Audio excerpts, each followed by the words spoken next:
tell everyone what happened at Drake's Spine. And I'm going to need Otto's help.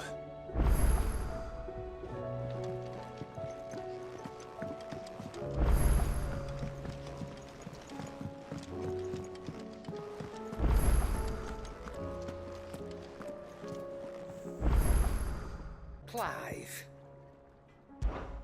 If you're gonna buy something, be quick about it.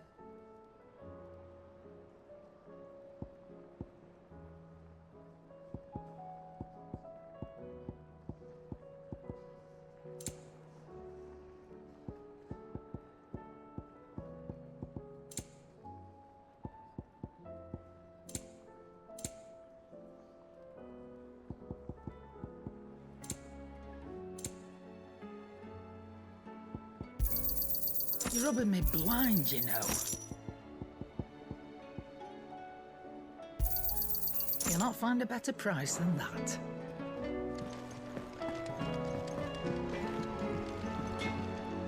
Yep. So, what'll it be?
And?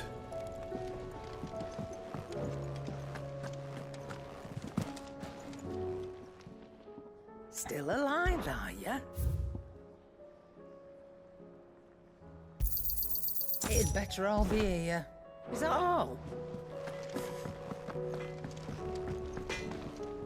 Trouble with your gear, or something for you, dear?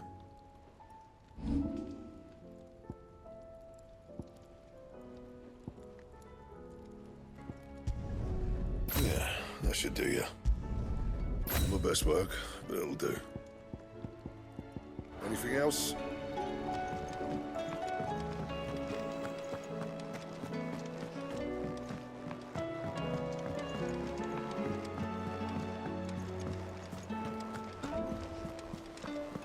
There's something about it.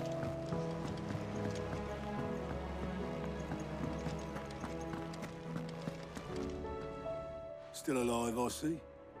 Something tells me that eyesore on the horizon is your doing. How'd you manage that? It's a long story. One that I'd rather only tell once. Right. All hands on deck, then.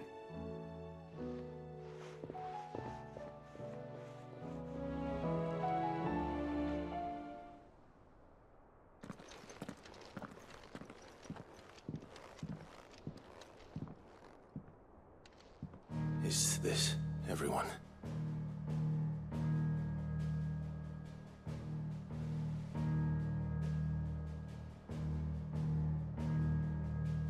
As I'm sure you've all guessed, the crystal which now commands the eastern skies was summoned by Ultima.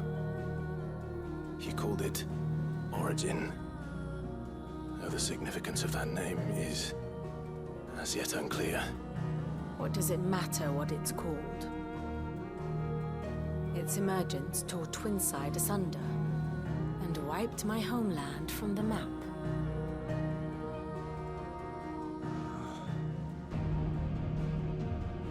Mention of the Dominion spires can be found in the oldest of Valisthian records. But to the best of my knowledge, none provide any hint as to their true nature. That they would prove the horns of some slumbering demon. Well, The Dominion's demise was at least quick. Elsewhere, the Republican army cannot hope to contain the chaos engulfing Randalar. Canva is in flames, and the Empire. Our allies are crying out for answers.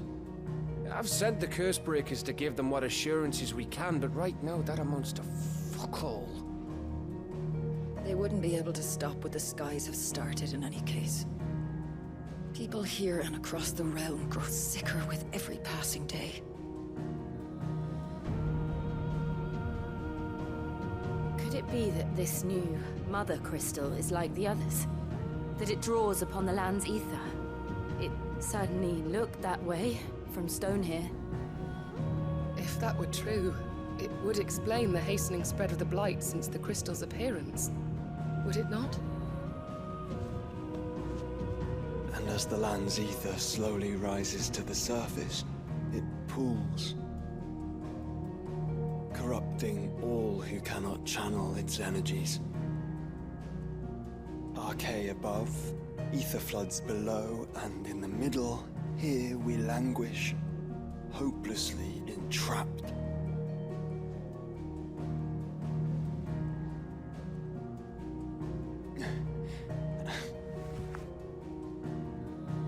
It's all right. When we faced him at Stone here, Ultima told us his true power quickens in the halls of origin. Needless to say, we cannot allow that to continue. If we are to stop him, we will have to find a way into the crystal. How are we going to manage that then? It's up in the sky. And fast as she is, the Enterprise can't fly.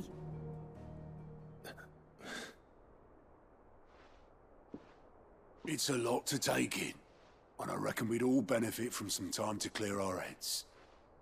The answer will come to us. Don't you worry. Ain't that right, Clive? Right. That's right. Well, go on then. Bugger off.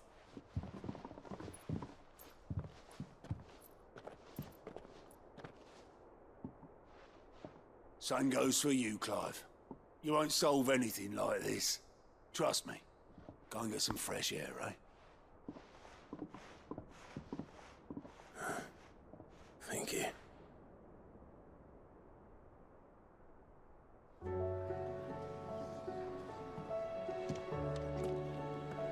Joshua seemed upset.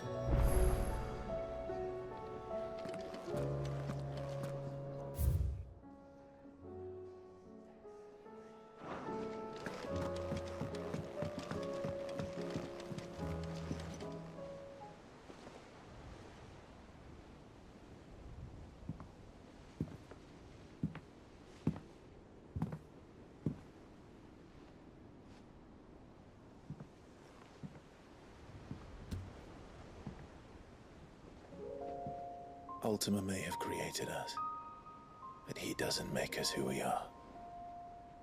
Only we can do that. And if he would have us fight for our survival, so be it. It's what we've been doing all along. Much like Ultima himself, it would seem. His new world being naught but a means to survive. And so, we must contend to decide which of us shall inherit the land. Should Ultima prevail, it will mean death for us all. Of that, we can be certain. But even should he fail, what world awaits us? A withered, godless place, where our newfound freedom will most like prove a chain in itself. Well, that may be, but a chain can always be broken. As long as one has the will to break it, it won't be easy. It may take generations, centuries of suffering. And that is, if everyone plays their part. But it will happen. And when it does, it will be on our terms. That is the world that awaits us. What better world could one wish for?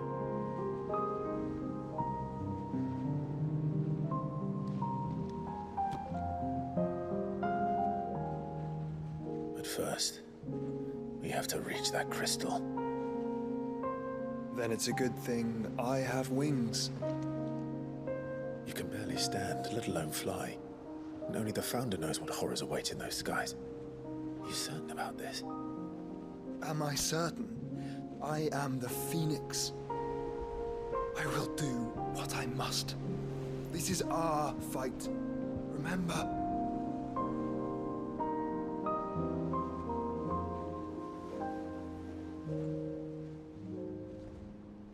All right. I yield. But only what you must, yes? I'm still your sworn shield. That you are. And what of my wings? Lest you forget, you go to stand against a god. I would not have you succumb to fatigue before the fight begins. Ifrit, your brother mentioned that some few of the dominants who had lost their power to you were still able to prime. Is that true? It is. But their icons no longer submitted to their will.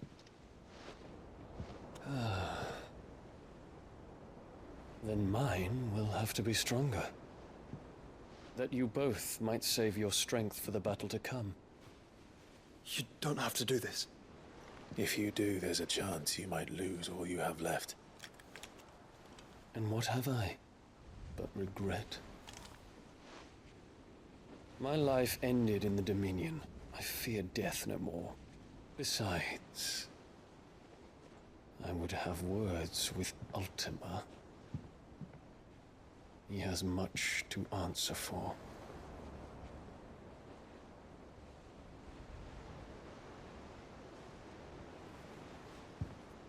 We are in your debt, Dion.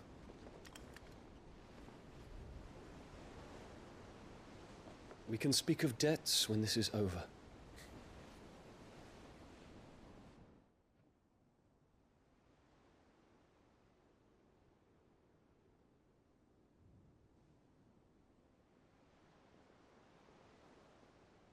He speaks like a man who knows he's not coming back. And has come to terms with that. That doesn't mean that we have to, does it, Clive? Time to talk to Jill. I only hope she understands.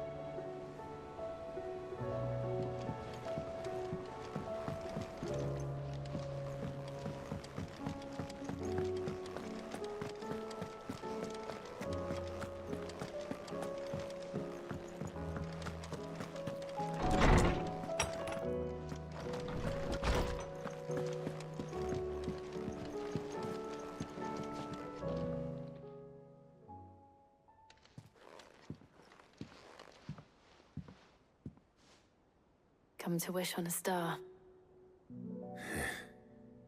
That might not be such a bad idea. This is it, Jill. You know what I have to do. Why I have to do it. There's no turning back now. This is where our journey was leading us. Where it will end, for better or worse. I could pray to Metia for you. But you'll be all right, won't you, Clive? You always are. I did promise we'd watch the moon together. I'll be waiting.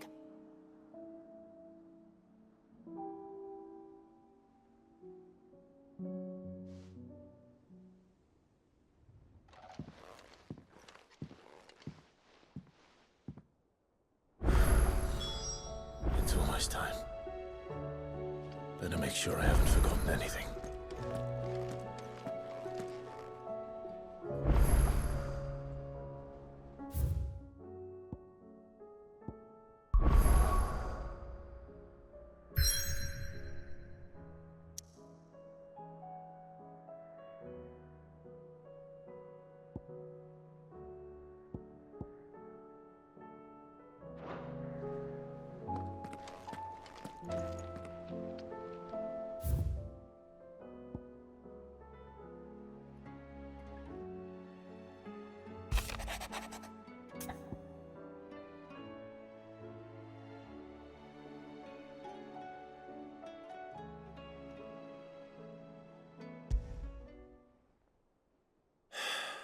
What is it this time, Torgal?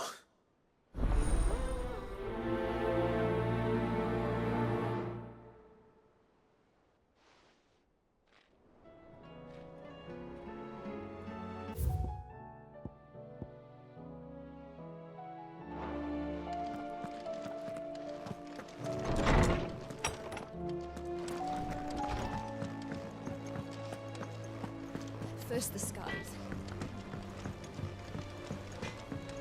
Say what you will. Lady Karen has seen us.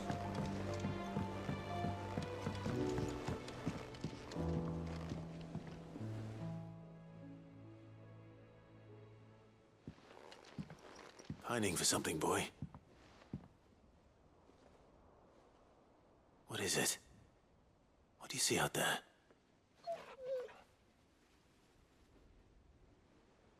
I never did ask where you got that anklet of yours. From Sid, that's why. On the day he brought him home. That long ago? And you're only thinking to ask this now? Sid saw that the pup had a habit of gnawing on his leg, since you ask. Clap that there iron on him to keep him from doing it. What was wrong, boy? I'll take like as not. Must have been hard on the poor whelp losing his loving masters at such a young age. Doubly hard in being a frost wolf, torn away from his icons and all. Sid would always tell him, you want that iron gone, you find what it is you're looking for. I reckon what he was looking for was you. I'm sorry, Torgal. Sorry for making you wait so long. Let's get that thing off you.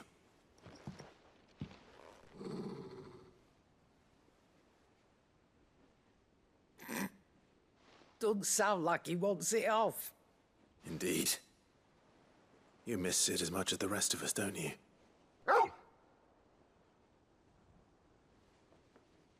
You want me to go with you somewhere?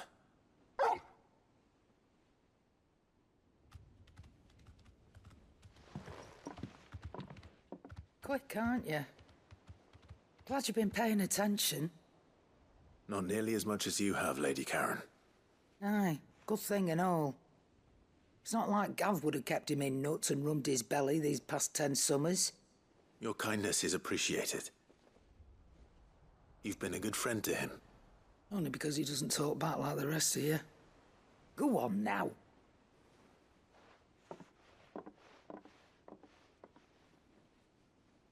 Where to then, Torgal?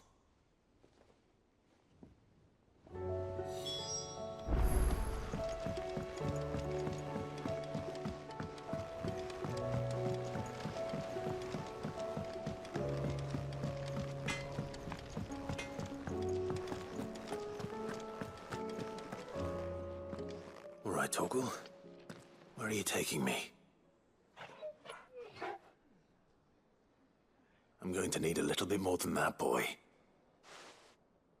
Do you have a better hint for me? Unless... you've already given me one. Back on the rear deck, you were looking west, toward Rosaria.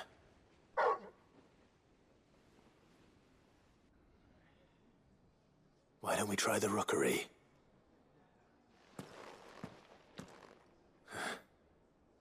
I haven't been to the island in almost 20 years. To Port Isolde, then. Fingers crossed the old mooring is still there.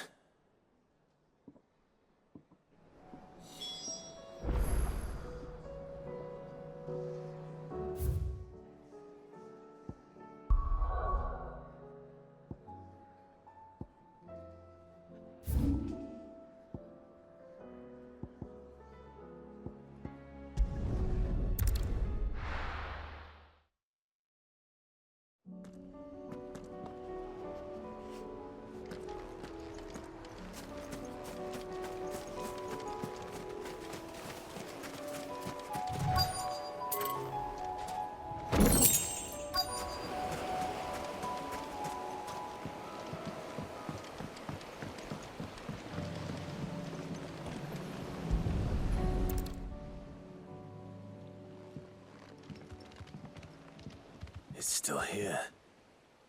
After all these years. Lots smaller than I remember. And you're a lot bigger. You might have to swim, boy.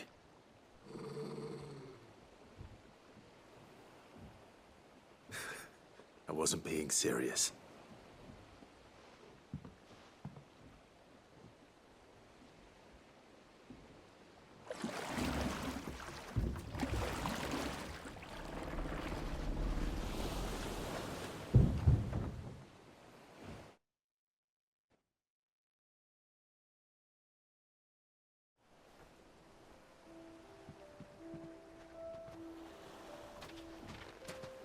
This place hasn't changed at all. The rookery's right through those trees. Come on. Race you there? I bet I could still beat you.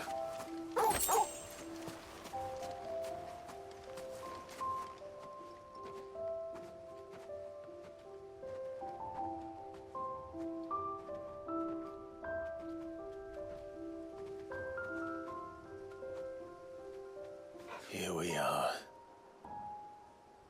This was our hideaway.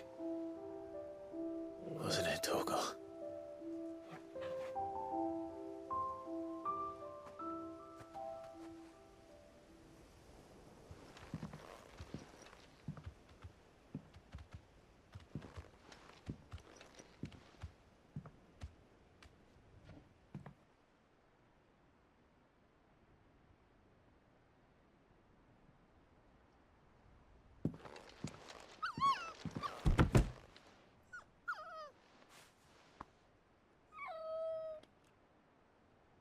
Coming here helped me to forget who I was.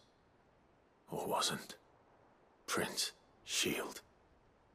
Son his mother could love. Had I been any one of those things? Perhaps.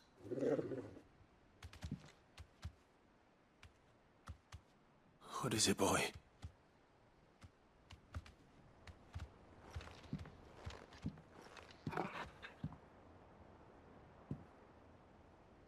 This is all from the castle. And Phoenix Gate. Did you bring these here? My sparring sword.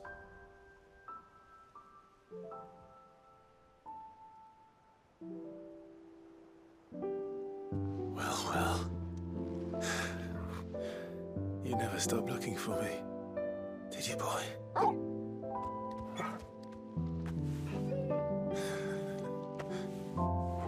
Thank you, Torgal. For never giving up. For never forgetting.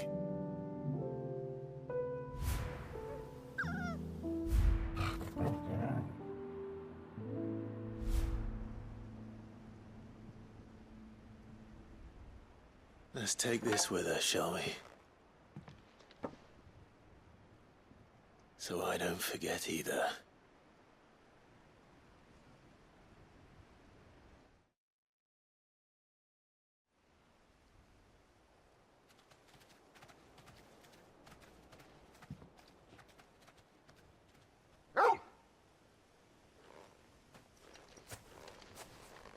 That's not the way back to the boat, Torgal. All right. I'm coming.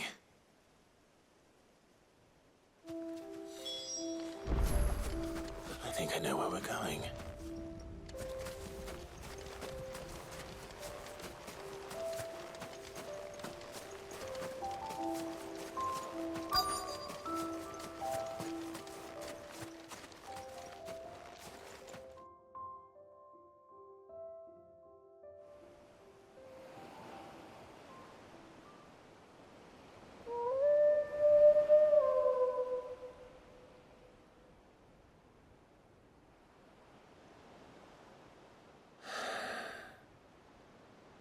People always talk about the importance of putting the past behind you. But without it, we wouldn't be who we are today. And we certainly couldn't steer our way to a better tomorrow. Come on, Torgal. Let's go home.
Something tells me this is no mere adventure story.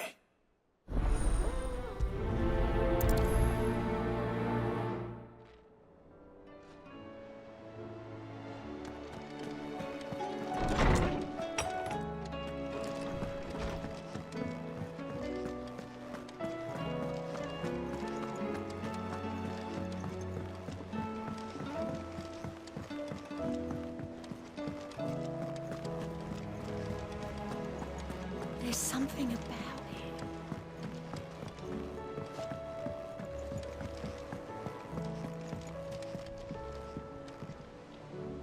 Vivian, I read your note, and I'd be happy to help you find the book you're looking for. Thank you, Clive. But tracking it down will not be easy. Are you sure? Please.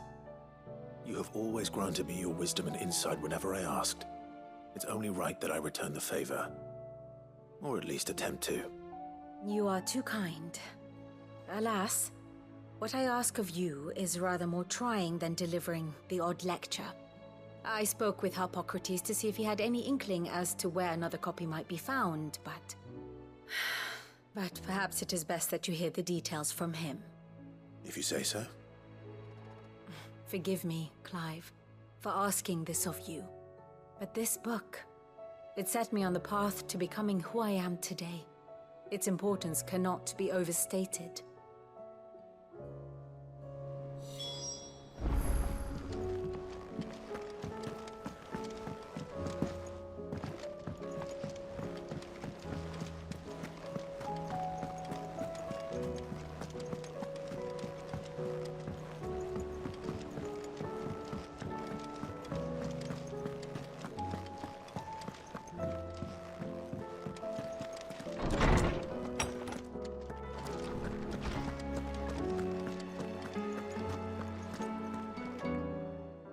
Clive, my boy.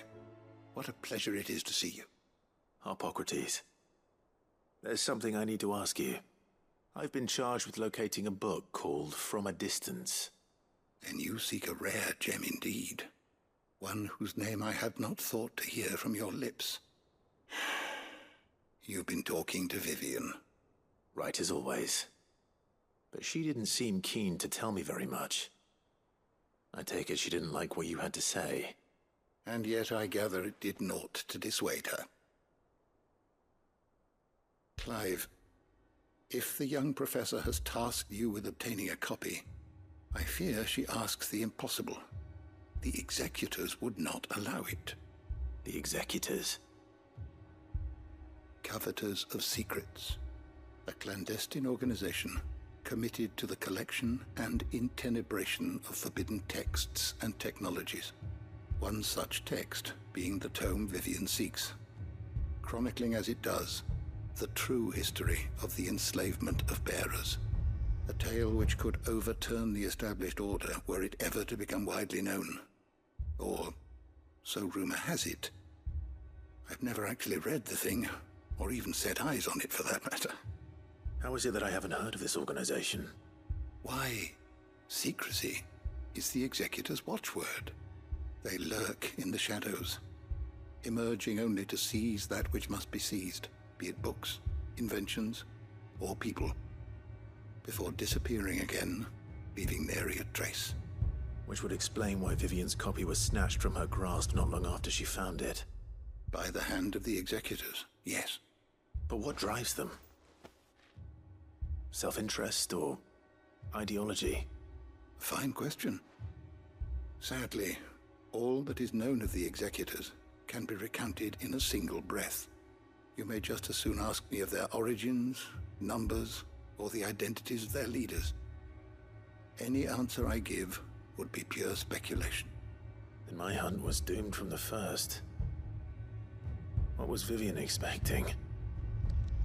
That I'd pluck it from thin air? Not from thin air, no. From ash. Rumors of the Executors are rife among the scholars of Storm, but rather less so across the Strait. I have a friend.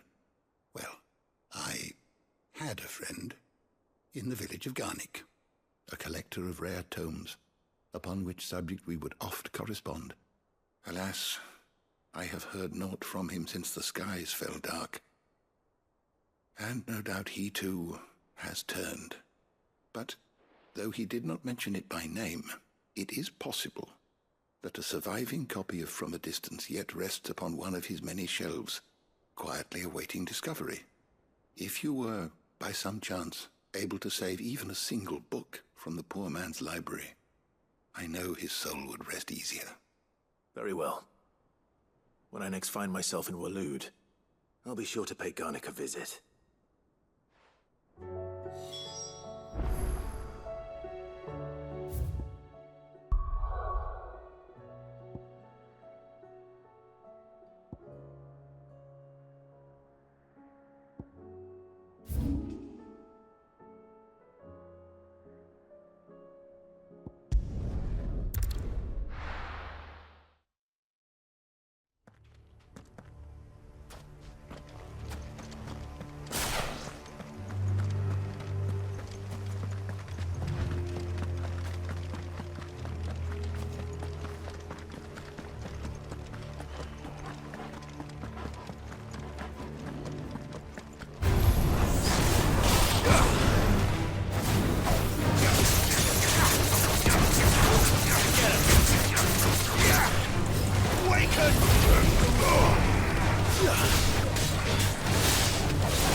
The entire village looks abandoned.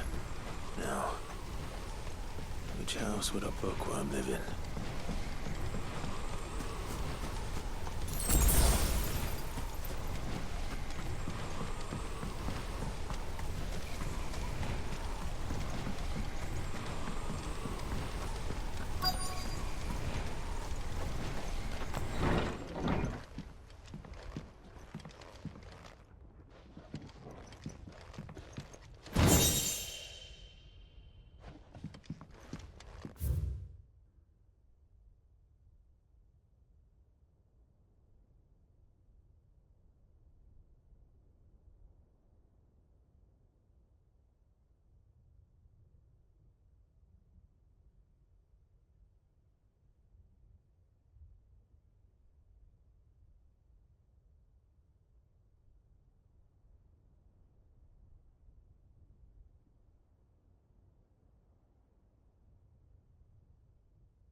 This is it.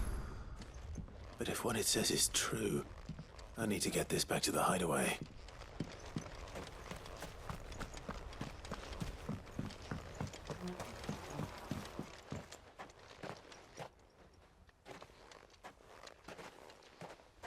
Leaving so soon, stranger? We've been watching you. From a distance, so to speak. Subtle. I know who you are. Then we need not waste time on introductions. Hand me the book. Leave it in our care and return to your life. Your care? Do you mean to burn it or bury it? That is not my decision to make. But by one means or another, its contents shall be removed from the common record. Then I'll have to politely refuse. I won't let you erase our history. Then we find ourselves at an impasse. Very well. The book can just as easily be pried from your dead hand.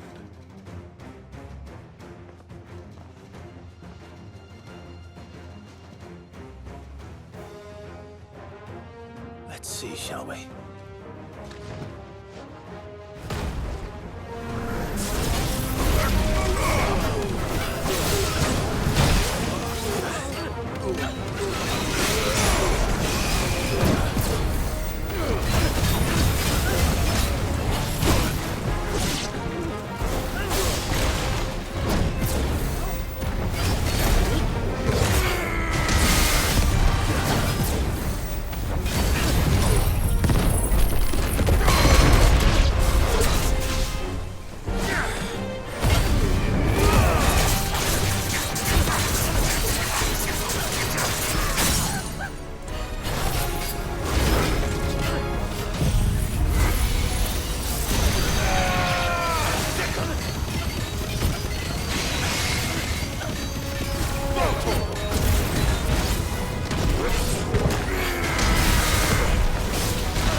Impressive.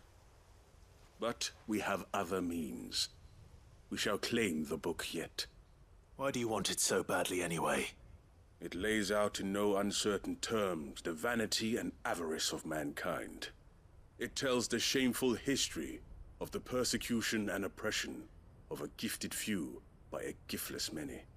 Would you say that this interpretation was correct? I don't know. You don't know. Your sword may be sharp, but your wits are dull. So let me answer for you. There is no correct interpretation of history. That a series of events took place may be proved beyond a doubt. But there can be no single, immutable explanation as to why they came to pass. It is a question of numbers and of belief. If enough people believe that a set of events occurred for a reason, that belief becomes the truth. So you're trying to control the truth? We are trying to protect people from themselves, from knowledge that would bring them naught but pain. That is all. You may keep the book, for now. The world is small. We shall meet again. Until then. Wait! Damn it. Let's get this back to Vivian. Perhaps she can explain what that was all about.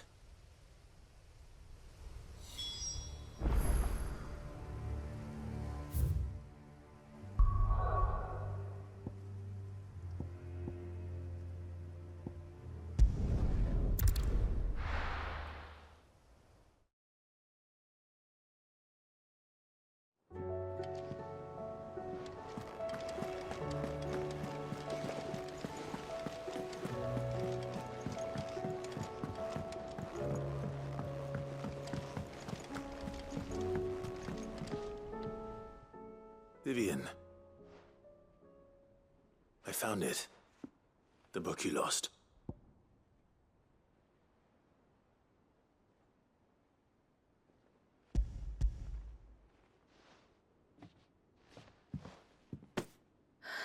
You found it.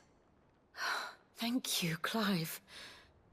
Even though I asked this of you, I was not entirely sure it would be possible.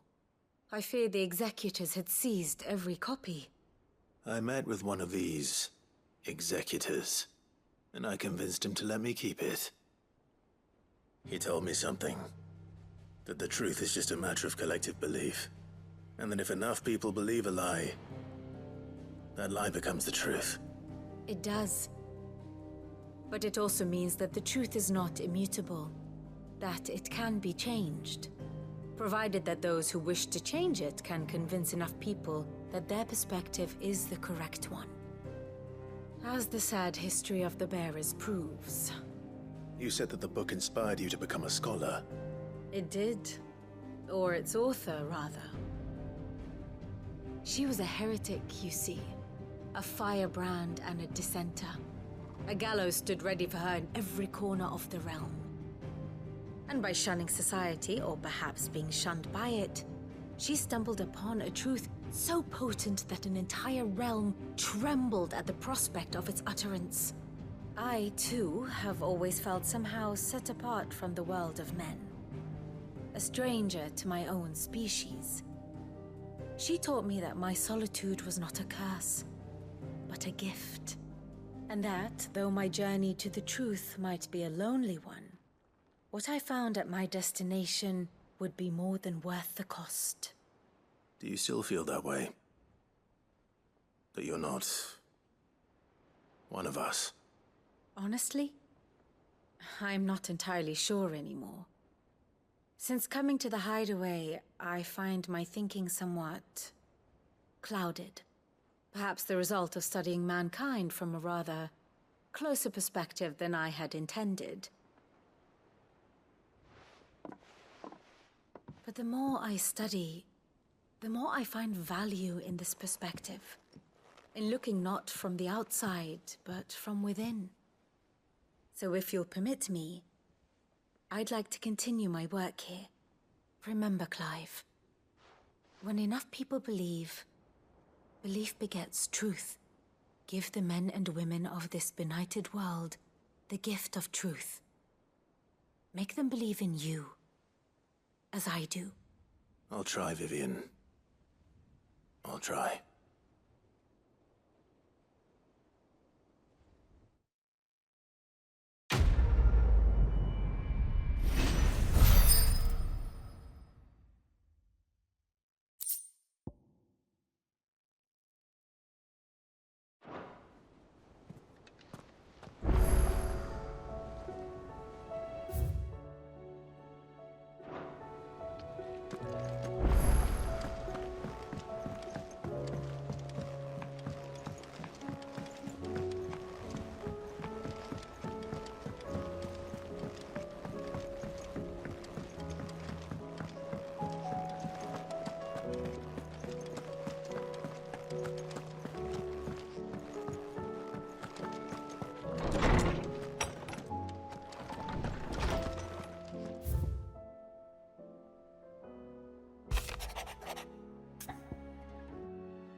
It's usually me making demands of Hippocrates.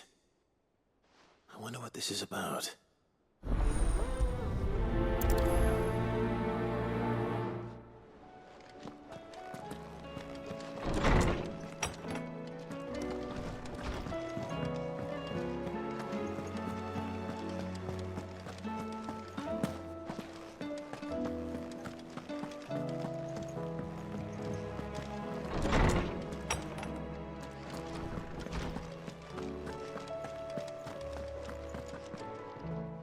Salesman Harpocrates.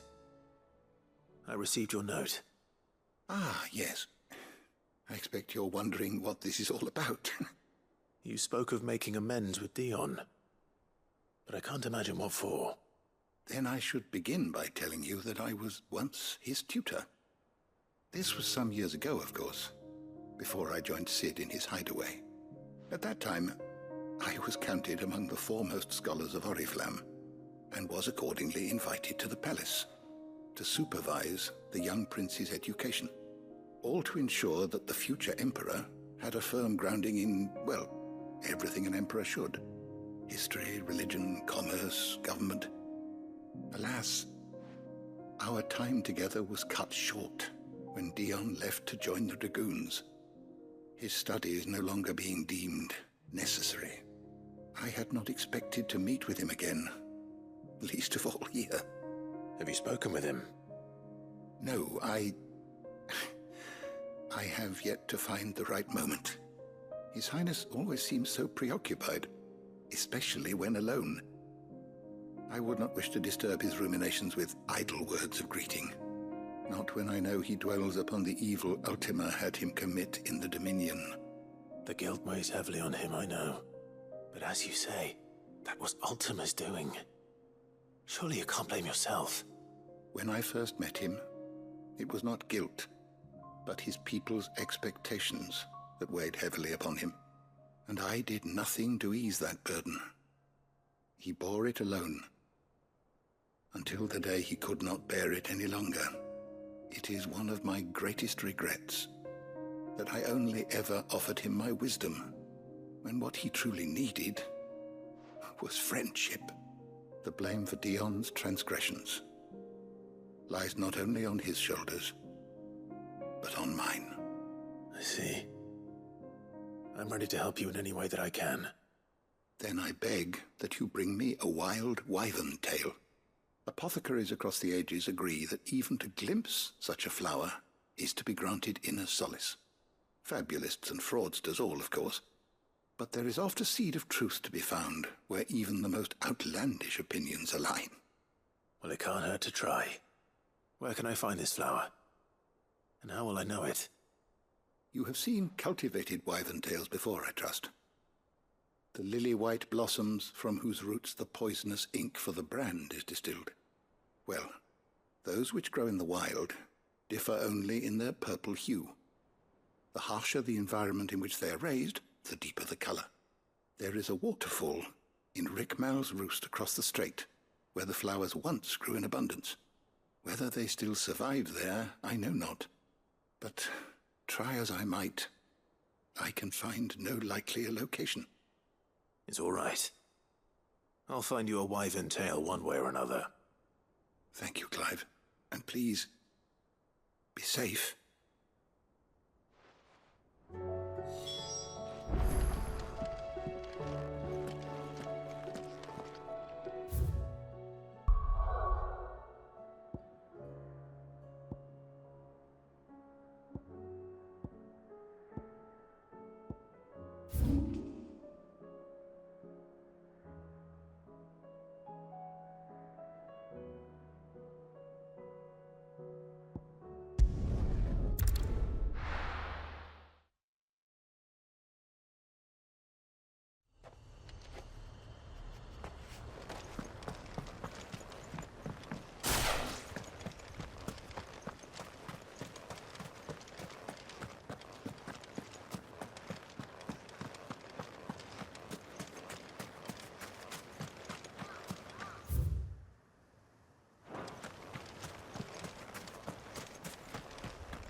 Come on.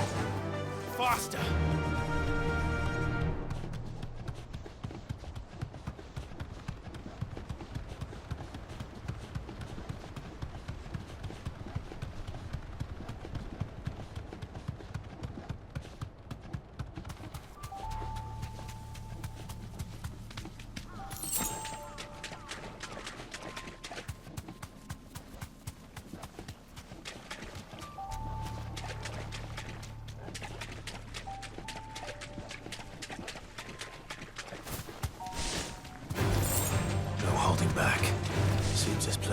flooded twice over.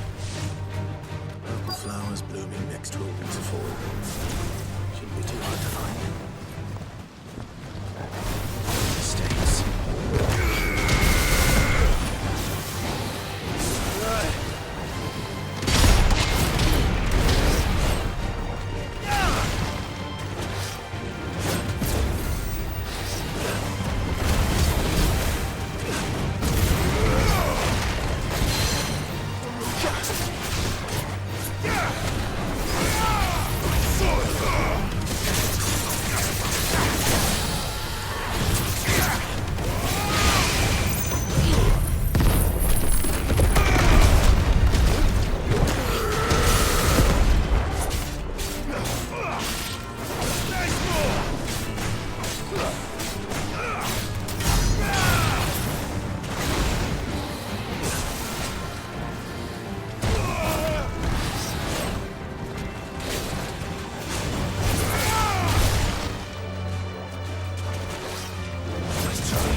Might as well pick enough for a bunch, I suppose.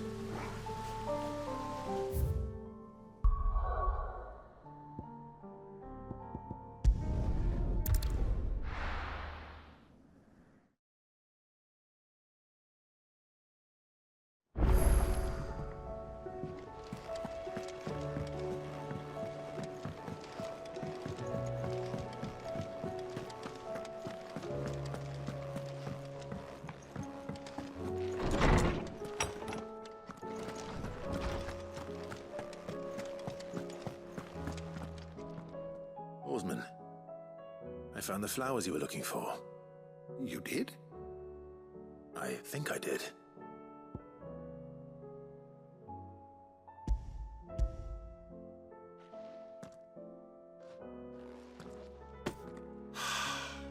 You did indeed.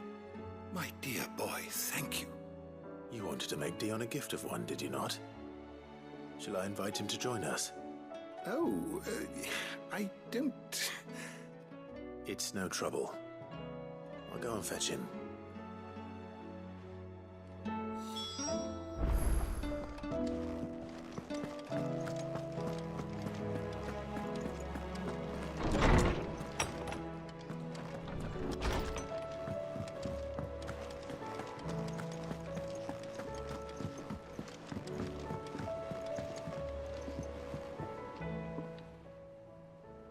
Your Highness, would you do me the honor of accompanying me? Now.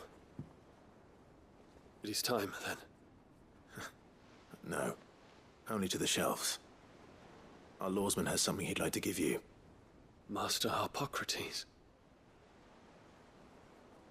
No. I dare not show my face before him. Not after everything I have done. I have taken countless innocent lives. And ruined countless more. All because I was weak. I have sworn to atone for my crimes or die in the attempt. But were I to meet with him again, and see in his eyes what I have become. I fear that my resolve might falter. Then that is all the more reason to do it. Test your resolve. Prove to yourself, and to him, how strong it truly is.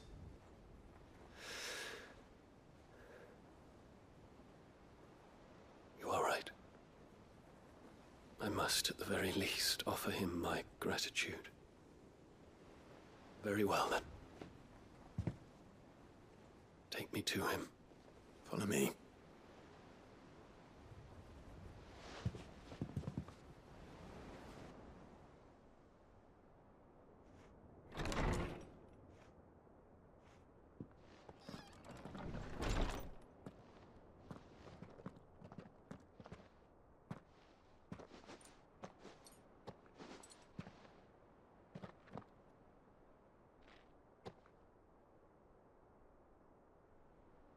Even now, I hesitate to approach him. What must he think of me? You'd be surprised.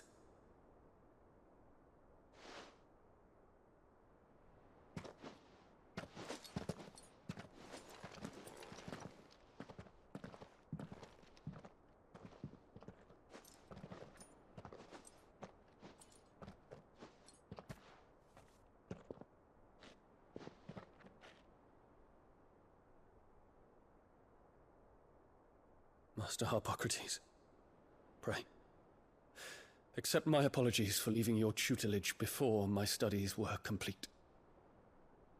Your lessons opened my mind to a world quite unlike the one I had imagined from within the gilded confines of the palace. And I shall be forever grateful for the efforts you made to enlighten me. Lift up your head, Your Highness. The deeds of youth require no apology. That you took the time to visit me says much about the man you have become. Now, there is something I would like to show you.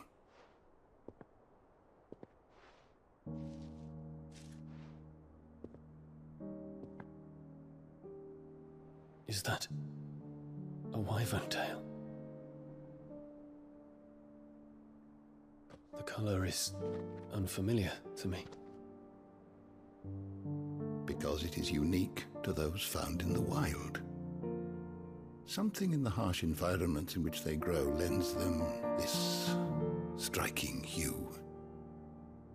Their roots are indistinguishable from those of their hothouse cousins, but once they bloom, the difference is immediately apparent.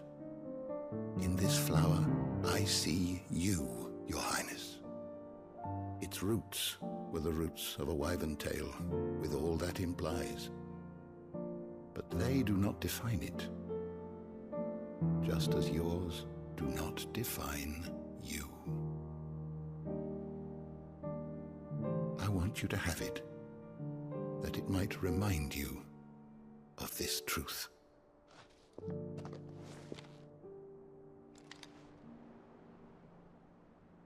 Master Harpocrates, I would ask of you a service.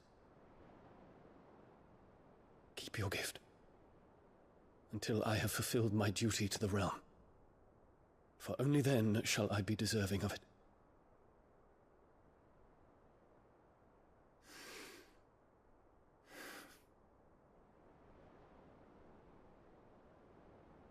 As you wish, Your Highness. I shall await your return.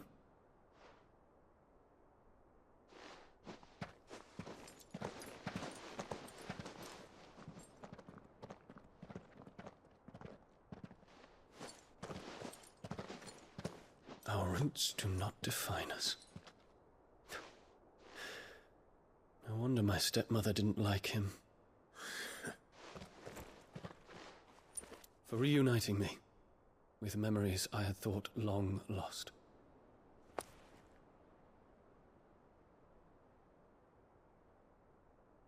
I shall not forget this.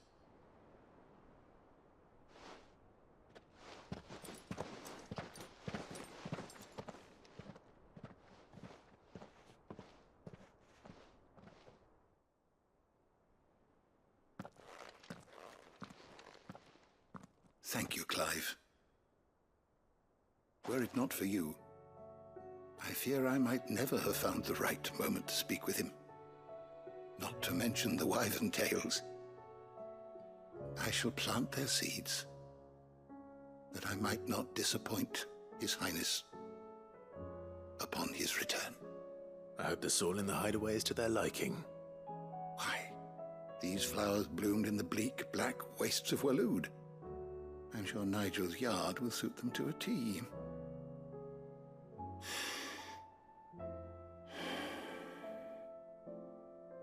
When it comes to expressing one's gratitude, I find that words are seldom sufficient. Here. What's this?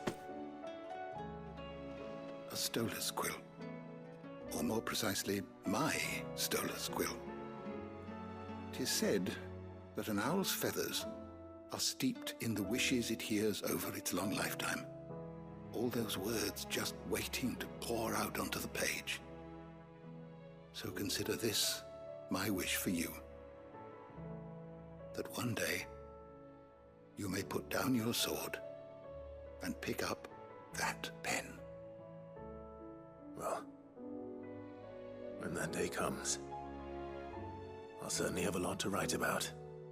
Thank you, Harpocrates. It shall have pride of place in my chamber.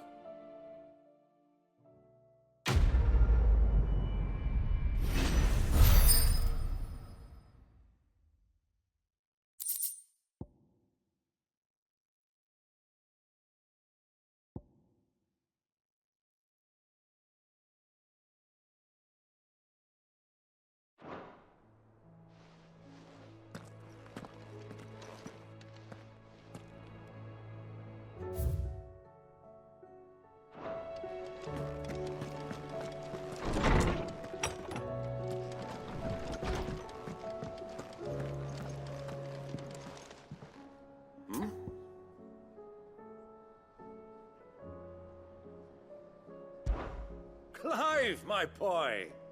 Rutherford informs me that we owe you our thanks. Hadn't intended for you to get involved, but such are the times we live in, huh? I would have done the same for anyone else. You're far too modest, Clive. You'd make a terrible nobleman.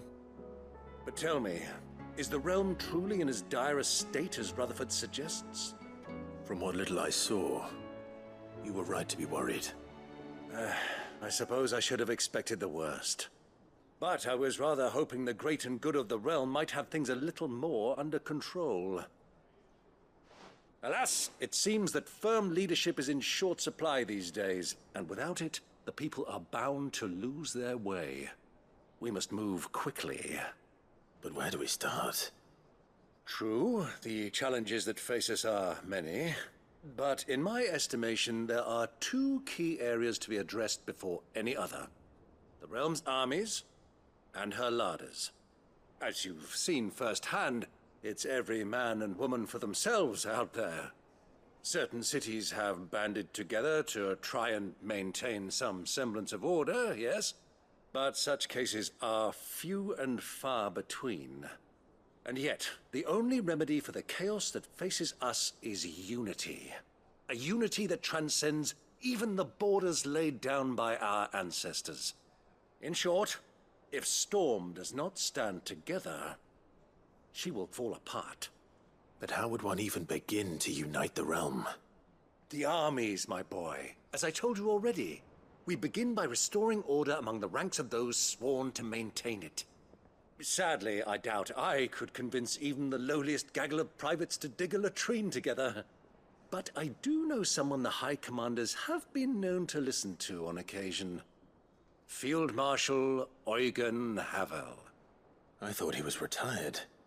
He was, until an Akashic army tore through Randalar and killed most of the rank and file. There is no man alive more capable. Literally. And as luck would have it, I've already spoken with him on the matter. Of course you have. And he's agreed to help. On one condition. That he first speaks with you personally. Havel has always been a man of frustratingly rigid principle. And he has certain qualms about clasping arms with, well, with an outlaw. I extolled your many virtues as best I could, of course, but the old goat was adamant that he be allowed to appraise you in person. You don't mind, do you, my boy? Of course not. As long as chaos reigns, we will never build a better world. I'll do whatever it takes. And if the Field Marshal wishes to speak with me in person, then so be it. That's the spirit. I'll leave for Randalar at once. Would you send a Stolas? Of course. Rutherford is already in the Dalmekian capital. I'll have him tell Havel to expect you forthwith. Excellent. Thank you, Uncle. No, thank you, Clive.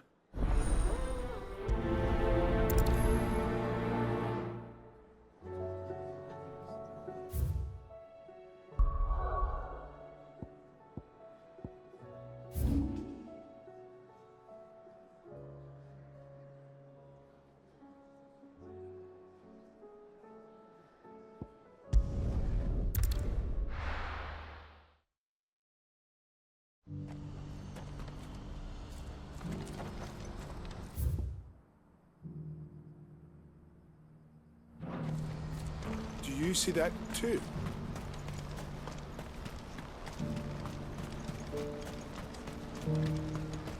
Papa? What is it? Oh, please. Stop. I'm scared.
Can't be Rutherford, can it?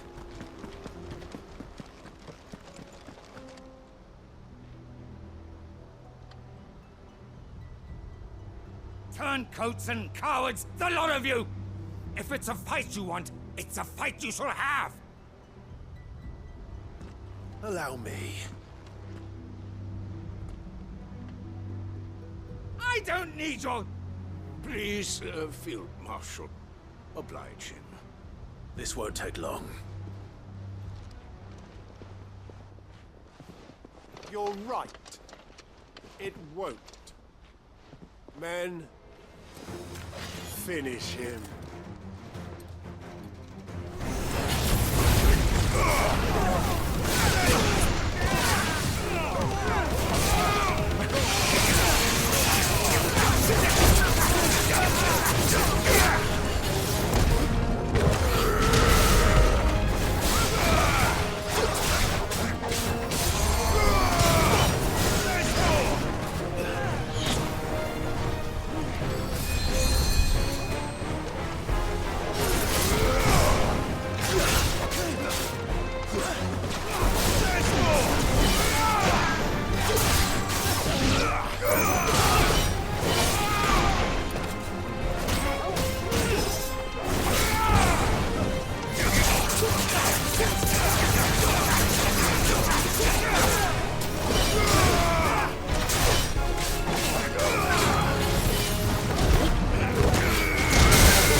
A little longer than I'd have liked.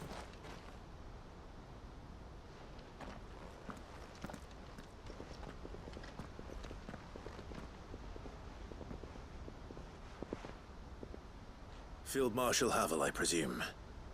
Are either of you injured? No, my lord. You arrived just as our escort turned on us. Fucking traitors.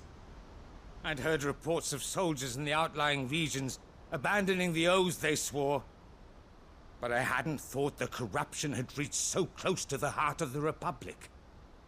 It's a fucking disgrace. Your interfering old bastard of an uncle tried to warn me, of course. My lord Marquis. Or is Sid the Outlaw more to your liking? Call me what you want. It doesn't change who I am, or the urgency of the message I bring. My uncle has a plan to right the realm, and he needs your help to see it through. Before I agree to anything, I'd have you answer one question. What do you stand to gain from all this? I won't deny that I might benefit from further chaos. But I seek a new beginning for all of us. And while the choices I've made may not always have been the right ones, I know I made them for the right reasons. For so long, so many of us have been told how we could live, how we could die, when it should have been our decision all along.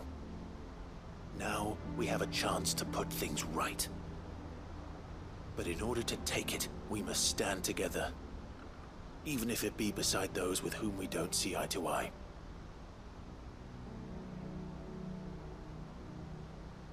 Certainly not the words I expected from an outlaw. But perhaps your uncle was right. You are no ordinary outlaw. I'll never hear the end of this. All right. I'll start by ordering my most trusted guard to bring the Dalmekian fringes under control. Next, I'll make contact with my counterparts in the Imperial Army and see if I can't convince them to try and restore order in their own territory. Thank you, Field Marshal. But they are not the only ones we will need to convince. What do you mean? I don't doubt that I can bully some sense into a few generals. But those they answer to require a different kind of persuasion. And when it comes to honeyed words, well, we will need an envoy. One who can court even the most stubborn of statesmen. You, perhaps. I'm flattered. But I'm no diplomat either. And I have other problems to attend to. What we need is a skilled arbitrator. And I may know just the person. Is that so? And would he happen to be an outlaw too? Of a different kind, perhaps. Well, beggars can't be choosers. I suppose we'll all have to find a little of the outlaw in ourselves if we're to make it through this. Very well. Send your man to me right away. I shall.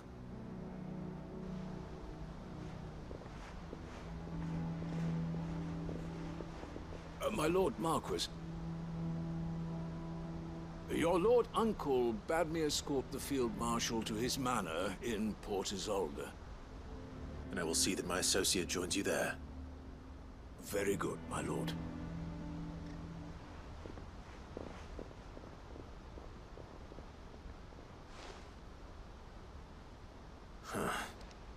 An envoy.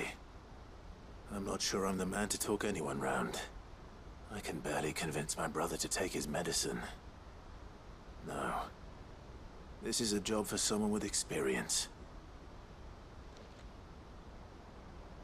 Someone like Quentin. I hope I can convince him at least.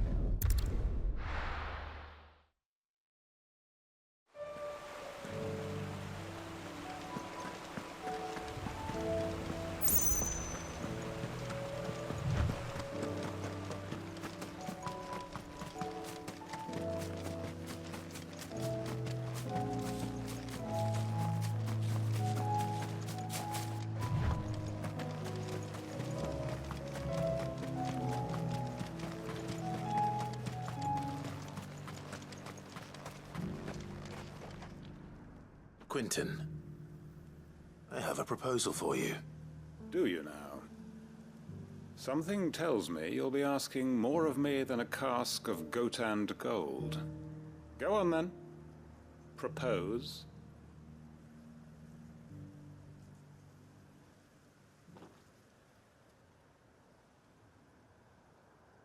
You'd have me convince the chiefs and chamberlains of the realm that they should simply swallow their pride and do the one thing that has proved impossible for thousands of years. Was there anything else? Perhaps I can fetch you a meat pie as well.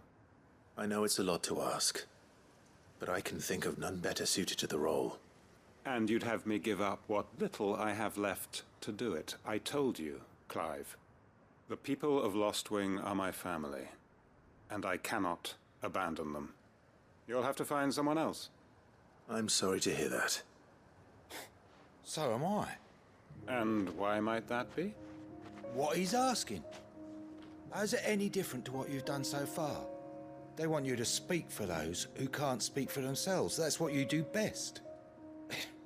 If it's the vineyard you're worried about, we'll see that the grapes are picked and the tons filled. You know we will. It's not that. Then what is it? You said yourself we're family. Don't you trust us? You know that's not what I'm... Then what are you saying? That only we are worth saving? Why turn your back on everyone else? You convinced us we could build new lives for ourselves, and if you can do that, who's to say you couldn't convince the entire realm? A stirring argument. I fear that any rejoinder I make might fall somewhat flat by comparison. So you'll join us? Where do you need me? Field Marshal Havel will want to speak with you in person. He's currently in Port Isolde. I can arrange for a party of Cursebreakers to accompany you there. That would be very much appreciated. I hear the roads are far from safe these days. Hopefully not for long. My uncle will want to know that his plan is taking shape.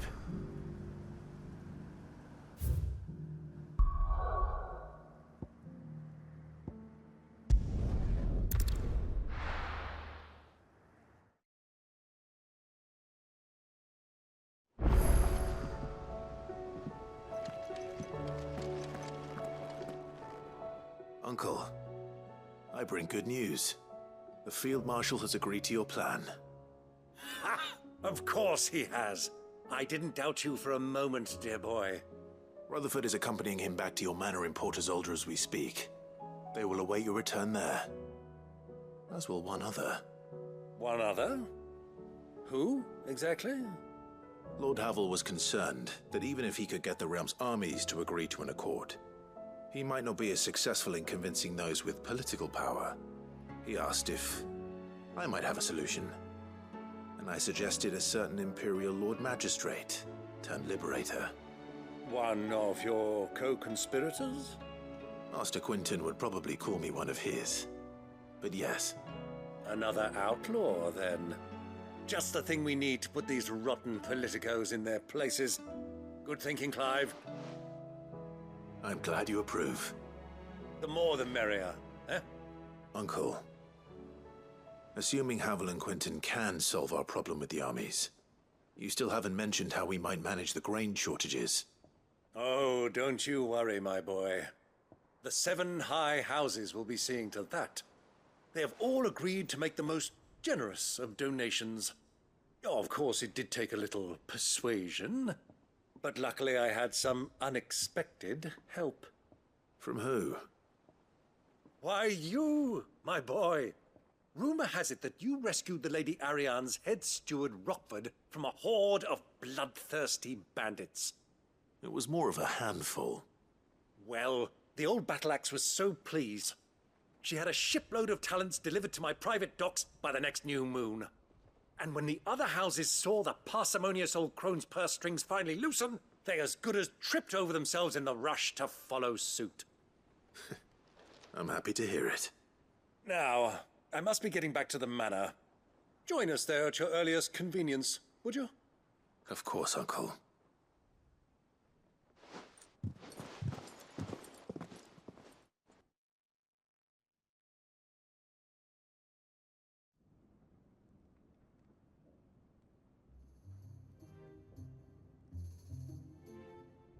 And how, pray tell, will we get that grain to the capital if the roads are still overrun with Akashic? You'll find another bloody road. I only have so many men, and I'm not about to send them headlong into an ether flood.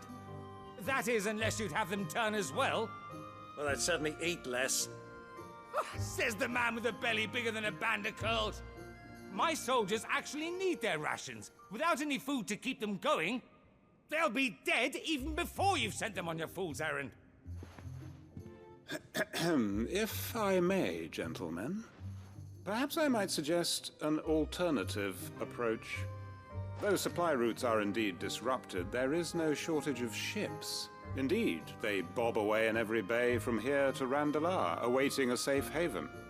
Allow them to make port and fill their bellies full of grain. And once those who crowd the cities are fed, ferry the displaced back to the countryside to work the fallow fields. But I'm sure that you wish to continue your discussion. Forgive the interruption. Two such firm friends as yourselves need no help from the likes of me. Rutherford spoke fondly of the great bond between you. Us? Friends? I can't stand the man! Clive, I'm beginning to question the quality of the company you keep. And what kind of company were you expecting him to keep? The man's a criminal! Criminal? How dare you? You are not fit to breathe the same air as this fine, upstanding young gentleman. Upstanding? He calls himself Sid the Bloody Outlaw! Once more onto the breach.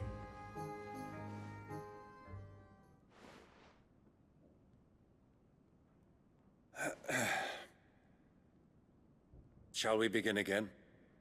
What we seek here is not to create a new nation, nor to claim the thrones of those that already exist.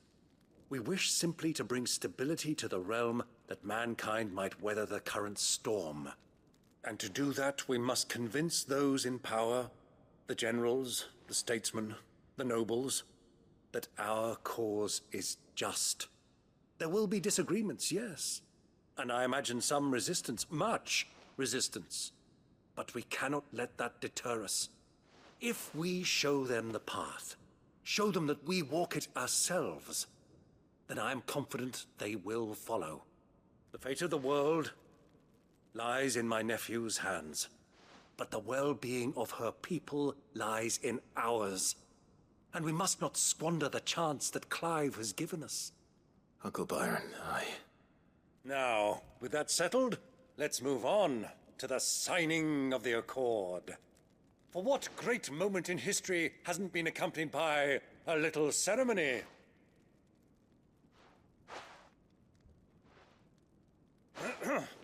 Citizens of Valisthea, I present to you the Triunity. Rutherford, Mike Will.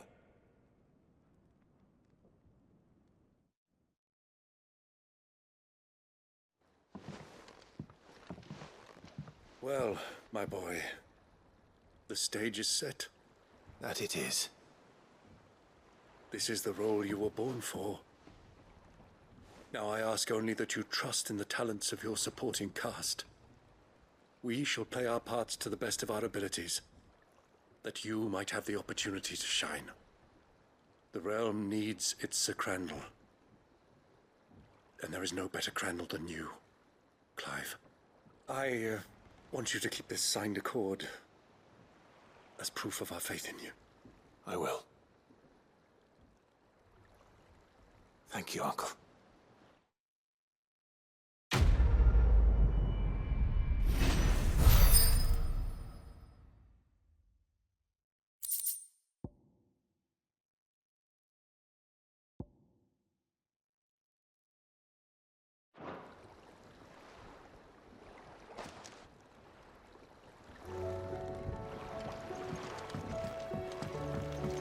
What do you think that thing is? And how the hell is it going to do?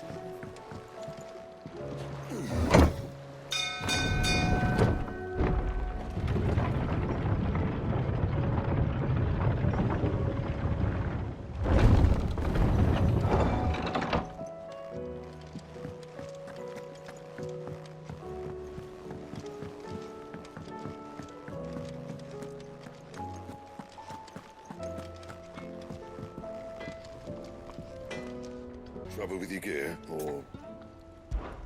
So, what'll it be?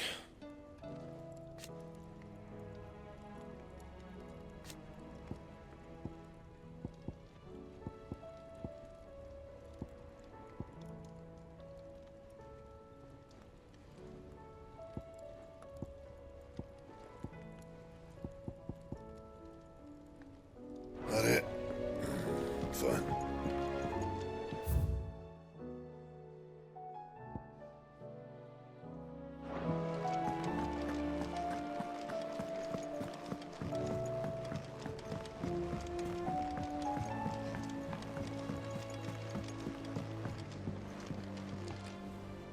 Sid, do you have a moment? By all means. It's my old master. Seems there's no escaping her. She found some way to send me a letter. And something else. Records from a Waluda prison. Seems they were keeping a lot of bearers there. How did she come by such a thing? Finding bearers always was her strong point. And it seems the cells of Balmung Dark are full of them. Foreign captives, the masterless. Bearers no one would miss. And even better for her, bearers with no one to look after them. When ether started lapping at the walls, the jailers fled. Leaving the bearers to be liberated by whoever happened to come along next. Sid, I'd like to believe that I've earned your trust by now. And while I'm well aware that you've forbidden Cursebreakers from traveling to Waloed, I can't let those bearers die in their cells. I'd rather risk shipwreck on the Shadow Coast than leave them to starve. We'll be needing the Enterprise if we're going to navigate the Narrow. Does that mean... I'm making an exception, but we travel together. And we stay no longer than we have to. Ash is an inhospitable place at the best of times. We save as many as we can, and we leave. Thank you, Sid. There was a name in the prison register. A name from my past. Chadwick. Another of my former master's protégés. A gifted soldier, and the closest thing I had to family. The thought of him held captive in that place. He must be very important to you. He was. Is. Then we find him. The entrance to the prison lies in the shadow of Ravenwit Walls, just beyond the portcullis. We should head there as quickly as we can. I only pray there are still bearers alive to save. As do I, Doris.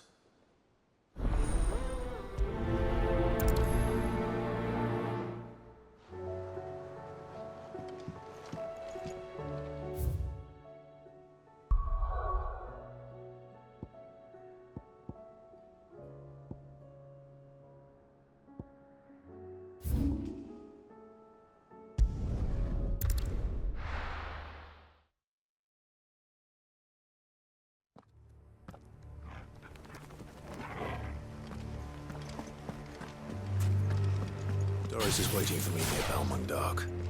The longer she's out in the open, the more likely she is to be found by a Kashyyyk. I need to hurry.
There were no guards, I take it?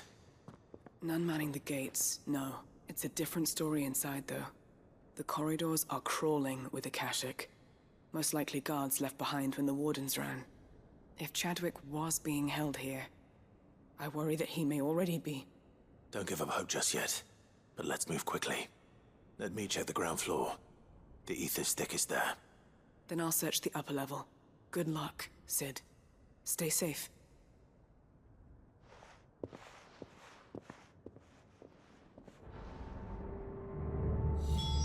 Just how bad are the floods inside the walls? Bad enough to turn a bearer? I hope not. We're risking a lot just being here.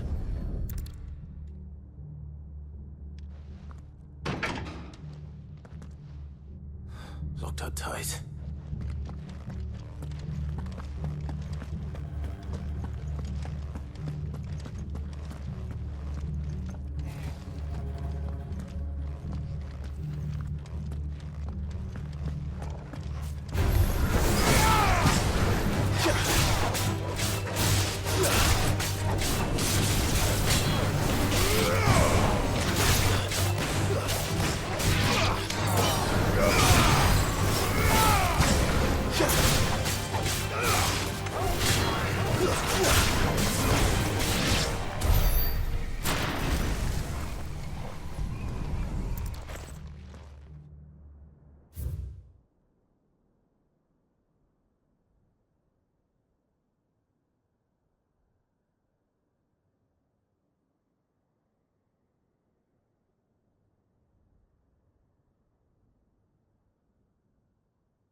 So this place was no ordinary prison.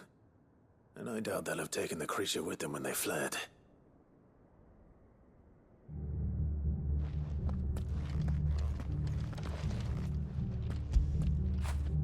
When did you get so big?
Minimal loss of Waluda lives. And what happens when they run out of bearers? Even the Imperials take better care of their branded than that.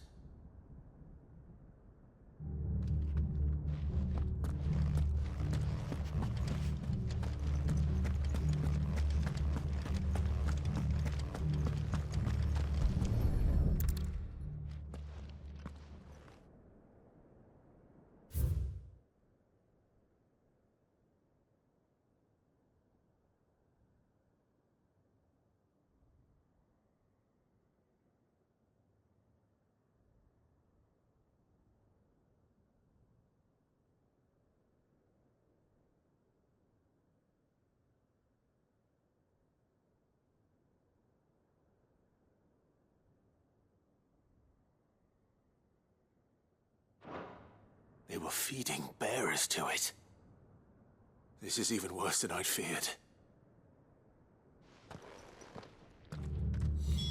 Nothing but a caching down here. Hopefully things are looking better upstairs. I should go and see how Doris is getting on.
No lock downstairs.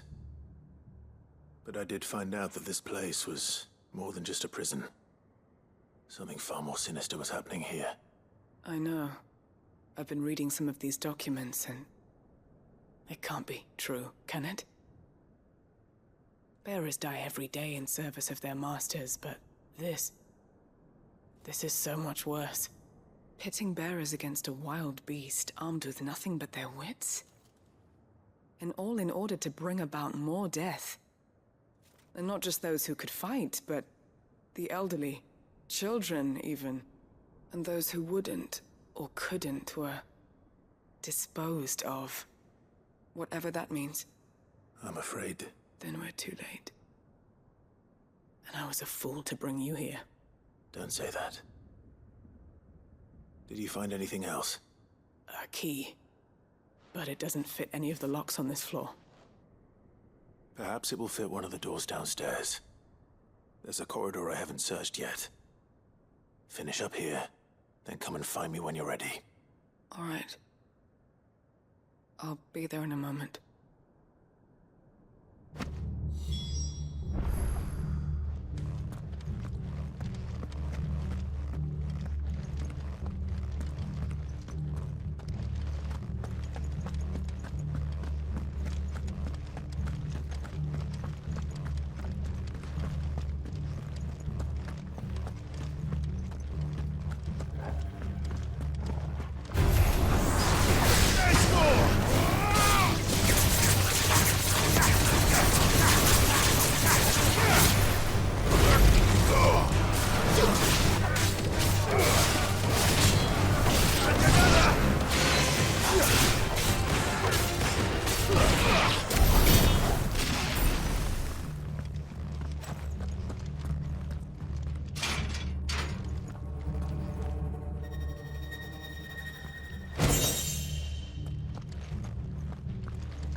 Let's see what we can find down here.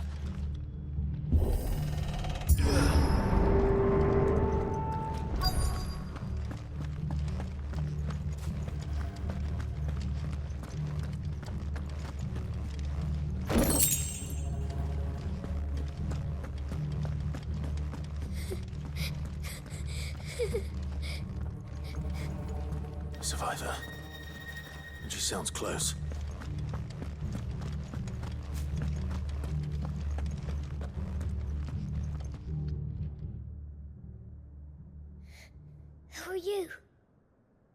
There's no need to be afraid. Are you alone? Are there any other survivors? Some of the guards, they're still here. But something's wrong with them. Everyone else was eaten by the monster. Of course there were. Thank the Founder. It was worth our coming. But I'd rather we didn't linger. Are you ready?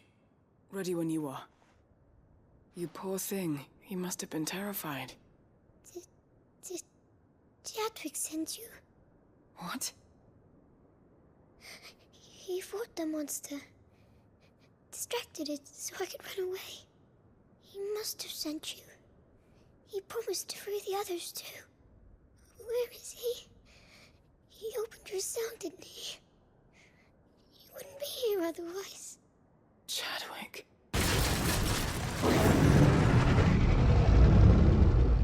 Was that? Monster's back!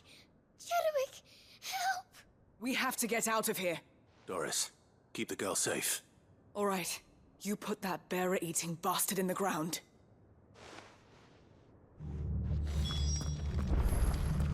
We have to run. It's out there waiting for me. I can't let it live. Not if it's got a taste for bearers.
Finally.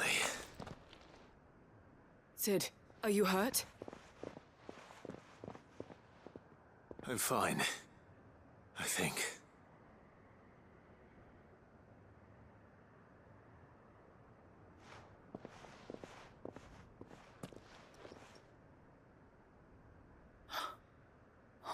No. What is it? A diary. I gave it to Chadwick before we went our separate ways. He was here. Do you think that creature? I'm sure he fought bravely to the last.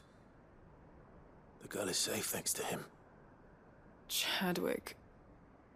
You fool. Come on. We have to get her back to the hideaway. We don't want his sacrifice to have been in vain. No. Of course not. I'll see that she's looked after from now on. It's the least I can do.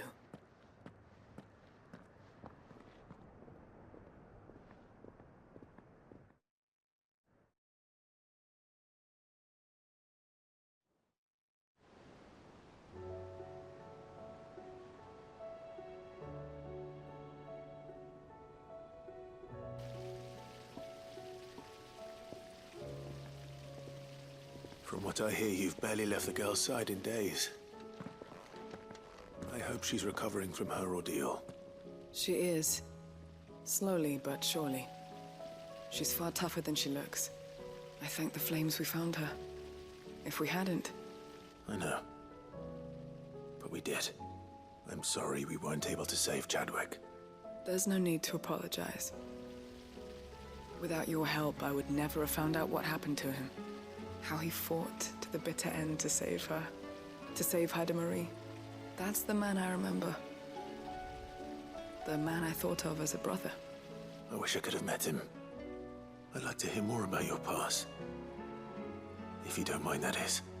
Of course. You already met my former master.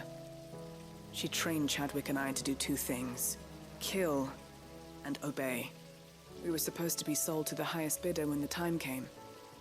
But no bid was ever high enough to convince her to part with us. For years, we were her daggers in the shadows. But we could never quite shake our doubts about the things she made us do. And then, one day, we just couldn't do them anymore. So we escaped. But staying together was out of the question. They would have found us too easily. After so many years of training, the pull to serve was always strong. It scared me to think he might have taken another master, become a dagger in someone else's hand. But even in captivity, the battles he fought were his own.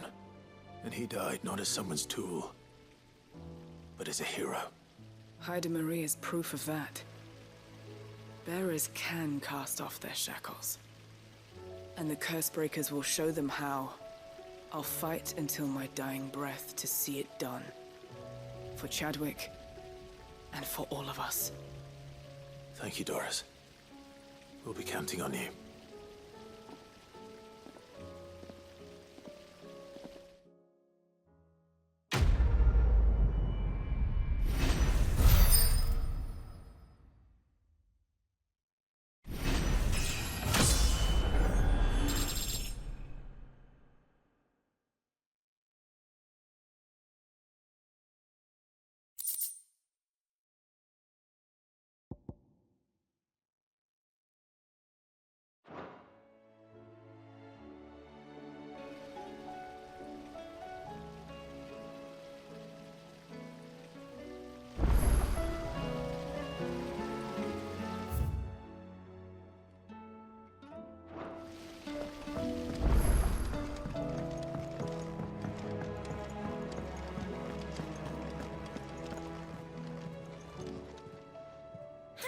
Help you today, Clive? Is everything we've received and everything promised? Come again. I may have more for you.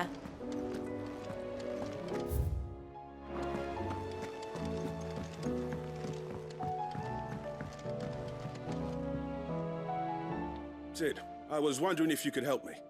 It depends what with. A bearer, but recently freed from his bonds, is keen to join the Cursebreakers. As you know, the work we do is not easy, which is why we test every volunteer's suitability. I was hoping you could oversee this one's evaluation. I don't mind, but why this one? Because he wants to be a scout. Our ranks are filled with men and women capable of breaking chains and putting slavers to the sword. But scouting, we're few with the nose for that, which is why we still rely so heavily on Gav. And since he accompanies you on so many of your missions, I thought you might be better placed to recognize the traits in him that we should look for in those who'd fill his boots. Sounds reasonable. So you're happy to oversee the boys' test, then? One can never have too many scouts. Truer words, Sid. I'll let the initiate know that you'll be attending his trial, and that he is to proceed directly to Northreach in readiness. No time like the present, eh? No time like the present. I'll await you there.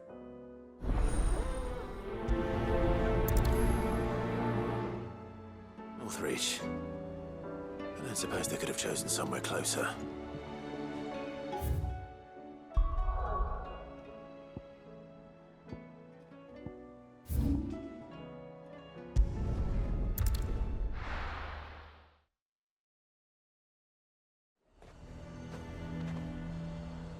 Nazaire might at least have mentioned where in Northreach he'd be testing this recruit. I'm nervous. Is it alright to be nervous?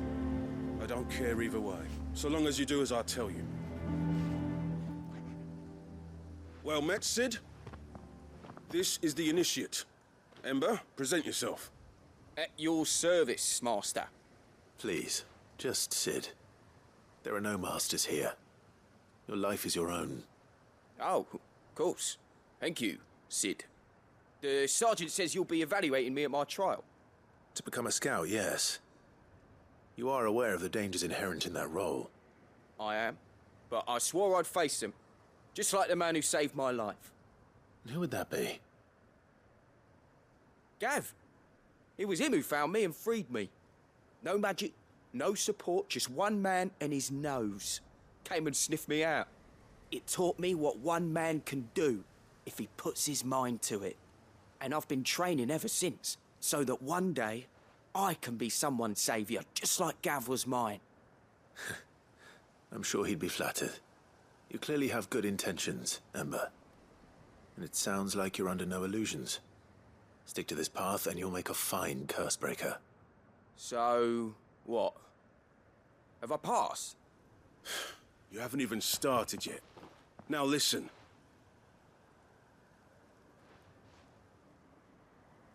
Not far from here is an Imperial lookout, Eastwatch. The guards there record all their sightings in a logbook.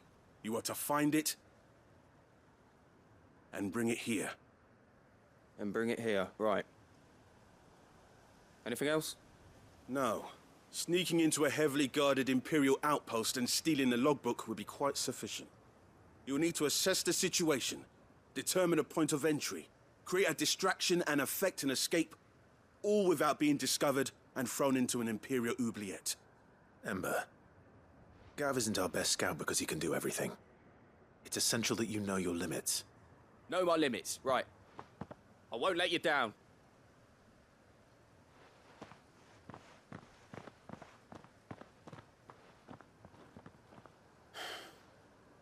It shouldn't be as dangerous as I made out. But keep a weather eye on him all the same, would you?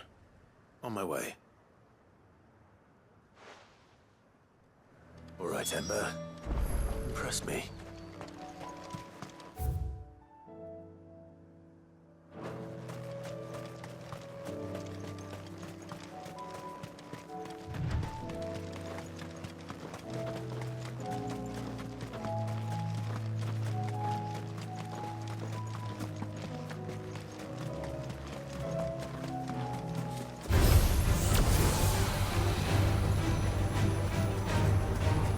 Waken winds!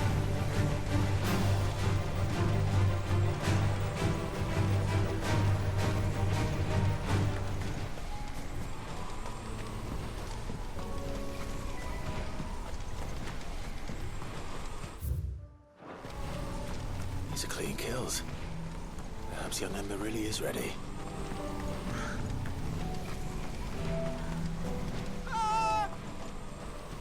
maybe not.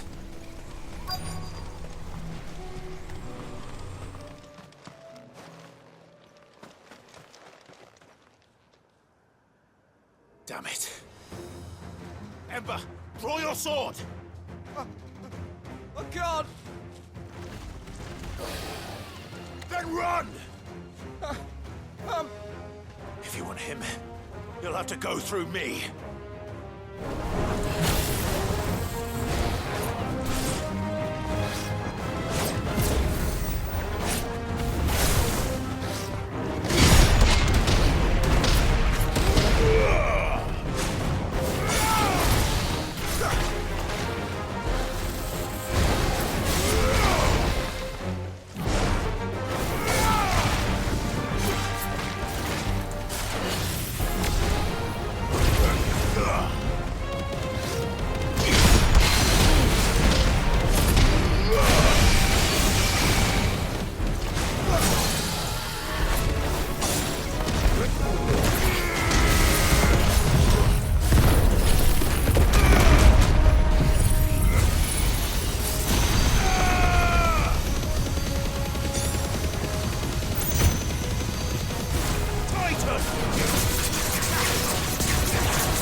It's over.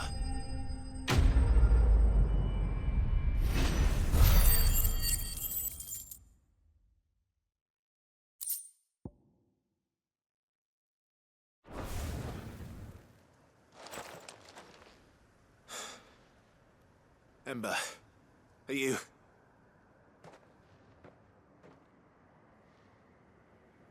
Gone. Of course. Scouts really are a rare breed. Back to Northreach it is then.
I didn't expect you back so soon.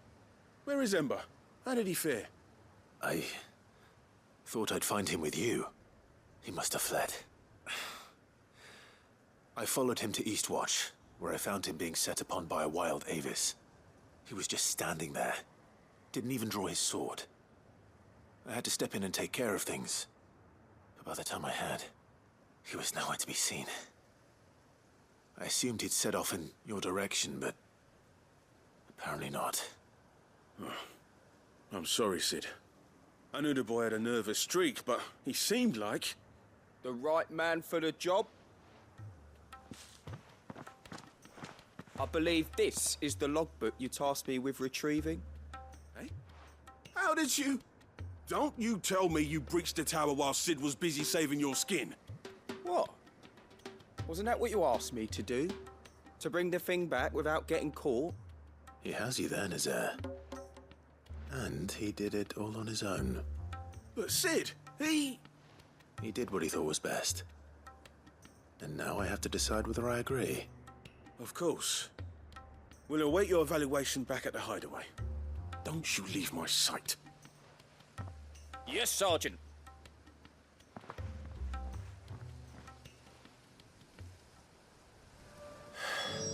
This won't be an easy decision.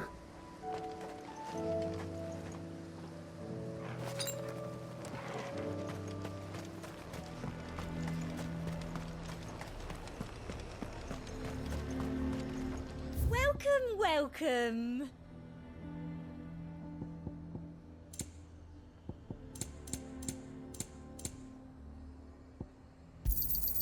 You've a keen eye. And a fine, fine day to you.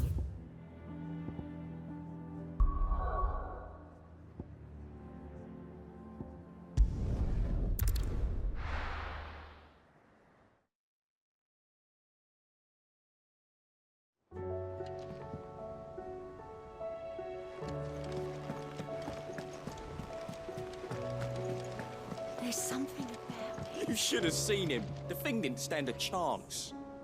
Yeah, neither did you, I hear. Welcome back, Sid. Welcome back, Sid. Yes. Welcome back. Trip wasn't too much of a pain in the arse, I hope. Truth be told, it was me who suggested roping you in to help with the trial. But from what I hear, things didn't go quite as planned. No, they most certainly did not. Ember lost his nerve in the face of a beast of prey, but he didn't lose heart. He pressed on, and he achieved his aim. And is that not what we ask of our scouts? Indeed it is. Thank you for your honest appraisal, Sid. The fact remains, however, that Ember will not always have a battle-hardened warrior on hand to pluck him from the jaws of peril. All I have gleaned from this trial is that without someone watching his back, Ember is little more than a liability. Wait, Sergeant. Ember still has much to learn, it's true. And this time he was found wanting. But I'd say he's due a second chance, nonetheless. After all, he did do as you asked. With a bit of hard work, any hand can be made to hold a blade, and any mind can conquer its fears. But a scout's nose is different. You've either got one, or you ain't.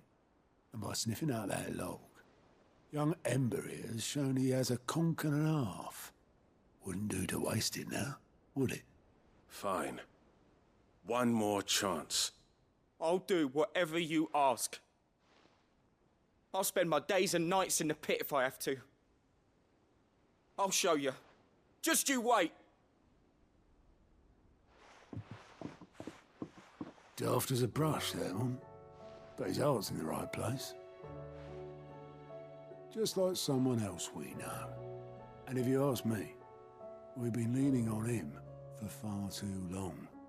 That time the Cursebreakers took some of the weight off his shoulders, I reckon. It couldn't hurt.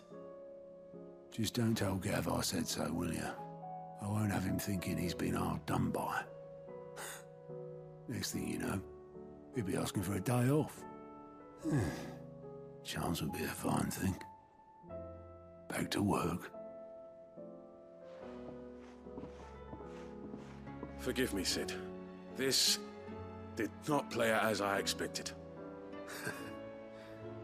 Things really do these days.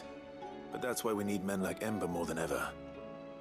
Men who can make the best out of a bad situation. Remember that. I will, Sid. Thank you.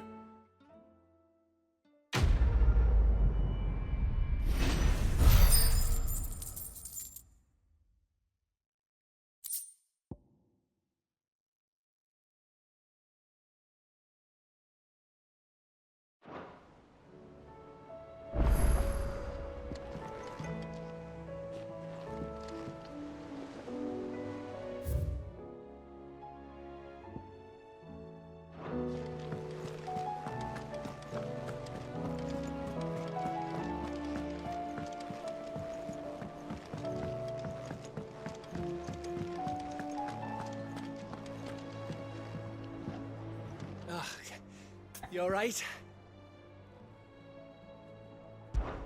Something troubling you? No more than usual. It's just... Etta's baby will be coming soon, and I wanted to make something for it.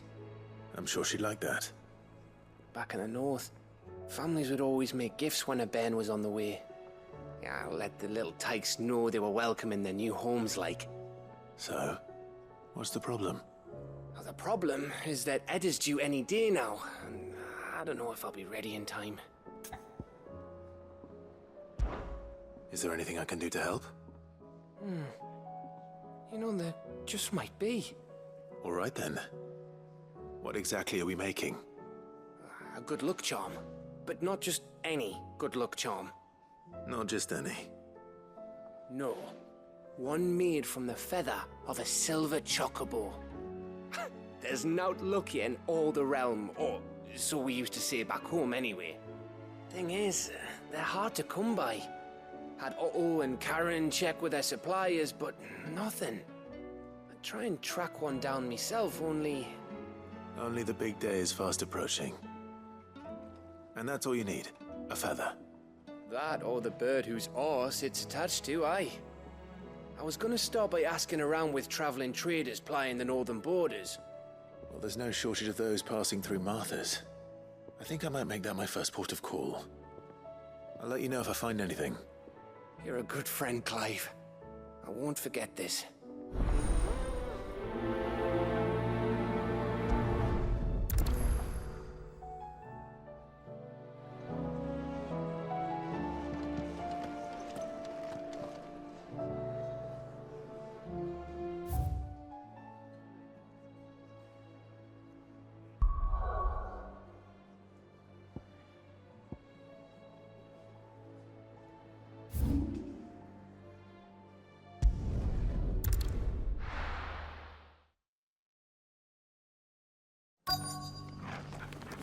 Let's hope one of the merchants here has what Gav needs.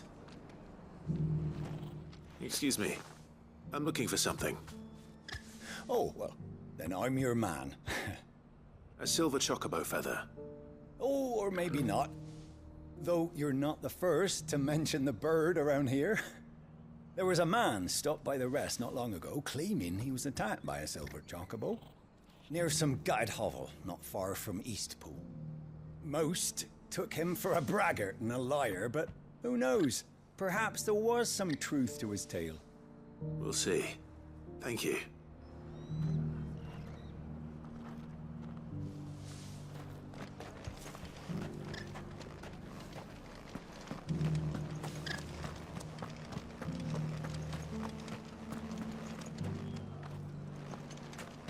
Just because the heavens have gone to rack and ruin it, don't mean we have to. I've got greens, all shapes and sizes. Colours too. How do, traveller? You've the look of a man who could do with a new whetstone. Or perhaps a bawdy etching of the Vicereine. Maybe another time. I'm looking for a silver chocobo feather. If that's the case, rumours are all you're likely to find. No one has seen a silver chocobo for years. Word is they were all hunted for their feathers. Some northern nonsense about bringing good luck. Didn't bring them much, nor their bows. If any are still out there, I reckon they'll be doing their damnedest not to be discovered. You're probably right. Thank you anyway.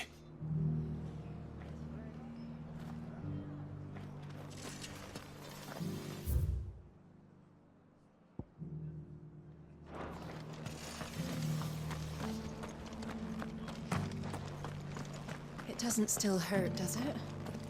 Oh, 1,000.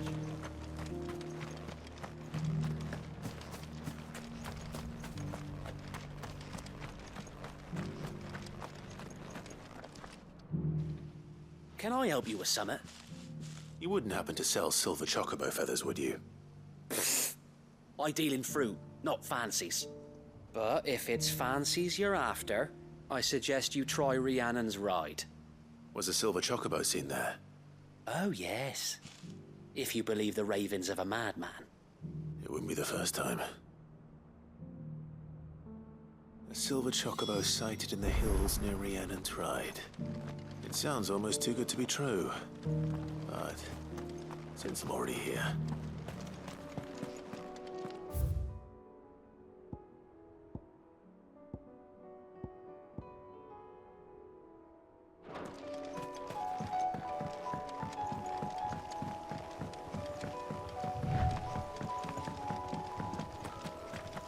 Can hardly make out a bloomin' thing.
Tracks. They're not left by bandits for a change.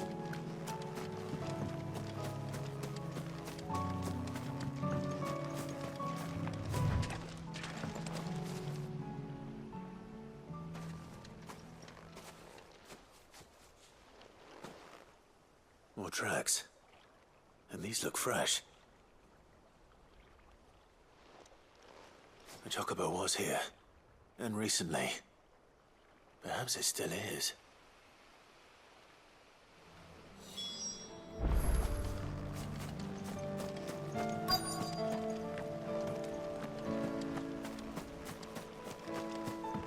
I don't hear anything.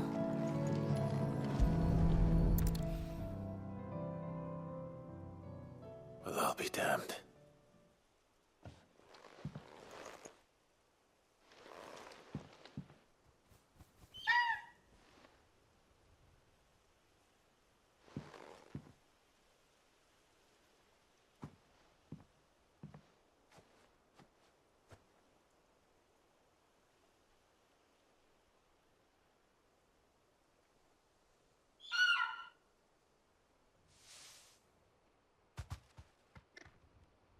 It's all right. I'm not going to hurt you. Just borrowing a feather for my friend.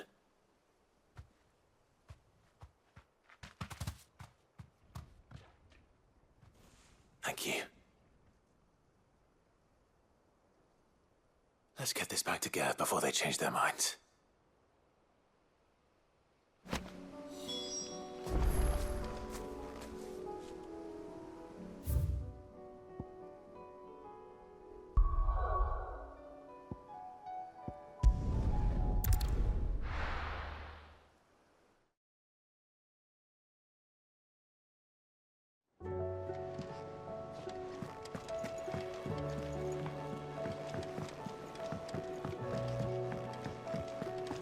It was no trouble at all. Clive, you're back. How'd you get on? Any luck? Any luck, you say?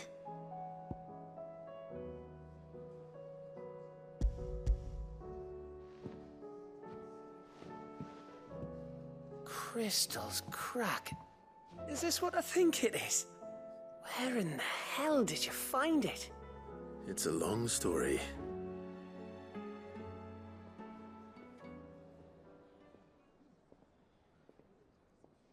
Right there on the road to Eastpool. Who'd have thought it? Everything up there's been abandoned for years. The empty cabin made for the perfect shelter. Though I fear my presence may have forced the poor creatures to look elsewhere. Don't blame yourself, Clive. The Blight's right on Eastpool's doorstep. They'd have had to move on before long. Even if you hadn't have turned up. They'll find a new home. Trust me.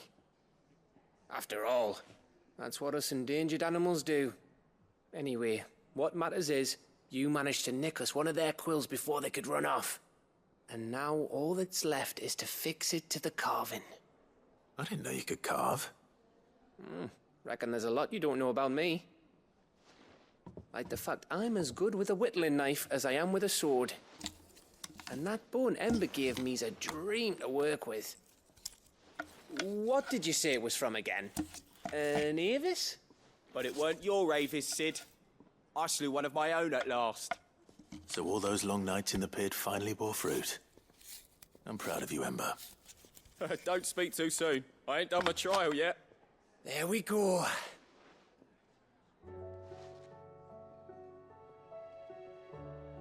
What do you think? I think if you ever hang up your scouting cap, you'll be able to make an honest living. Oh, will I? I should go and see if Ed is awake. Give it my best. You can give it to yourself. Come on.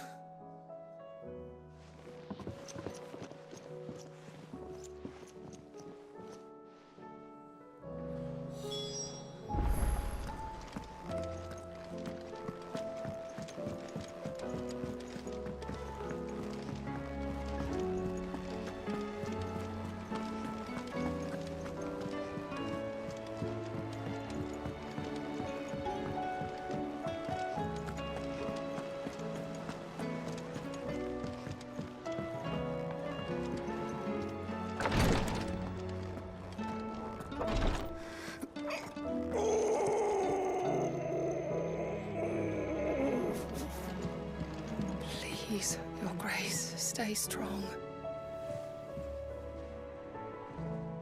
Ah, me lords. How are you feeling? Well, thank you. Is something wrong? Wrong? No, nothing like that. What it is... Go on, please.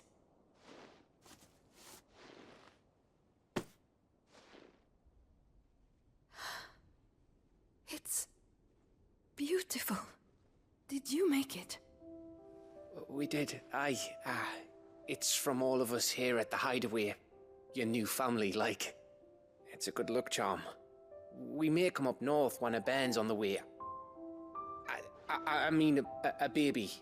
To let him know that they're part of the family too. Oh, I hope you like it. I don't know what to say. I thank you, my lords, for everything.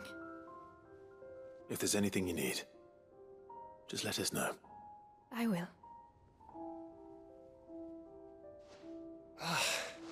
Clive, fancy a swift off? I'm thirsty. I could be convinced.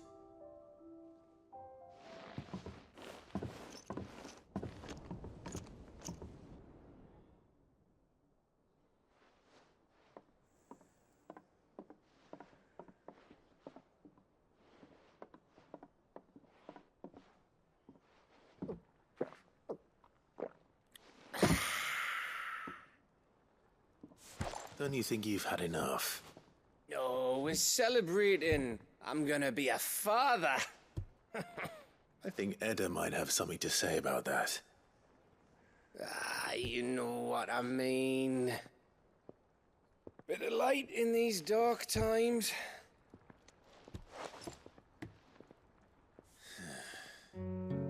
Wasn't long after me 10th name day, my mum told us she was with child again.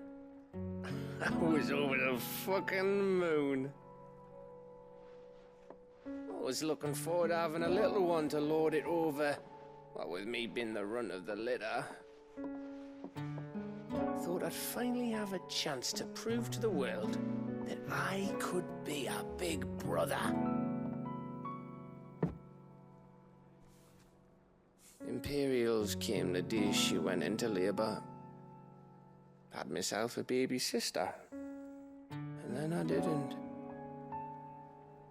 Me whole family gone in a blink, while I hid in the cellar like the spineless little arsehole I was. Great brother I turned out to be.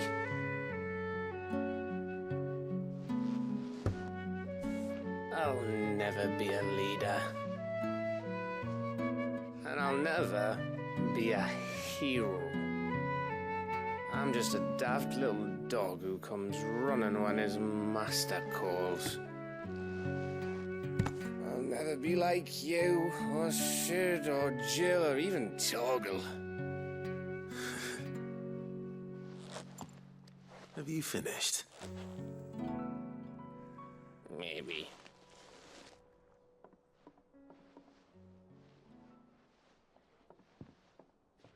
Do you know why you're our best scout?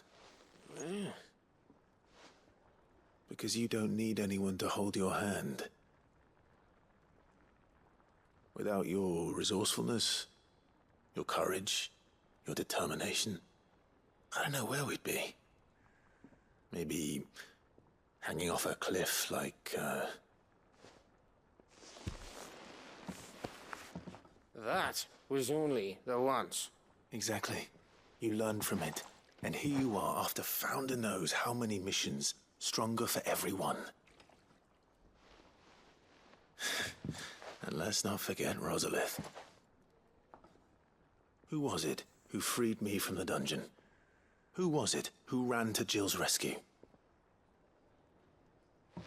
That would be me. Because you're our brother, Gav. My brother.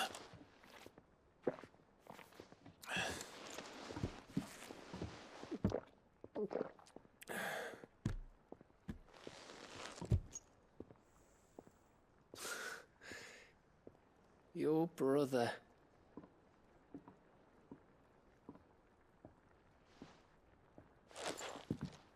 Which means that when the time comes, I get your room. And your sword.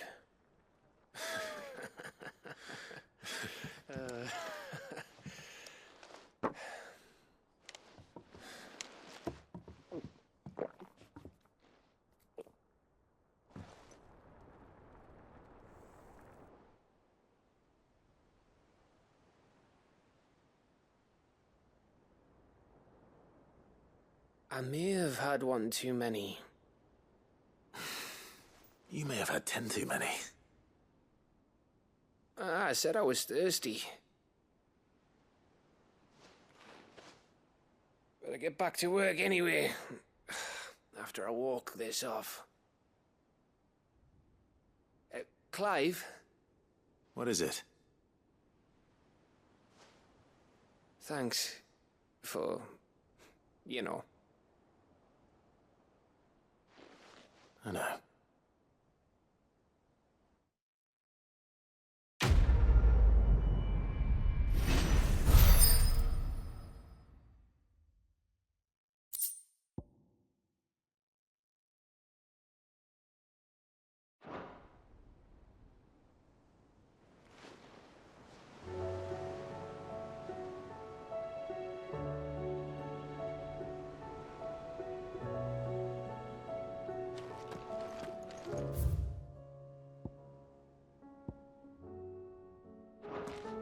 Do you think they'll come back?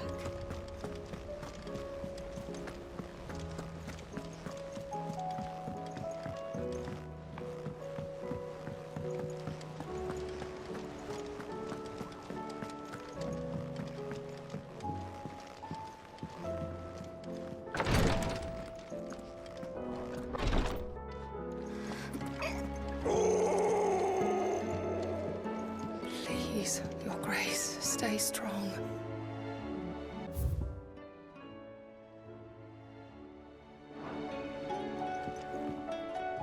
My Lord Marquis. Yote, is anything the matter? You seem troubled. Perhaps I might be able to help. My lord. Yes. Perhaps you might. It's your brother. His condition continues to worsen, though he does his best to hide it. The lesion on his chest pains him more with each passing day. I had feared as much. There are certain elixirs which can ease the suffering of those afflicted by the curse, but... But His Grace's case is severe. The drafts I have been able to prepare for him thus far have ceased to have any real effect. So I consulted with Talia and certain of my comrades among the Undying about the possibility of finding something stronger. And thankfully, a recipe was found. The only problem being that the critical ingredient is exceptionally hard to come by, and our supplies are almost exhausted. Unless we can secure more soon, your brother's anguish will likely become unbearable. My lord, I know that I have no right to make demands of you. But would you help? For Joshua's sake. For Joshua? Anything. Thank you, my lord. So, what is this critical ingredient? A rare herb by the name of stonerwort.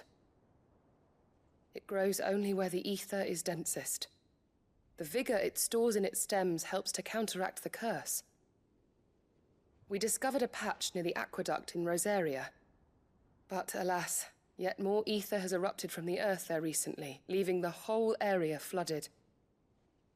The search continues for a new source. One that we might reach without being turned. So it's only that you can't reach it? The stonerwort itself is unharmed by the flood? Well, yes, but... Then I shall go in your stead. But, my lord... You've yet to find another source, correct? So for now, the aqueduct is our best hope. Besides, I'm a dominant. The ether can't hurt me. Well, if you're sure, my lord. Stonerwort is easily identified by its blood-red blooms. Search around the aqueduct, and you're sure to find some soon enough. I shall remain here and prepare the other ingredients.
Here's the aqueduct.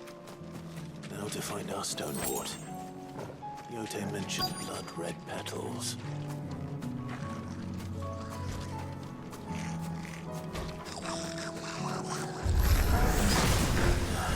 Just my luck. I won't do anything till they're gone. There's only one thing for it. Nice try.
reinforcements arrive. All right. That should do it. Let's get these back to Yote.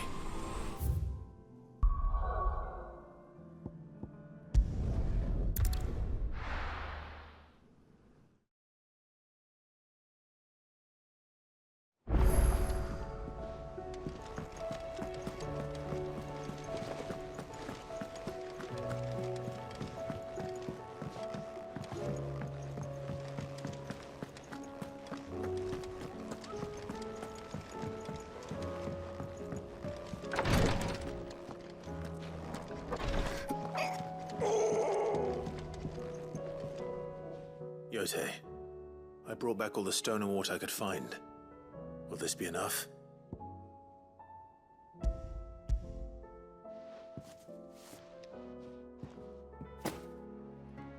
Yes, my lord. Thank you. I'm sure it will serve us until we can find another source. I'm very glad to hear it. You and His Grace are very much alike, you know. You think only of how you might help others, and never of the danger to yourselves. No more than you have minding my brother. You've risked a lot for him, and I thank you for it. I am honored that you should say so. But I beg you, my lord, do not give too much of yourself for the sake of others. We could not afford to lose you. I'll keep that in mind.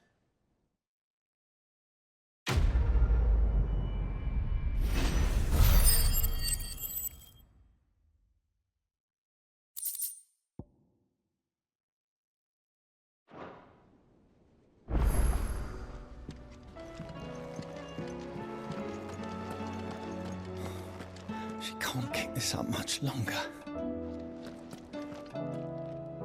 Glory to Griga. There you are. And not a moment too soon. What's happened? Taya's busy working herself into an early grave. Since the arrival of her latest patient, she's refused to stop, even for a moment. I've tried offering to see to him in her stead, but she won't hear of it. Clive, she hasn't left the infirmary in days. She's pushing herself too hard. And if she doesn't rest soon, will you talk to her? Order her to her chambers if that's what it takes. Because if she keeps this up, I fear the hideaway will be without its best physica before too long. I know better than to order Taya to do anything, but I'll speak to her. Thank you. I pray you have better luck than I did.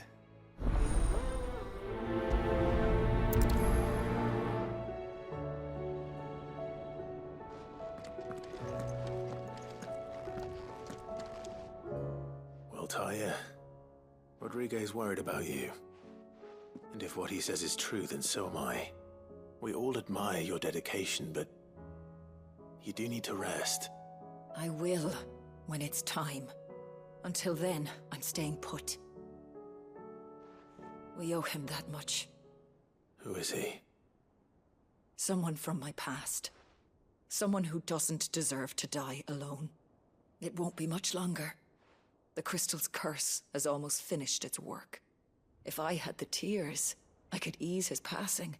But without them, we've nothing that will touch the agony of those last few hours. How would tears help this man? Not my tears. Tears of mercy. Alicia, it's the only thing strong enough. You wouldn't, Taya. Surely. There must be something we can do for him. Sometimes an easy death is the greatest kindness we can offer. You do well to remember that, Rodrigue. I will. We have all the ingredients we need for Alicia Balwam. It needs to be fresh, though, so we rarely have much to hand. I can make the draft if you can bring me what we're missing. Just tell me what you need. There is a species of venom-weeping spider that lives in the forests of Norvent, near Lorbert's Pass. Bring me one of their eyes. Preserve it as best you can, but avoid contact with the tears. I'll make sure the other ingredients are ready before you return.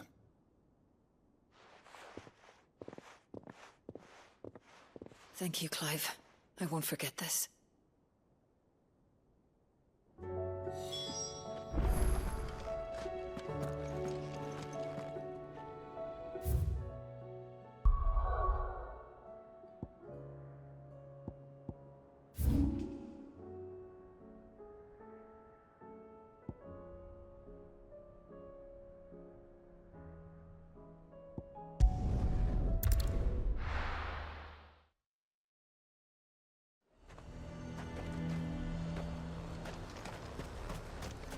He'd have our coin, our stock enough.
Rodriguez mentioned his spiders will be the size of curls.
Hopefully one won't be enough. Rodriguez will have prepared the other ingredients by now.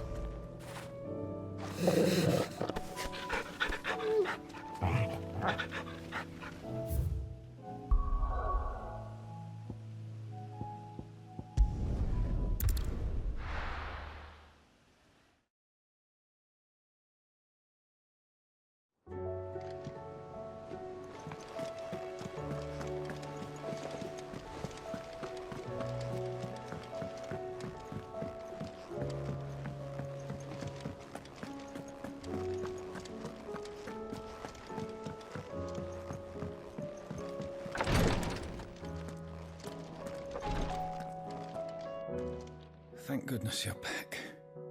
Taya looks like she's about to collapse. Is this what you needed?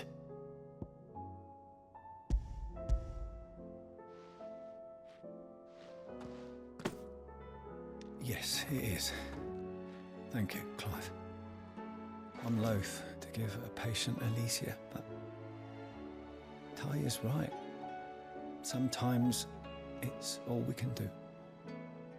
A single dose dulls even the most agonizing pain, and all other sensation with it. It may be a gentle way to die, but it is death nonetheless. I wish there was another way.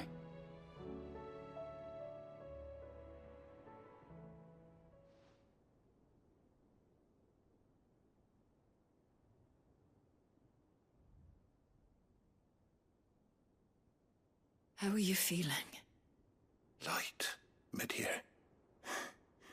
Drifting on waves. Good. Just relax. Let the waves carry you to a better place. Thank you, Daya.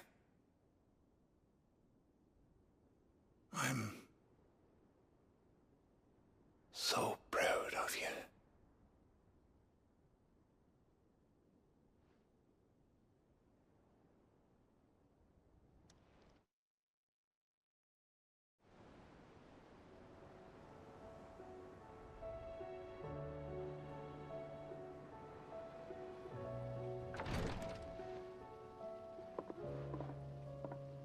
He's gone.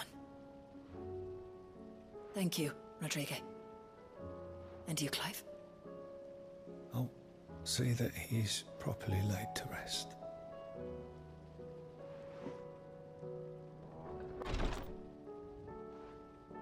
The man you helped today was my mentor, back in the Southern Isles, on the front lines of some meaningless war. I was still a child when they shipped me to their triage tents, to treat the wounded with my gift. But in such blighted lands, I was next to useless. Until he taught me the true physicker's art, that is. An art we would be lost without. Tears of mercy were his gift to the bearers of the world. A respite from the agony of the curse's end. And a kindness Sid would have approved of. You know as well as I what life is like for a bearer soldier. Marched from one battle to the next, never knowing which might be your last. A commander may care nothing for the bearer spent in his service. But my mentor's gift gave the dying one fleeting moment of tranquility before the end. I've no tears left, Clive. I've seen too many of my friends taken. Something needs to change. And we need to be the ones to change it. And we will. I promise. I hope so.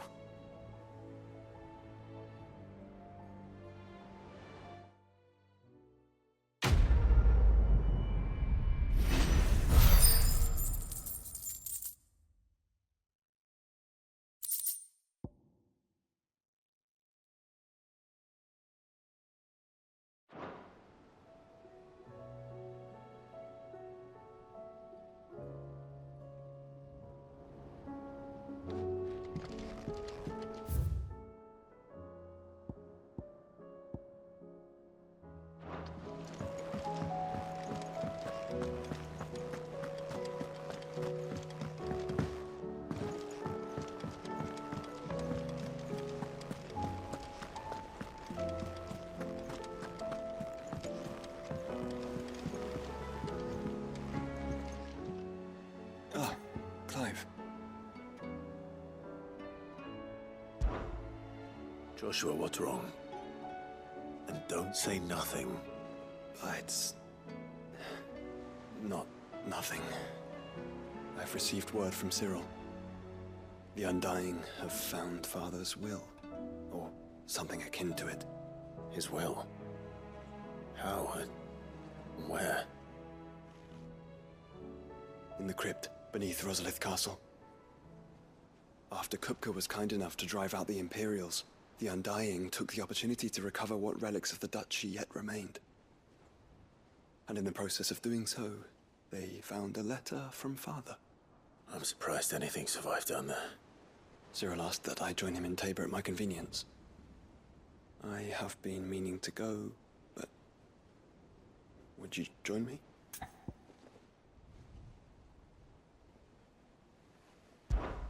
Of course. I want to know what's in that letter as much as you do. Very well. I am ready to leave when you are.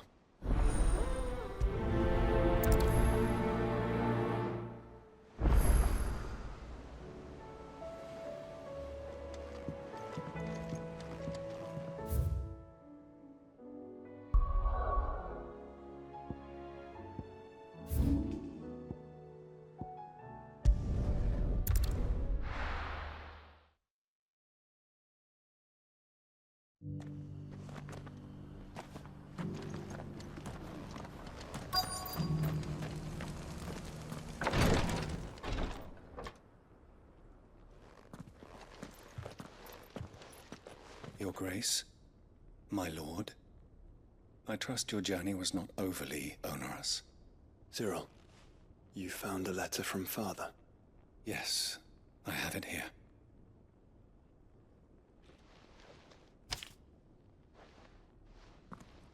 If you would do us the honor, my lord.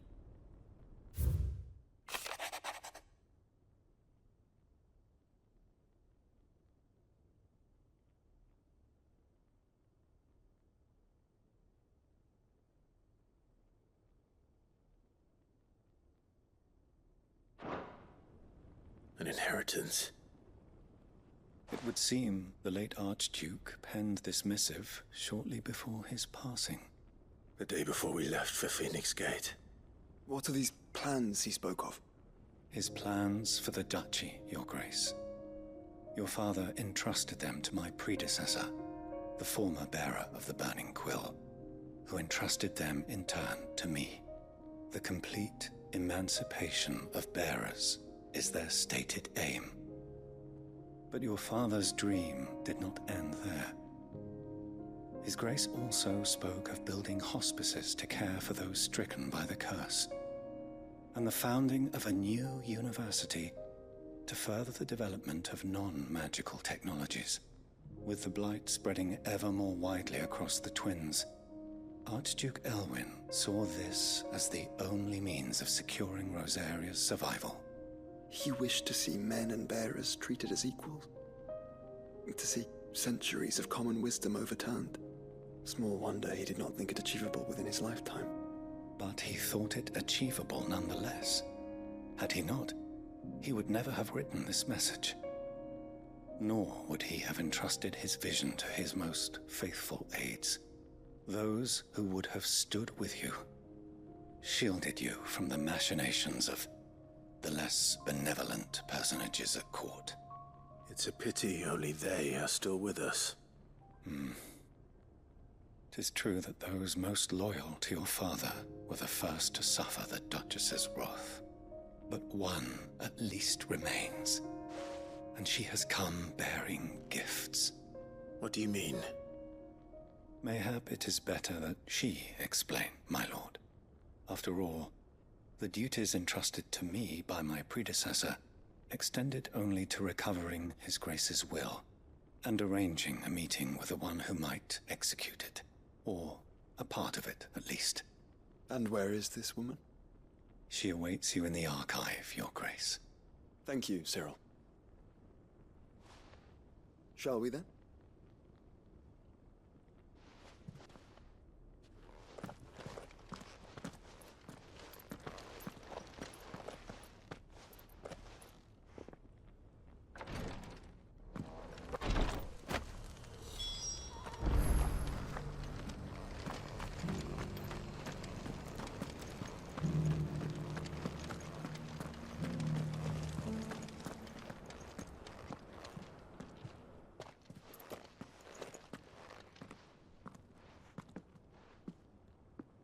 My lord, Your Grace.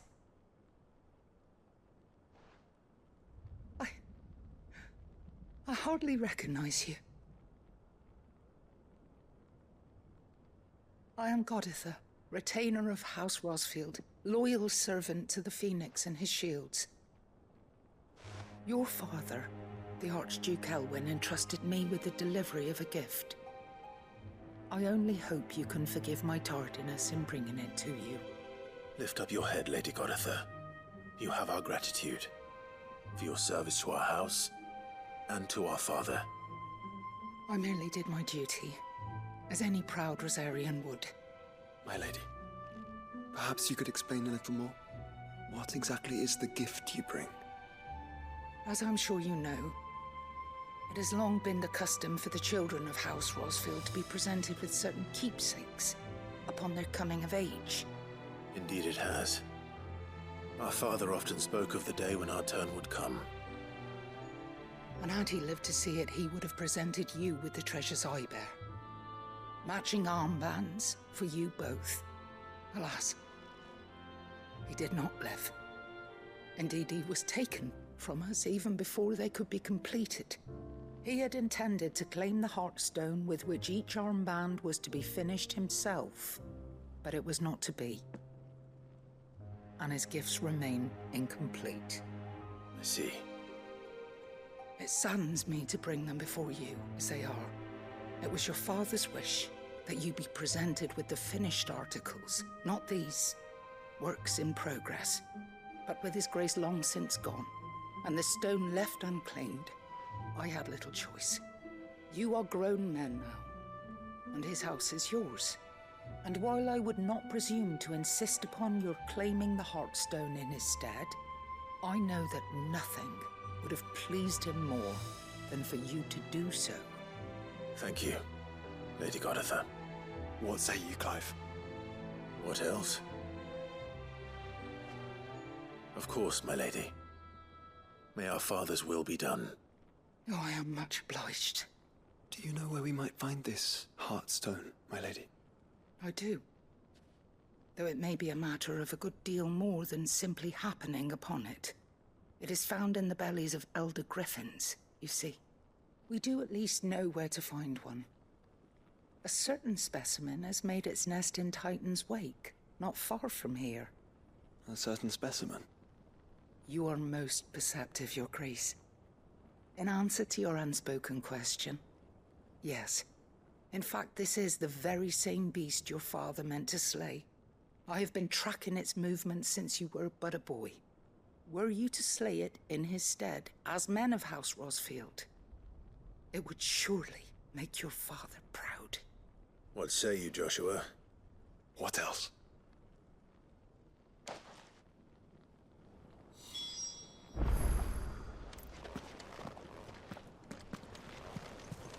Titan's Wake is to the south of here.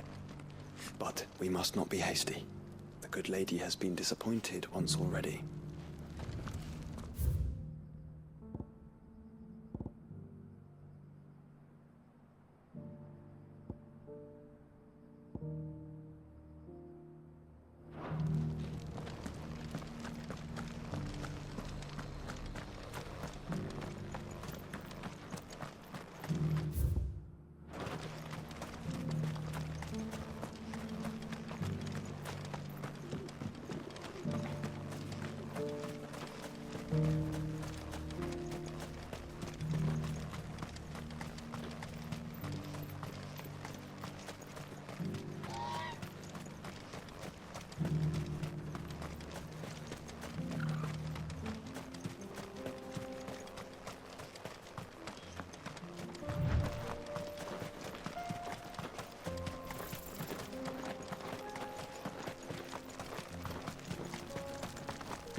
Eyes peeled, Joshua.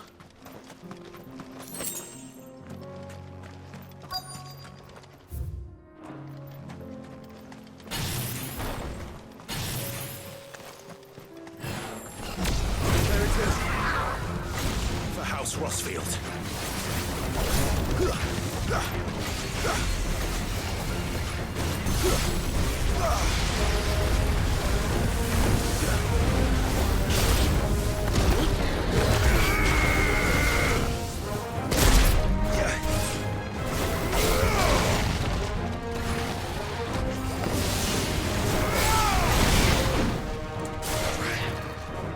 Too slow.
Is this the Heartstone? I expect Lady Goditha will know.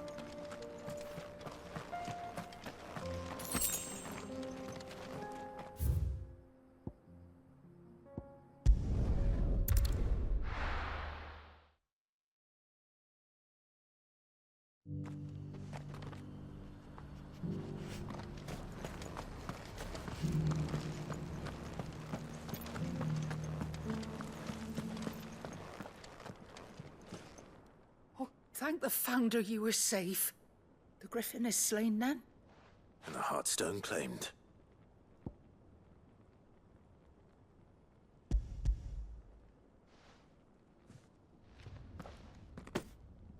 Yes. This radiant luster, like frozen flame. It is just as your father described it. Thank you, my lord. Your Grace. Your father would be so proud. Lady Goditha, the lapidary is ready. Thank you, Cyril. I will be with him shortly. If you would excuse me, I shall have the stone cut and set forthwith.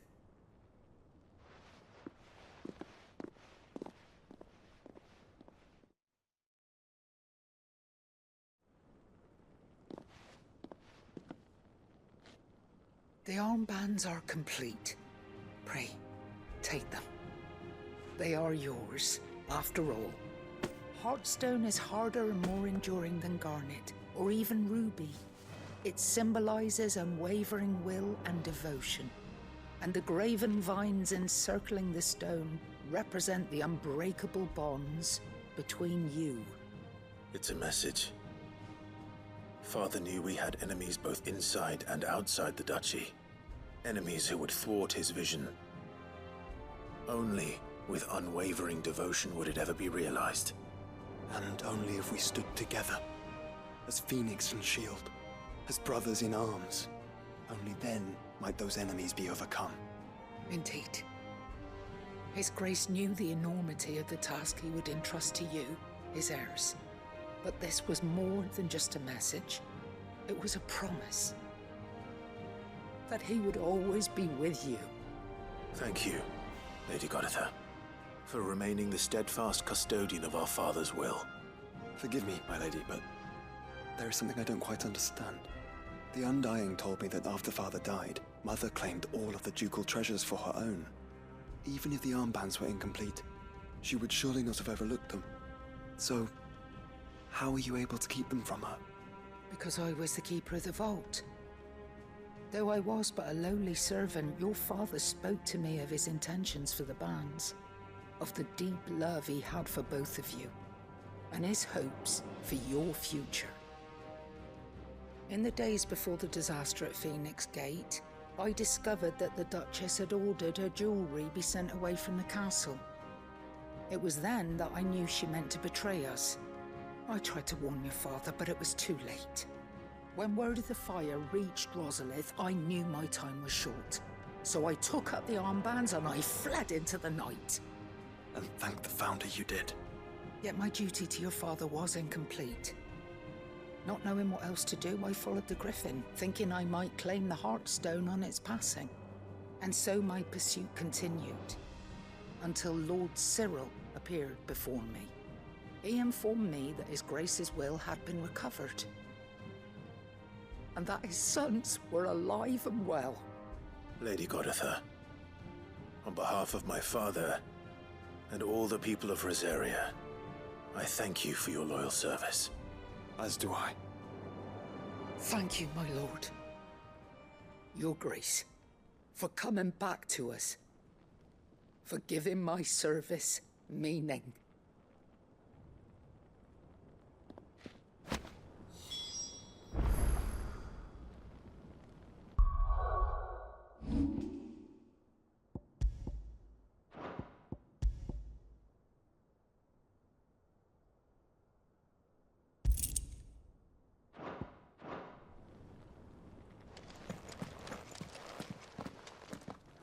The bands suit you well.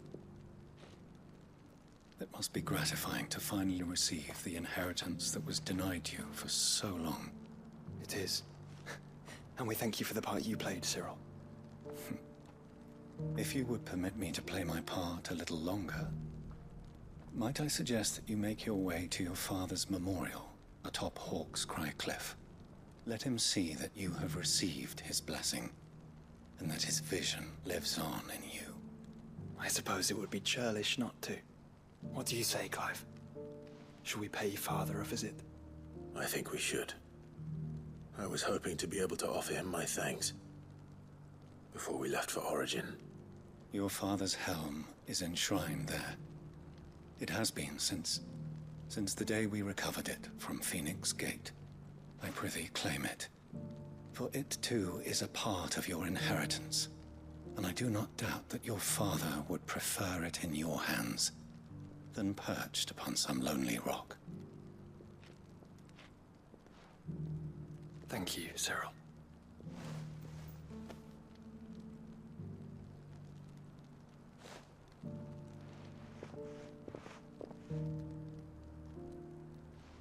Come on, Clive. He's waiting.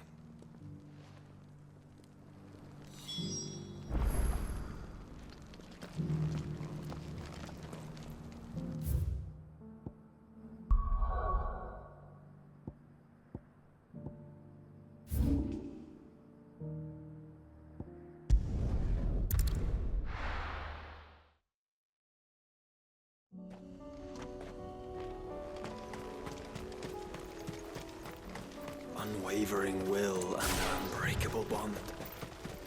Do you really think we're strong enough? To save the world? Of course. To have overcome Father's political enemies? Of that I'm less certain.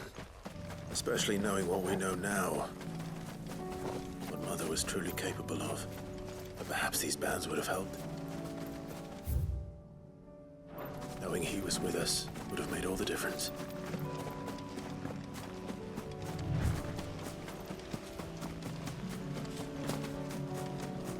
It's just back there.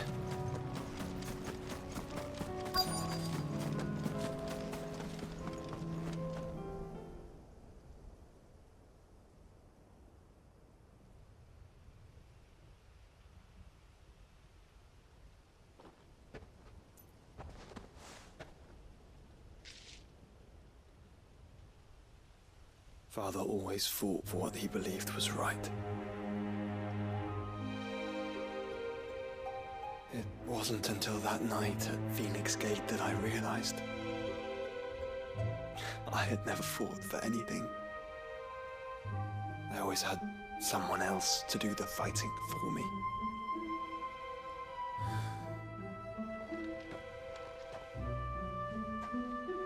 No matter how fate conspired against him, he never lost heart, never looked back, never stopped fighting. To me, he was the greatest of men. And I've been trying to live up to his ideals ever since.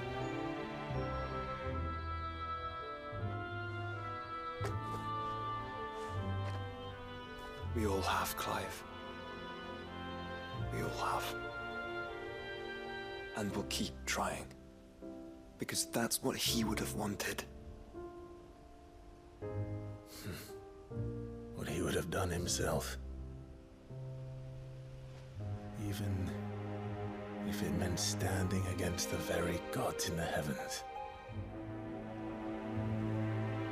I shall be borrowing this, Father, if I may. That you might watch over us as we follow in your footsteps.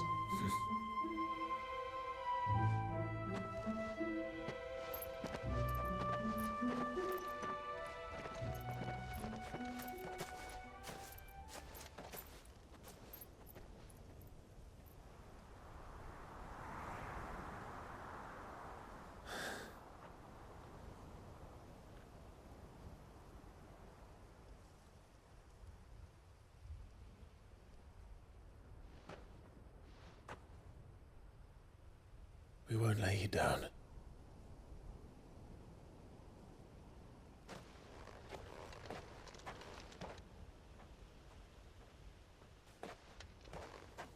Onward then.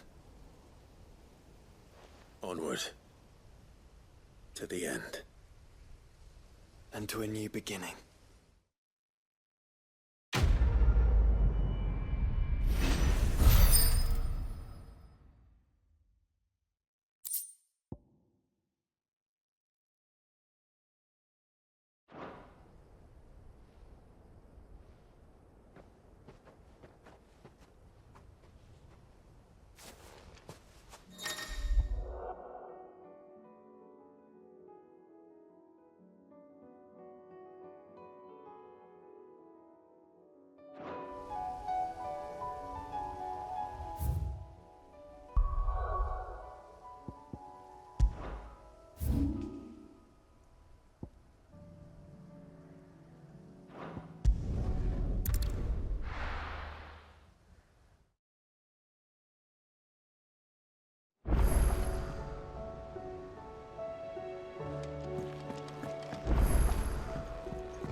If Joshua's worried about Jill, I should go and speak with him.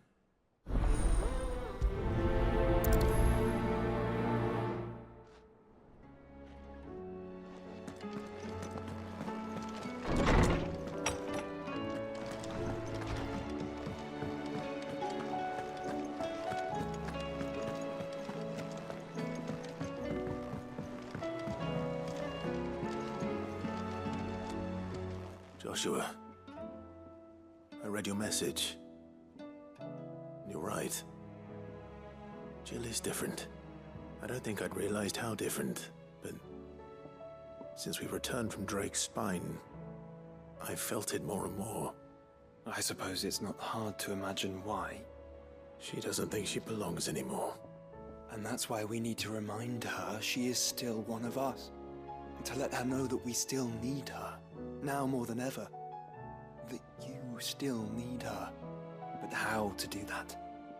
When last we were truly close, we were but children. Of course. Do you remember the time we accompanied Father on his annual tour of the Duchy? And Jill and I broke from the procession to ride up Man's Hill. To see the snow daisies, I remember. It was the first time Father had allowed us to join him. And when he realized you were missing, he had the entire retinue down to the pot boys combing the countryside. In the rain. A thunderstorm forced us to take refuge in a grove of oaks before we'd even made it halfway there. It was the Lord Commander who finally found us, and needless to say, he was none too pleased. Then it seems you and Jill have unfinished business. What do you say? Man's Hill. It's not that far. Oh, true.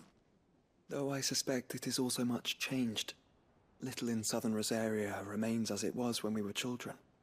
You're saying I should go and scout the area for bandits? I'm saying we should first go and see if there are actually still any snow daisies left. What would you do without me, Clive?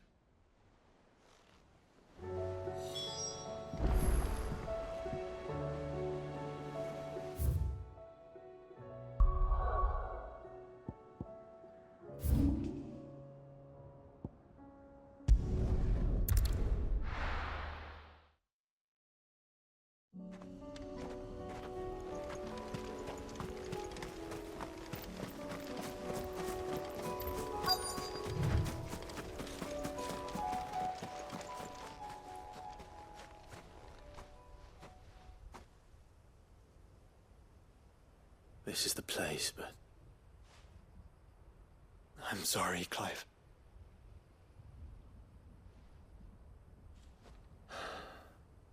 There's nowhere been spared. What do we do now? We keep looking. Man's Hill cannot be the only place where snow daisies grow. Perhaps, but... it's the only place I know of. Knew of. Then why not ask someone who might know of another? Someone at the backyard? To the hideaway, then.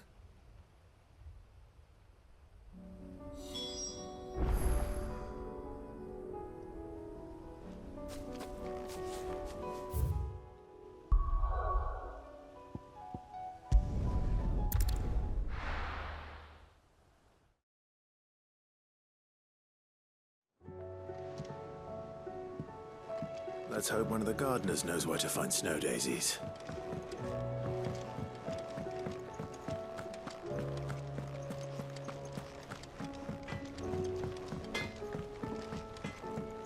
Say what you will.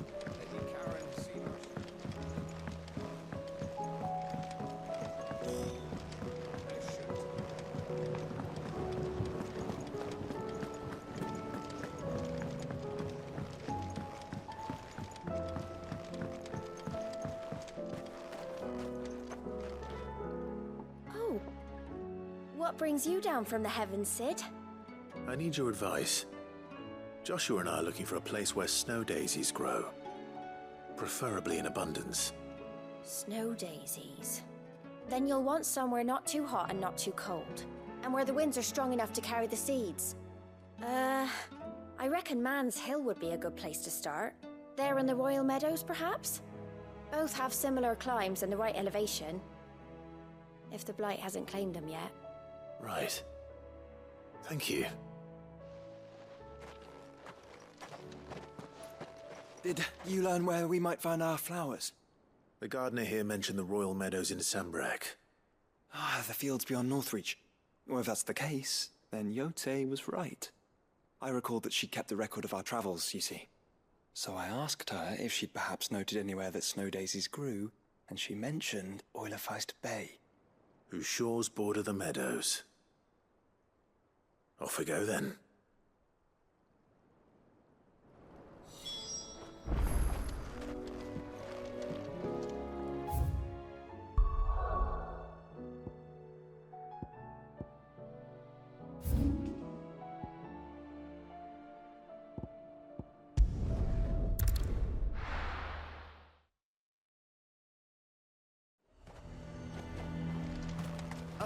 fortress? The garrison is threatening to pull their sentries from the markets. I would speak with this gent. Saw the captain just now.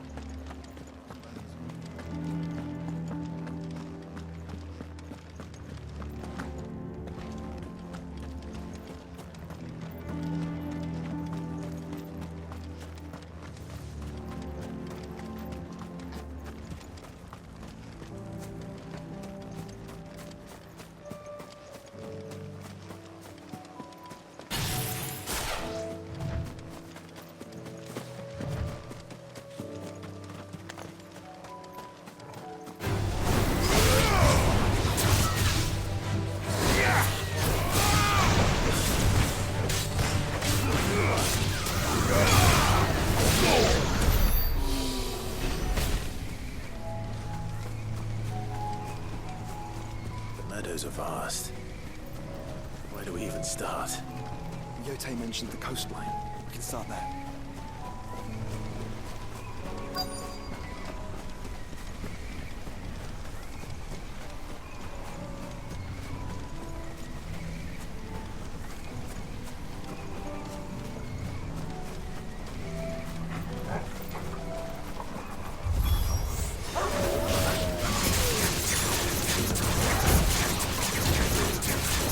Flowers.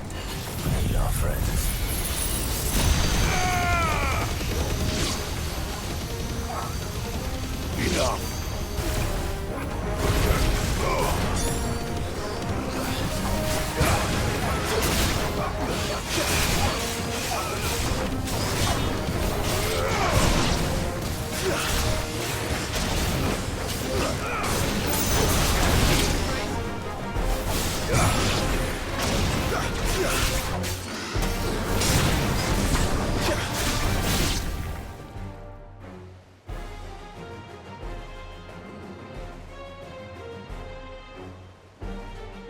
What do you see, boy?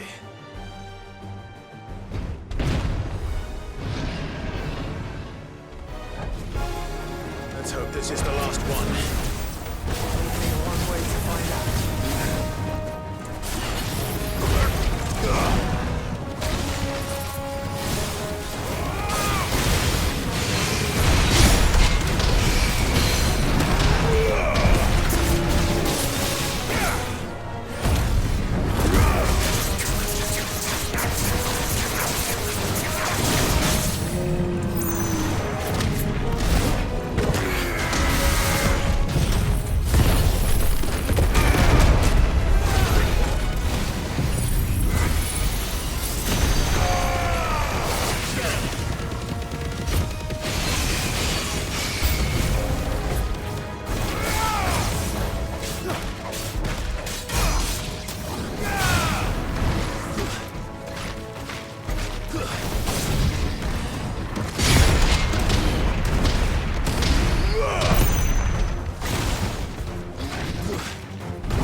That was harder than I expected.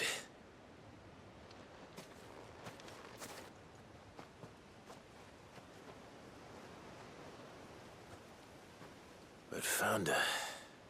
It was worth it. They're beautiful. Do you think Jill will like them? She'll love them. Come on. Let's go.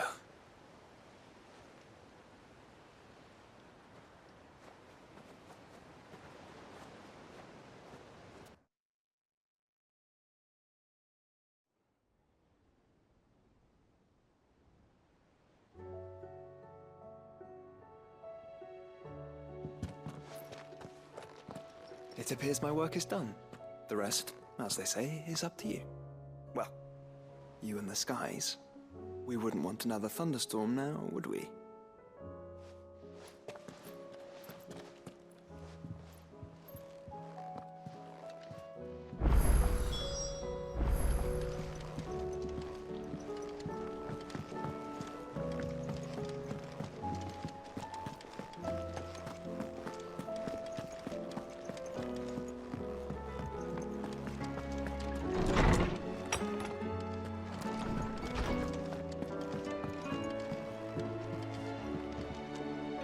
Jill, there's something I'd like to show you. There is? And where might this something be? It's, not here. Now, I know this is sudden, but how would you fancy a trip to Oriflamme?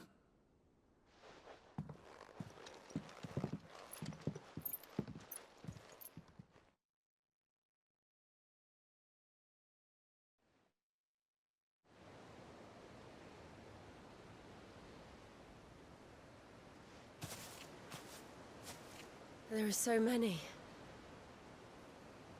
This is what you wanted to show me.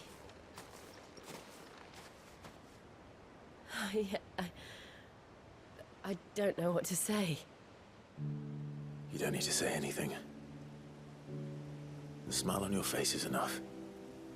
We've been worried about you, Joshua and I. Do you remember when I took you to Man's Hill? Or tried to? How could I forget? You saw me crying and thought a change of scenery might lift my spirits. In the end, it earned me a nasty cough and a stern scolding from your mother. But I felt wonderful nonetheless. I'm sorry. I had no idea what I was getting us both into. But I couldn't bear to see you like that. Before we left, my chambermaid told me she'd overheard your mother talking about my marriage prospects with some of the noblewomen at court. They were debating whether it would be more profitable to marry me off to one of the high houses instead of saving me for the ducal line. No one thought to ask me what I wanted. I was nothing to them. A pawn at best. I felt so trapped. So lonely. I didn't know. But I wasn't alone. You were there. Your hand in mine as we ran for those oaks. And I knew then, no matter what happened, I would be all right. I'll never forget that feeling.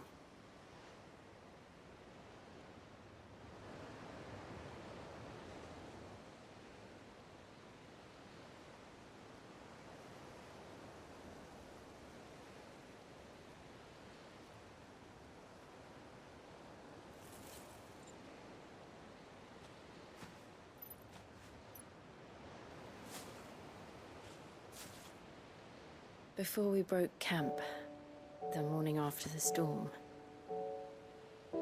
do you know what I did? No? What? I slipped away from my governess to climb the tor. And from there I saw a sea of petals, all reaching for the sun. And I realized that no matter how terrible the night, dawn would always come.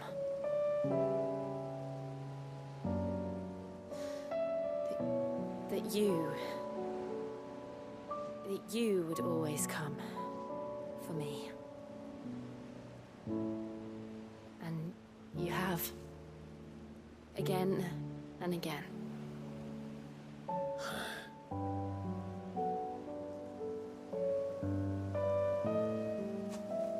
Where do you see us? When all this is over?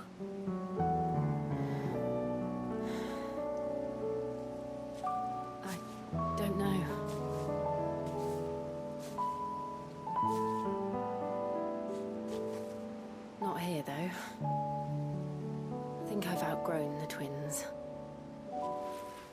After everything we've been through,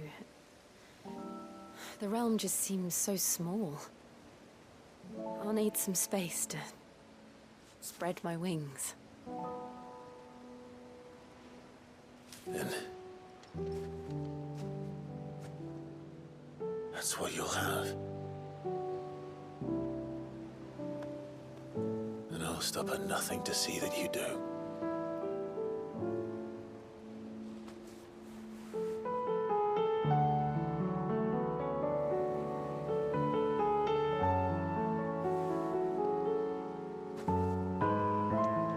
I never was much good at garlands, but it'll have to do. I'll treasure it forever. Thank you, Clive. For this, the flowers, for everything. It's exactly what I needed. You are my treasure.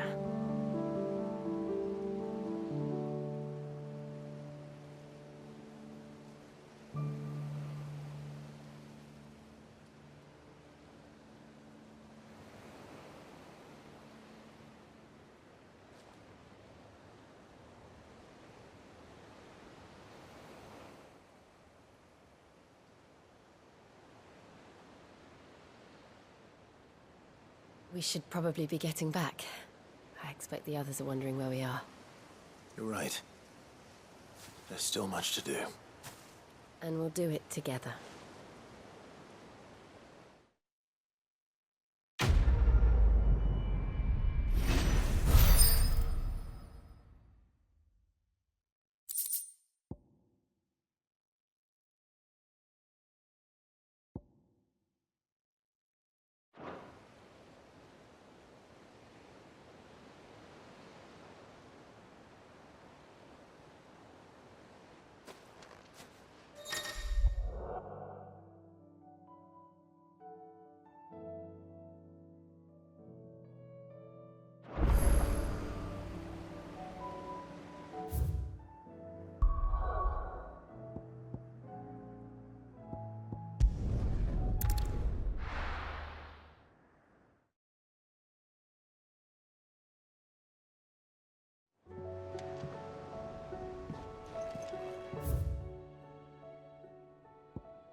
How may I help you today, Clive?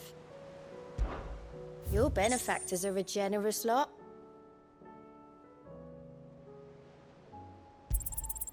Here you are.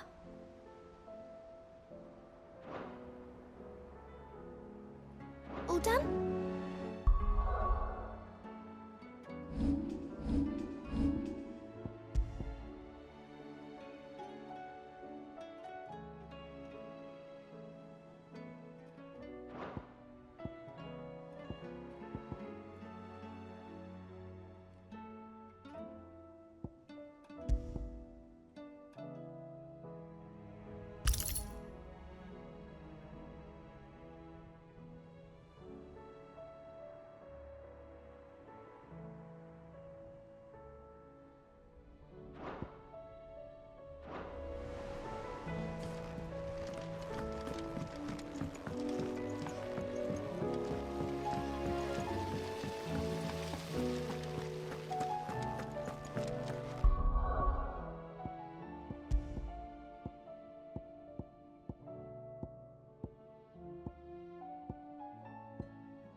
What do you think happened to Miss Mid?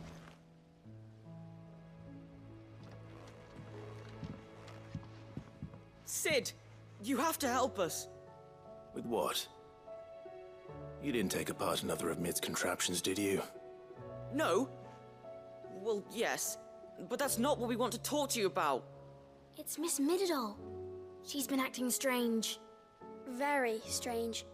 She's barely ever around. When she is, she acts like we aren't even there. Her head's in a crowd. In the clouds. That's what I said. In the clouds. Well, she does have a lot on her mind. When did you last see her? Not long ago. Ah, right after she got back from saving you from Stoneham. Then it's probably just about the Enterprise. It did take quite a battering on the way there and back. You didn't break it, did you, Sid? You really should be more careful around Miss Mididol's inventions. Oh, don't listen to her. Even if you did break the Enterprise, you could put it back together, couldn't you?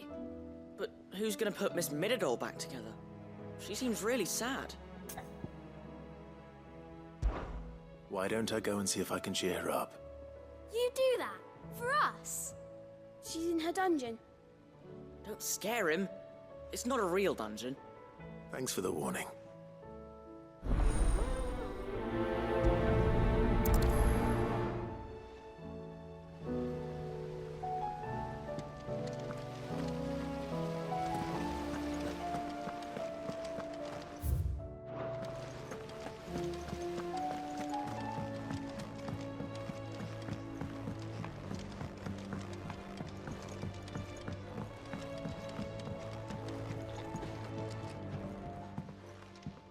Mid, if you have a... That's it! I knew it! The answer was right here under my arse all along! If this doesn't steer to the skies, nothing will! To the skies? You aren't trying to give the Enterprise wings, are you? What else would I be doing? The children seem to think you're avoiding them. They're worried about you. Is this really so important that you need to shut yourself away from everyone?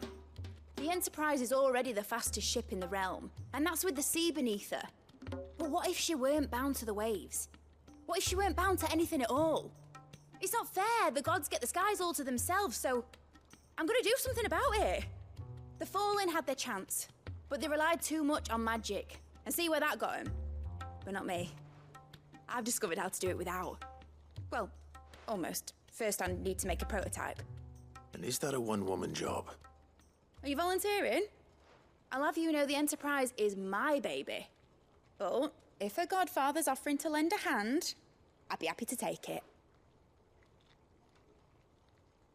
First, I'll need oil, and not just some old drippings from Miss Molly's spits in the Tub and Crown.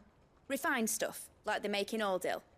Then I'll need some bone, or shell. Light, strong, preferably no longer attached to the beast it belongs to. If it's beast bones you're after, I'm sure the curse breakers will know where you might find some. No, they'll know where you might find some. You're the one who offered to help, remember? I should speak with one of the curse breakers before I set off for Old Hill. See if I can't find this bone while I'm there as well. Has Mididol mentioned a new project?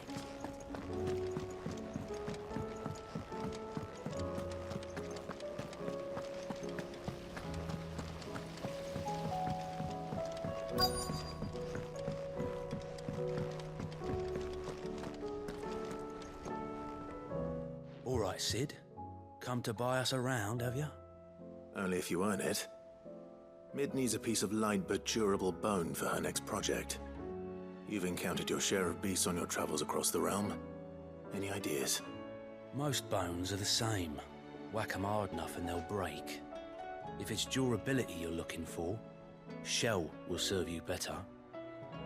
You know what an adamantus is? I do. And I know to give them a wide berth. Will any old adamantus do? Well, with shells, the older the harder. There's a rumour of an ancient adamantus down in Karava, near Old Bidza, or what's left of the village anyway.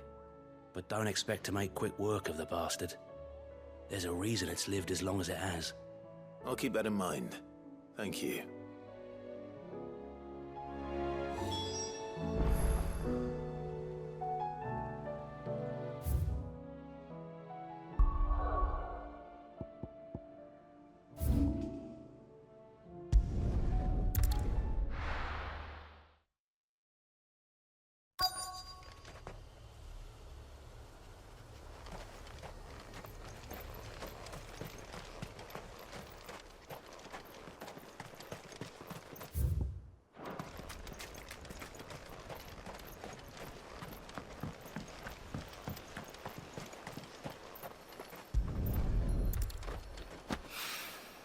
Mid's oil. After what happened here, it's a miracle there was any left at all.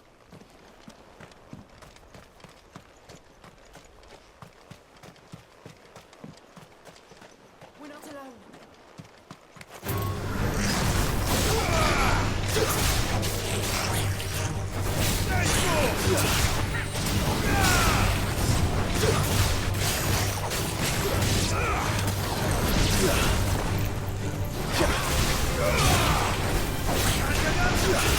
Farewell!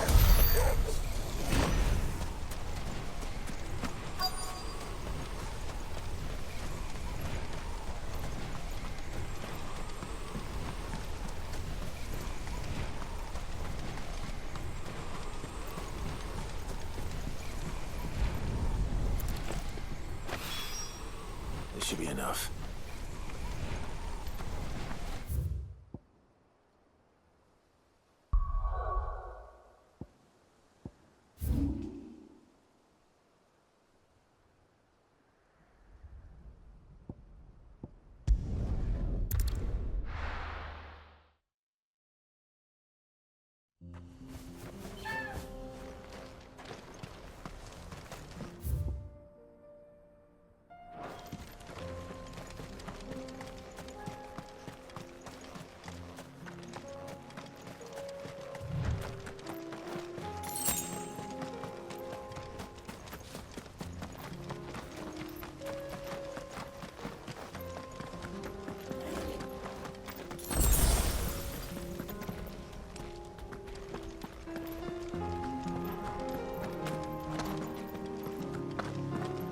Here we are again. Carava. If you were a tortoise, Torgor, where would you hide?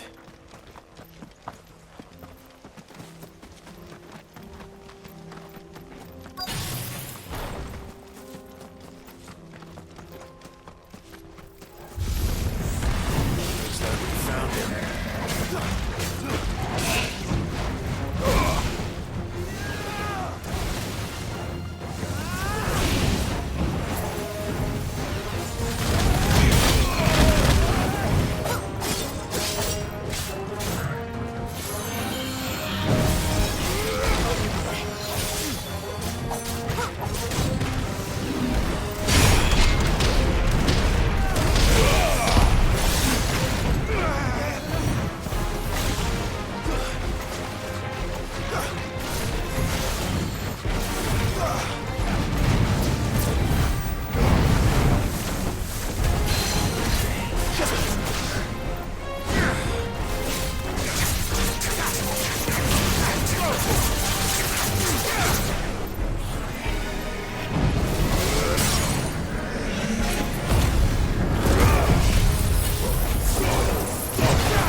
I better get these materials to Mid so she can finish her prototype.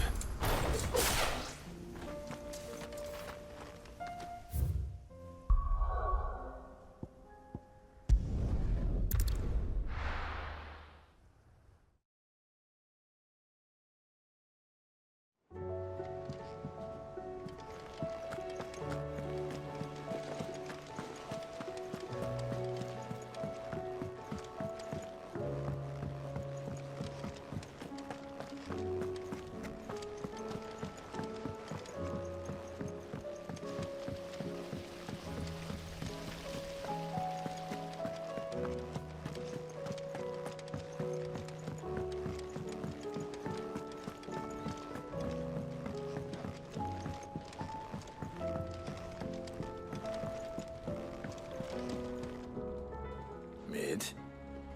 Tell me this is all you need.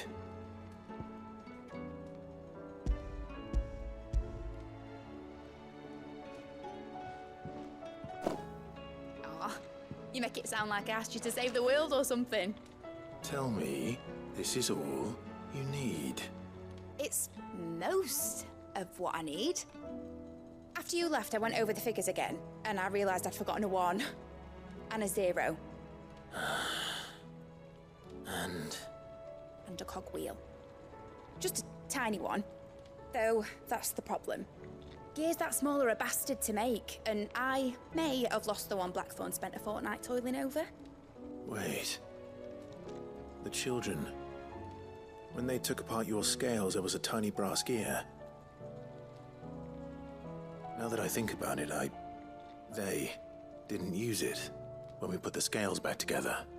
The young'uns? But why would the... You know what? I don't want to know. I'll keep working on the model. You go and find that cog.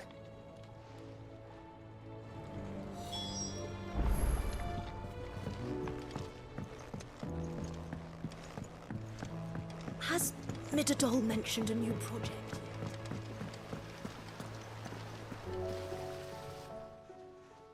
Sid! Is Mid still hiding from us? She wasn't hiding. She's fine. She's just busy working on her next project. A new invention? What is it? What is it? Is it an airship? I bet it's an airship! Do you think she'll let us help? That just so happens to be why I'm here. She needs something special, something only you three can provide. A brass gear. A tiny one. One that might fit on, say, a set of scales? Oh, the one you forgot! We remember! We saved it, just in case. It's in the bag of bits. Since your lesson, we've been disassembling, then reassembling everything we can find. All the pieces that are left over, we keep under our beds, just in case. That's good to know. Look! I found it!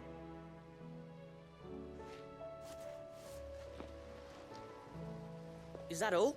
Just the gear? We have more parts if Mid needs them. That's all for now. But I'll let Mid know about your hoard. Just in case. Thanks, Sid.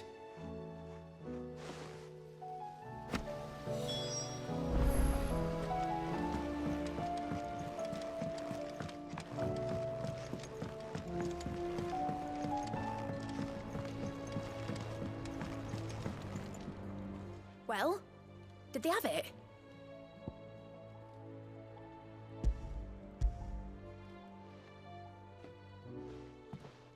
They did. And they kept it somewhere nice and safe. Will it work? Will it work? He's perfect! You're a genius, Clive. What exactly are you going to use it for? Only the most important job of all. The wings aren't going to move on their own. But with the right cog in the right place? Well, you just wait and see.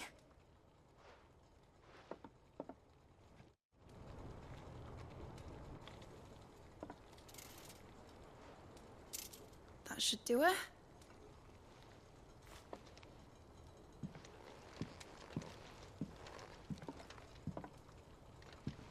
Here goes nothing.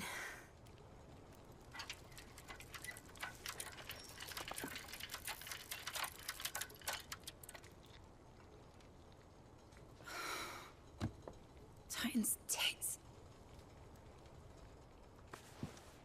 It wasn't supposed to fly, was it? Of course it was supposed to fly. Wouldn't be much of an airship if it didn't. Honestly, these bloody engines are driving me mad. I was so sure this would be the day she soared. The Mithril engine was made to make dreams come true. But maybe this is one dream the world's better off without. Show folk how to take flying. It won't be long till they're raining death down on each other. People will lose their homes. Children, their mums and their dads. Like I lost mine. I'm sorry. So am I, Clive. So am I. Sorry that I have to choose. Do I follow my head, or do I follow my heart?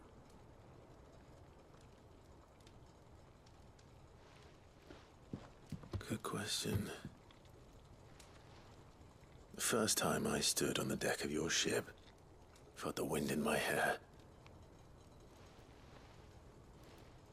It was like I was flying. But imagine how it would feel to actually do it. My dad always said there were two ways of living life. Chasing a dream or shuffling to your grave. And he were right. Right about a lot of things. Not that I like to admit it. People need dreams to chase. Especially in a world like this.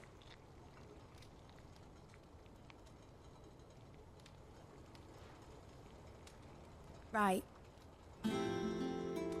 When this is over, I'm gonna take all my mithril engines to Zemeckis and sling them over the edge. I won't have my dream end up turning into someone else's nightmare. But all that hard work... All that hard work will not be used for war, Jamie. But it ain't like it'll be gone. Tell me, Clive, have you ever been on a treasure hunt? Not since Joshua and I were boys. Why do you ask? Because I'm gonna bury the engine schematics and leave behind a little riddle telling people where to find them. A really hard one, so that only the most dedicated dreamers will ever be able to work it out.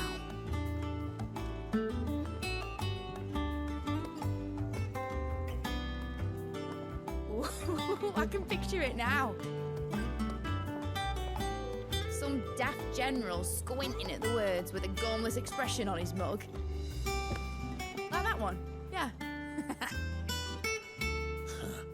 Right.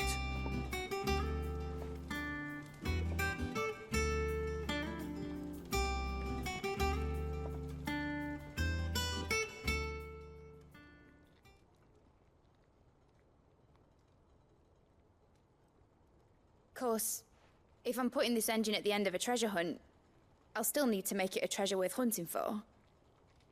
Won't be much of a prize if it couldn't even make a toy boat fly after all. My dad always said, dream big. But it ain't the size of a dream that's important, is it, Clive? Only that it's a good one. And I reckon I've got a fair few good uns left in me. I'm sure you do.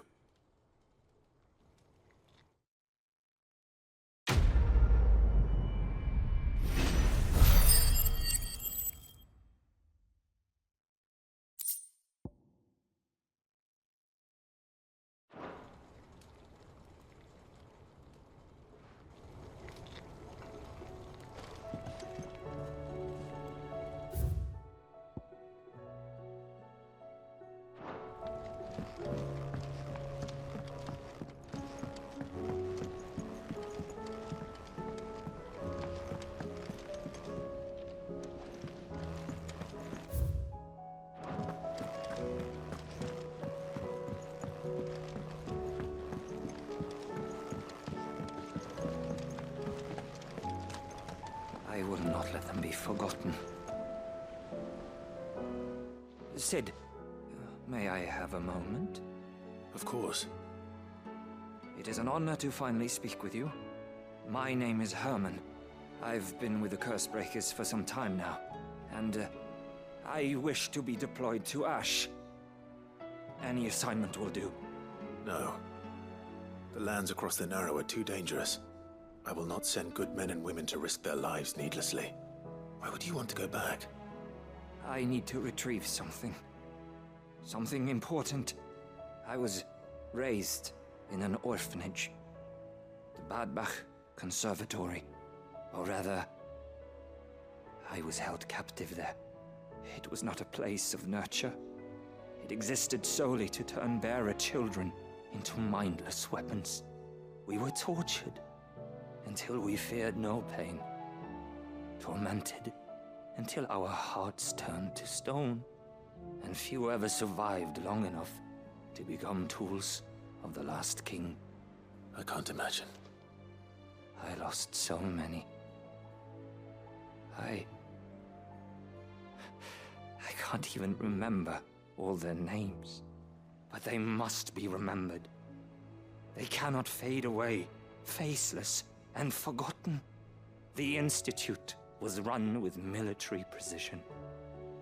Every child measured, every name recorded, every death logged with meticulous care.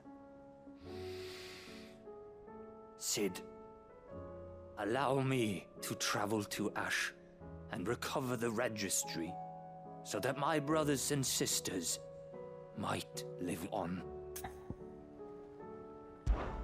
You were a good friend, Herman.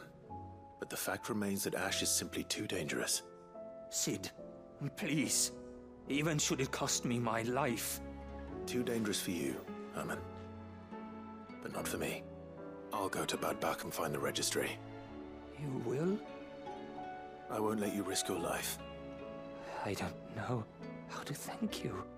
You can start by telling me where I'll find this orphanage. Vida Grace. Hidden in a forest, overlooking the plains. All right. I'll see what I can find there. May the mothers guide you.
This must be the orphanage.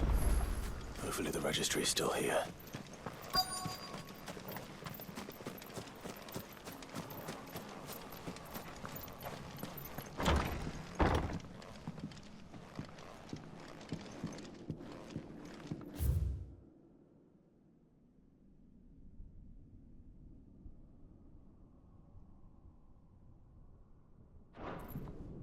Conditioning. This is nothing short of torture.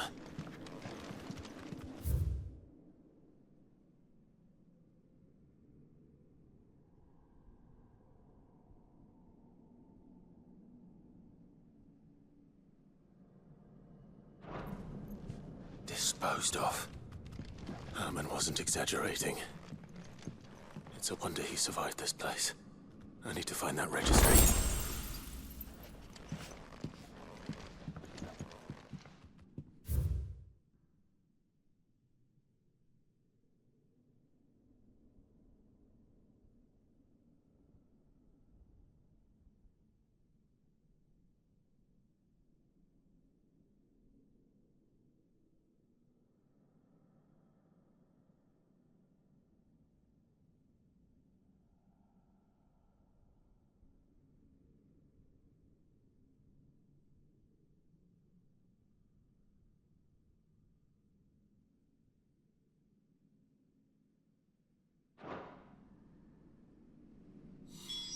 This reads like a suicide note.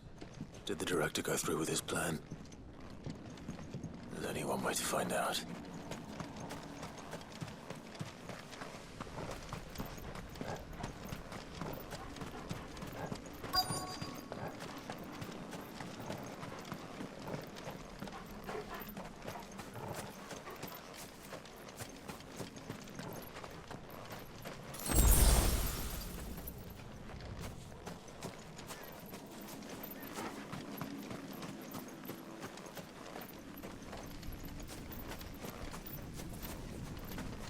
Forked white tree.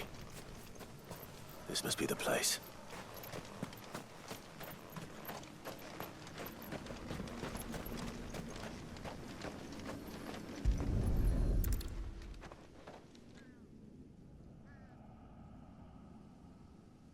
Could he really be buried here? There's something hidden among the roots. Let's see.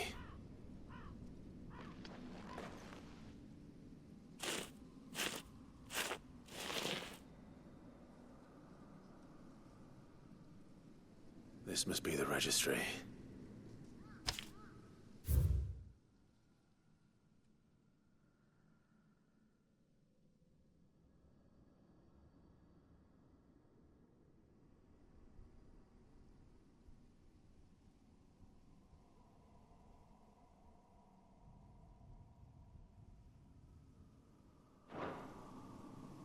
So many names. This place was a slaughterhouse. Where is the architect of all this misery?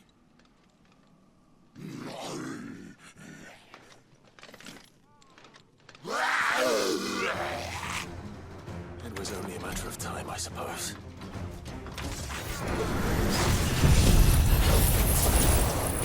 This place is cursed.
I'm done here.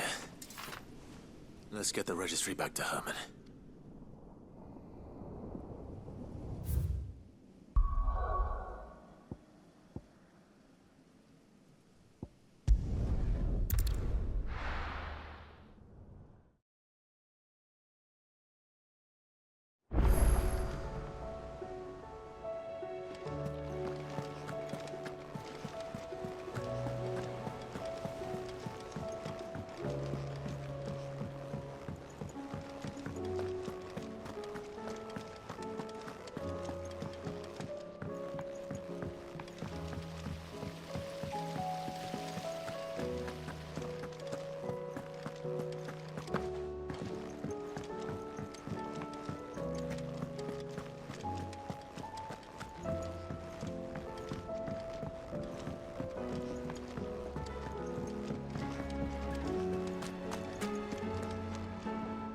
I hear that you traveled to Ash. Sid, did you by any chance recover the names of my fallen friends? I did. Yes.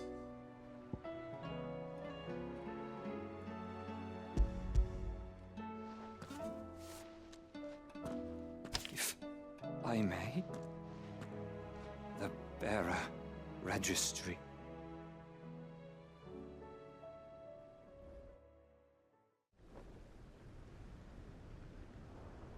The director was a brutal man.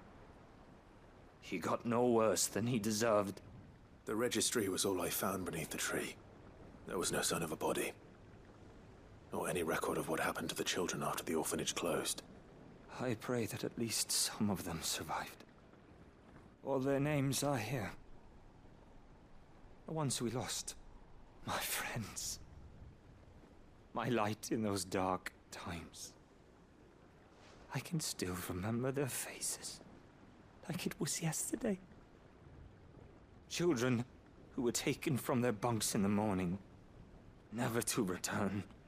No explanation ever offered. They'd be happy to know that you survived, Herman.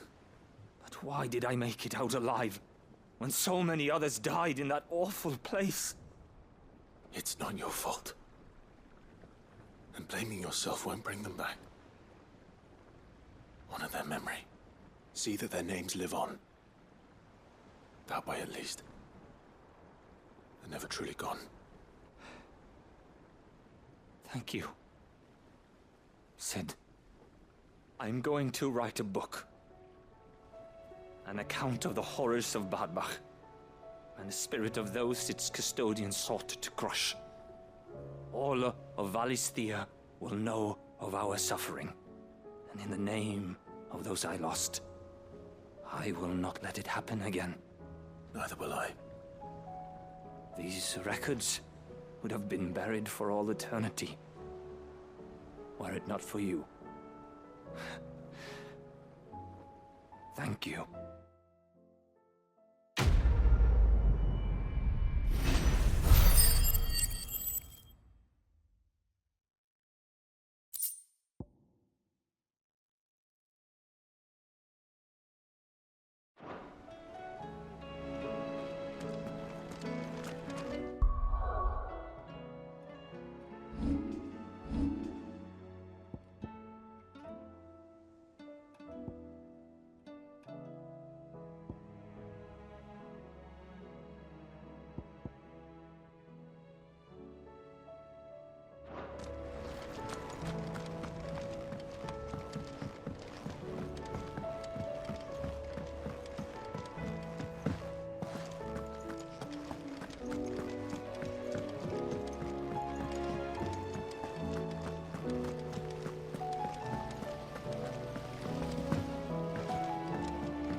How are you doing? Here you go.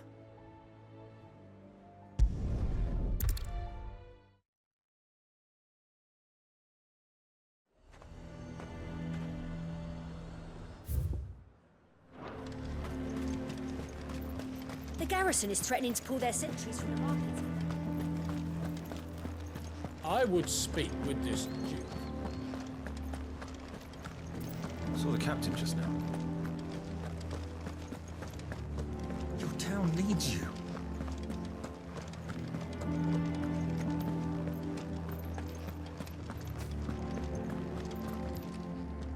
Do you have a moment, Clive? What is it? It's the Duke, unsurprisingly. His Eminence has assumed full control of the garrison and put every able-bodied man to work on the fortifications. The town was left all but unguarded, so Philippe was compelled to form a citizens' watch to fill the void. And though my dear boys have been characteristically willing to assist him in this, they want for bodies. So I was wondering if you would lend them your strength, that the people of Northreach might sleep easier, if only for a few nights. Of course. Whatever you need. Thank you, Clive. What would I do without you? Philippe told me he had men stationed at... Where can I find the mistress of this establishment? Here, my lady. To whom do I have the pleasure of speaking? My name is Sabine, and it is my displeasure to be the daughter of the Duke of Oriflamme, who I understand is causing you and your town no small amount of trouble. I wish to speak to you about what might be done. Very well. Let us speak. I trust you'll forgive me, Clive. Absolutely. Our conversation can wait. Please, proceed. As you know, my father is a most overbearing and supercilious man, and I join you in objecting to his every action. Indeed, I owe you my thanks for continuing to argue against his reckless plans. Yet I fear he is not one to be swayed by reason. No. He must be made to face the consequences of his actions. And who would make him do this? I would. Myself and several other like-minded individuals. Were you to join us, we would surely have the strength to drive him from Northreach for good. Does that not seem a trifle... drastic? Drastic action is precisely what is called for. Unless you are content to see your people downtrodden and dispossessed. My father would have it that citizens exist only to serve the Empire. That they should be forced to make every sacrifice to ensure her revival. But he is wrong. It is not the people who must serve the Empire, but the Empire who must serve her people. He's always been like this. Scornful of the opinions of anyone he judged beneath him. But he cannot be allowed to ride roughshod over the common folk any longer. We must fight him. By all possible means. Fight him? No. My purpose is to quell the tension in Northreach, not to stoke it. Respectfully, my lady. Our only chance of saving this town depends upon every one of us uniting against our common enemy. Your father and his followers included. While I understand your frustrations, I cling to the hope that he may yet be won round. False hope, I assure you. But I see that your mind is made up. I shall bother you no longer. If you will extend me the same courtesy, I bid you good day. She certainly has spirit. Indeed. But unfortunately for us, that spirit is only likely to harden the Duke's resolve, which may be enough to seal the fate of this town. Not that she cares. This is all about her and her father. Families. I'm sorry, where were we? Ah, yes. I was about to tell you of Philippe's plans for the town watch, but perhaps it's better that you heard them from him. I believe he's in the market, if you'd be so kind as to seek him out. Right away. It's just a pity I cannot join you. I'd like to see the two of you in action together.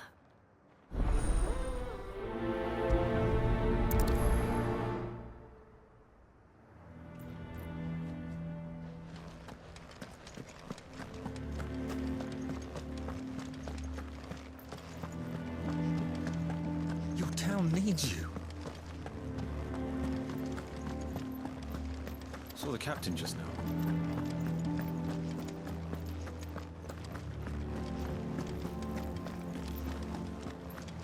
What does the dame have to say about this? So you are content to abandon... Please, I beseech you. If you are a true son of Northreach, you must fight to defend your home. That's exactly what I am doing, milady. Or trying to, at least. The land is crawling with fiends, and someone has to keep watch. Even when our true enemy is hiding in the garrison? Fine. You're not the only able-bodied man in Northreach. Thank you so much for your help.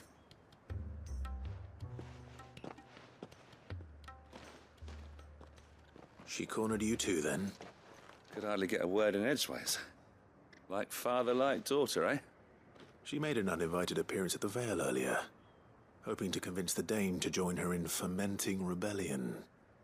I bet that went well. Her ladyship seems to have a way with people.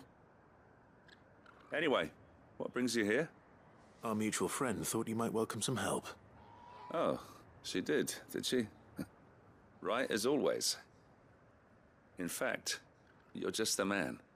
We've had some reports, you see. Sightings of, you know what. They're back. Seems that way. All over, too. We haven't been able to confirm anything yet, but if you're willing, you could go and see what's what. Right. Where should I look? You know Grieger's Weep? One of the sightings places them somewhere on its shores. I'm on my way. Thank you, Clive. I'll look into one of the other sightings. Let's rendezvous back here later.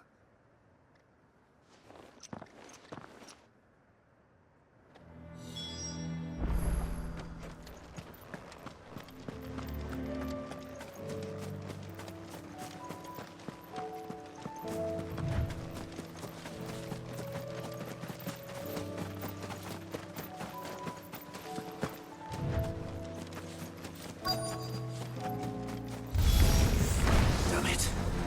The reports are true. I need to stop them before they get to the town.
Call that a test, Ultima? Clive, it's me. You all right? I am. But it seems the reports were true. The thralls have returned. I dispatched the few that I found, though. Well, that's something, I suppose. But what were they doing south of town? They all came from the north last time. We might be able to fend off an attack from one side or the other, but from both? Do you have eyes in the north? Some. I should probably go and have a look, though, just to be sure. You head back to Northreach. I want you there just in case war breaks out while I'm away. What do you mean? Her ladyship's been busy working her magic on the townspeople, stirring up ill feeling towards her father. She'll have her marching on the barracks if we're not careful. What? This is exactly what the Dane was afraid of. I'll do what I can to calm things down. Be careful out there, all right? Don't worry, I'm not like you. One sniff of those things and I'm running back to town screaming blue murder.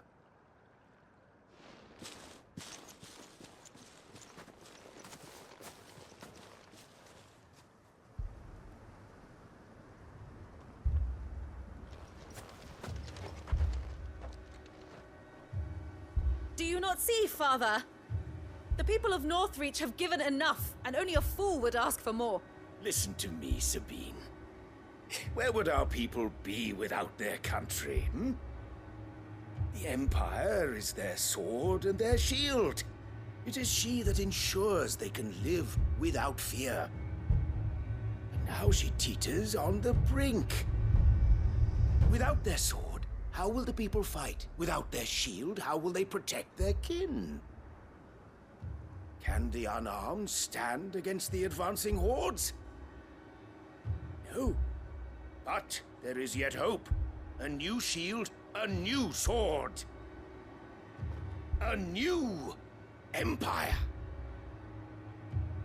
We can rebuild Sandbreck, just as Great Grieger wills it. Perhaps we could, Father. But we don't want to.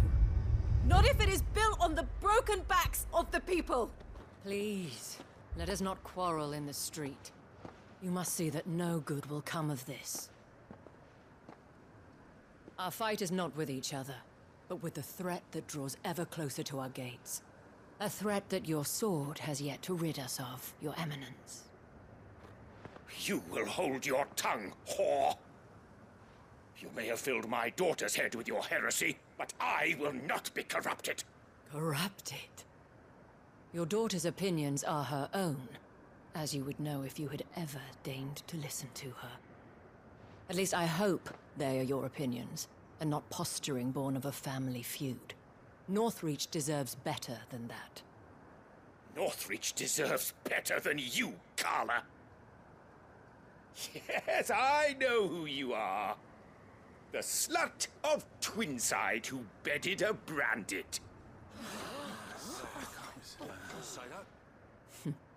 Jealous, are you? That a woman might choose a bearer over a pious man of Grieger. Clive! I met a swarm of thralls coming south from Oriflamme. Hundreds of them. Too many to count. No. Work on the fortifications has scarcely begun. We will retreat to Caer Norvent and there make our stand. Did you hear me? That was an order! While this is but a heartfelt plea, let us make our stand here and protect our homes. Protect those that we love. Together, for Northreach!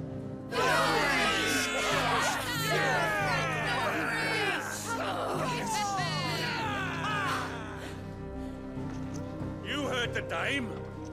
What are we waiting for? Pikemen to the gates. Archers to the roofs. Quickly, come on!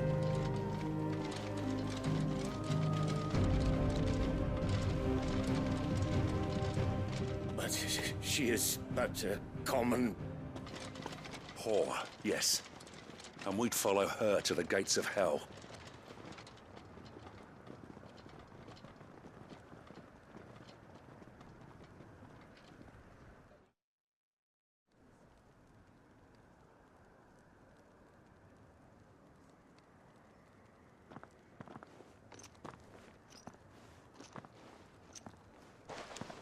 The men have their orders, and they look like following them. I got them spaced out at regular intervals. Whichever direction the thralls strike from, there'll be someone there to meet them. Thank you, Philippe. Rest assured the people will play their part. The herbalist has donated her stock of medicines to me. Should any of your men be injured, take them to the Vale. We'll see to them there. Thank you, milady. I will. I'll play my part too. You still want for numbers. Unlike the enemy. I only hope I can go some way to evening the odds. Philippe, can I leave the south in your hands? I doubt the thralls by the lake were the last of their number. Of course. I'll lead a party down that way so we don't get taken by surprise. What about you? I'll make my way up the road to Oriflamme. I've fought a few of these things. And while I can't promise to hold them all back, I should be able to thin the herd. All right. But take care. Thank you. Both of you. You can thank us when it's over. Till then, madame.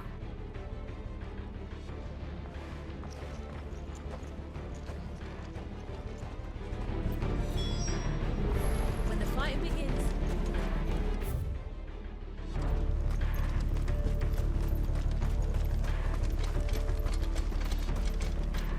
I want steel in the hands of every...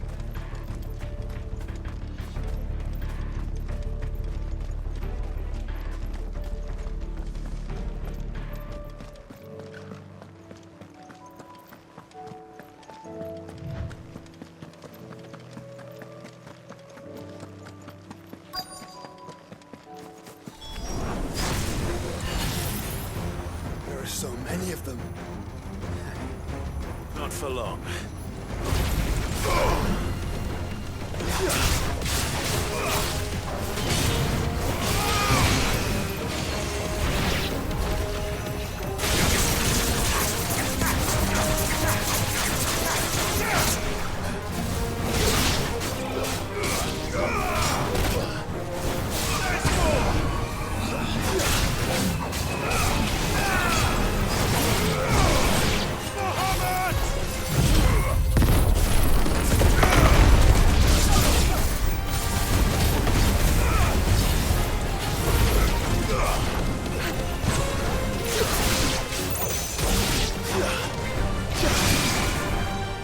Is it over?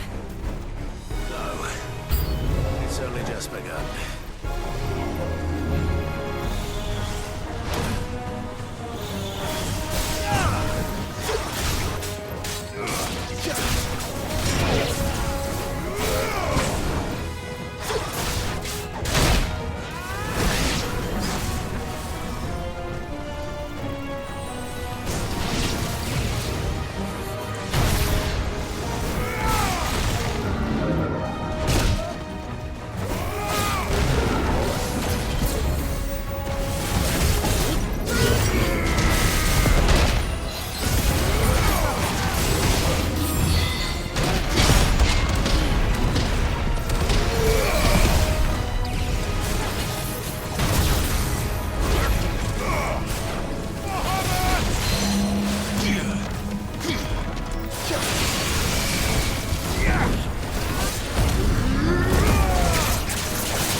That looks to be the last of them. I wonder how the others fared. Better hurry back to town. Come on, Torgal.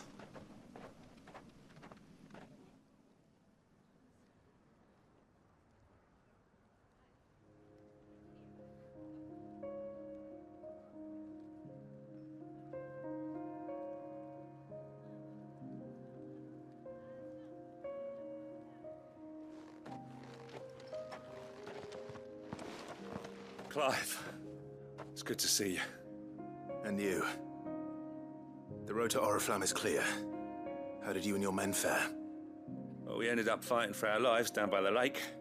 Took a few nicks, but nothing the girls of the Vale can't put right. Glad to hear it. Well, it seems we've survived. For the time being, at least. I thank you both for answering the call. You were right. And I was wrong. About everything. I had thought that the only way to unite the people was under the banner of Empire. That without a strong hand to guide them, they would drift apart. To be borne hither and yon by the eddying currents of fate. But you brought them together. Not by force, nor by the exercise of goddess-given authority, but by simply being one of them. By knowing what they feel, because you feel it yourself. Our purpose was ever the same, Your Eminence. You were merely distracted by a loftier vision. of empire and glory, while our eyes beheld matters closer to home. You have the right of it again.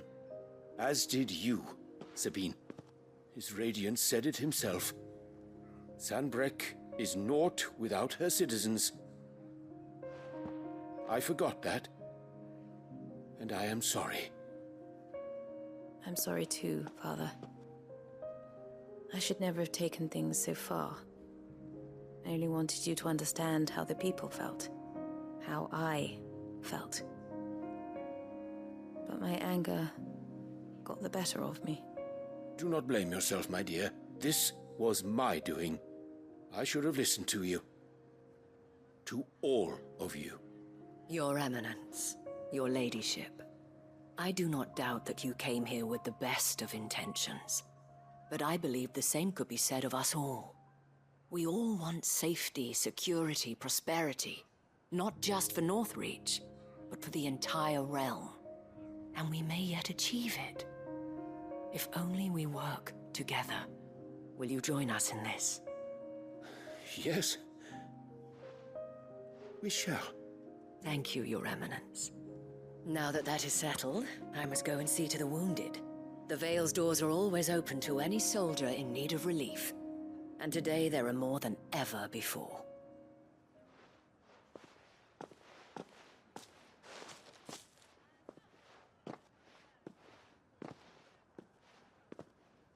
Madame Isabel is a rare soul indeed. In these dark times, I see that it is not men like me who should lead the realm, but women like her. You're right. If only I'd listened to her when I had the chance. Forgive me for saying so, milady, but you still do. The Dame said it herself. We can turn things around. We just have to work together. And that goes for you, too. You're one of us now. One of you? Well said, Captain. Let this be a new beginning. Not only for Sanbreque, but for us. Well, since there's nothing more to be done here, I should see if Isabel needs any help moving the wounded.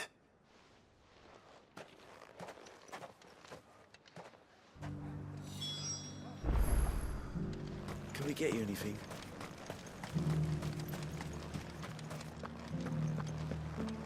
There's no need to worry.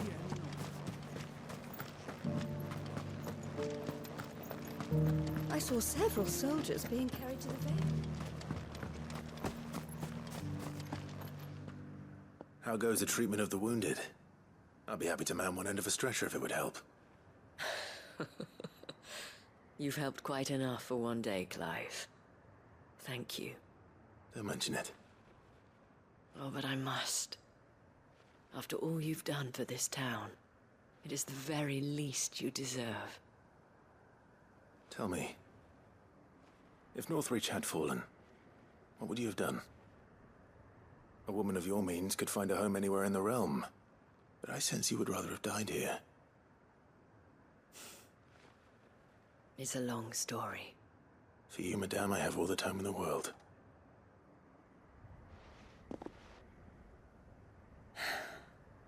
Very well.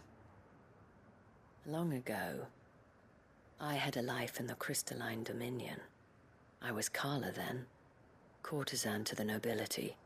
So sought after was I that it was only they who could afford my time. Alas, those halcyon days were not to last. For naive as I was, I fell in love with a bearer. He was my master's guard, the gentlest man I have ever known. After they discovered us together, he was whipped bloody and forbidden from ever looking at me again. And so we fled. Not that we had anywhere to flee to. We wandered, aimless and starving, half dreading, half praying that the next day would be our last.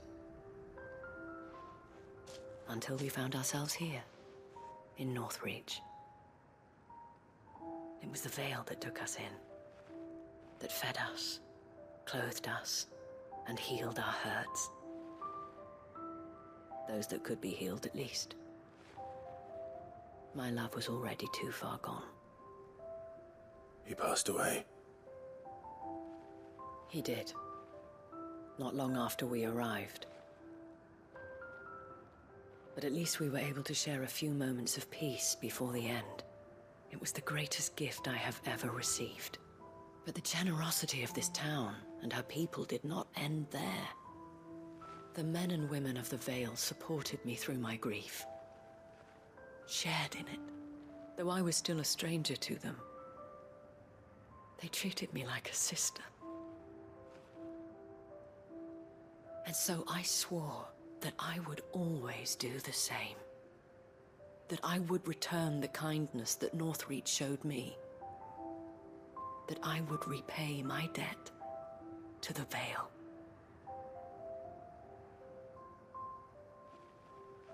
Thank you, Isabel, for sharing this with me.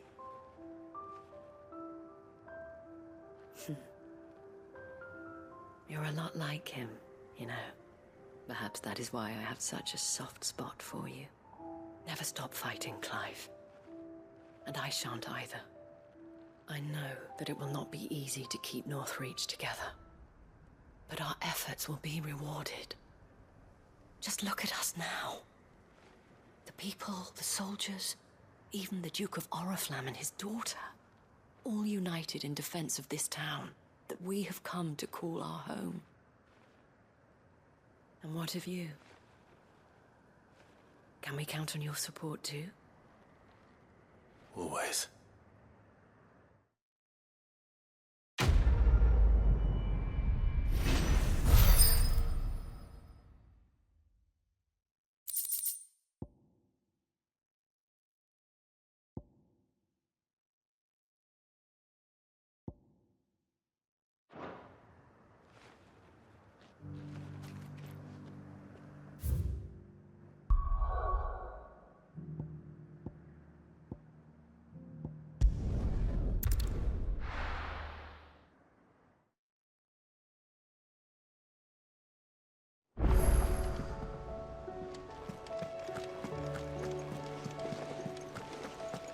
There's something about it.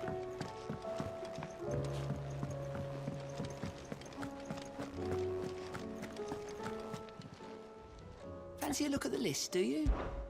Quick look.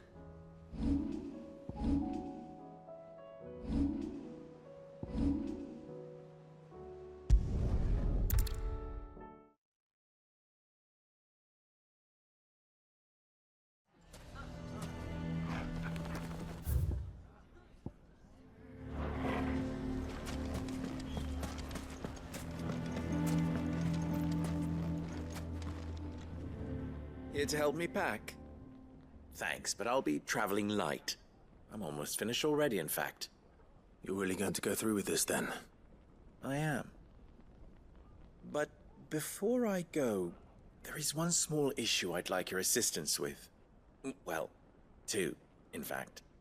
If it's within my power to help you, I will. It's the children. I refuse to let them share in my disgrace. And if I leave them here, they surely will. Our friendship would see them ostracized forever. But I can't take them with me either. I can think of only one place where they are certain to be safe and provided for and loved. The Hideaway. I understand. It's a lot to ask. Here to help me pack? Thanks, but I'll be traveling. You're really going to go? I am. But if it's the children. Of course. The children would be more than welcome. Thank you, Clive. I will not forget this. Lubor, are you still here? What is it, Ferda? You look pale. There's been a flood in the Velcroy, a damn big one. The League of Outlaws encampment was completely submerged in ether. What? Every last one of the bastards has turned. And they're headed this way. And it's a one thing. But but Akashic bandits are quite another. The town guard won't stand a chance against them. We need to evacuate. There's no time to lose. Further, gather the men. The Akashic may strike at any moment. We must make ready to cover the townspeople's escape. Well, what are you waiting for? Yes, my lord. Clive, change of plan. The children stay with me for now. I need you to find Conrad and Natalie. Tell them to prepare for a full and immediate evacuation. Understood. I'll do what I can to convince everyone else. Wish me luck.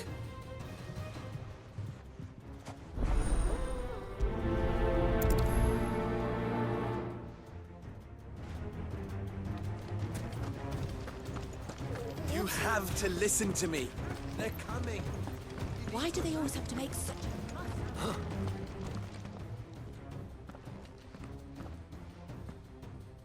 Ah, it's you. What do you want, Lord Underhill? To pass on an important message.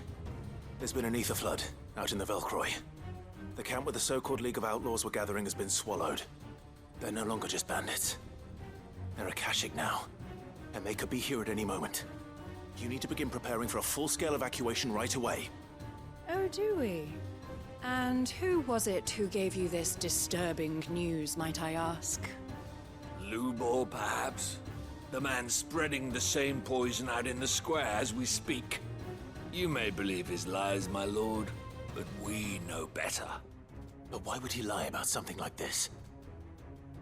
Some twisted attempt at revenge, perhaps. If he had not been unmasked, he may well have been elected our leader. A great honor for one of his kind. One he might well feel aggrieved at having been denied. Lord Underhill, forgive me, but it has become all too evident where your sympathies lie. Lubor cannot be trusted, and neither, therefore, can you. You may not trust me, but for the sake of your people, ask yourselves if there is any chance that this is true. There isn't. You can be certain of that. Now be off with you. You're making a mistake. It's no use. Words will not move them. Then we must find another way to ensure Dalamil's survival. Right. Let's speak to Lord Furder. I think we'd better shut up. What's Lubor raving about now?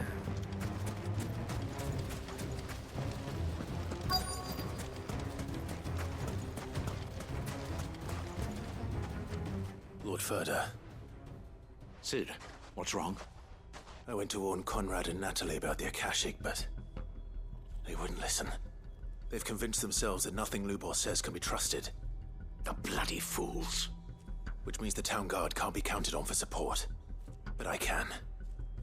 If there's anything I can do to help you defend Dalamil, you only have to ask. I appreciate it. Sid! Further! I've been looking for you everywhere. Victor? I thought you'd left. I couldn't abandon a friend in need. And Lubor is in need at this very moment. Come quickly.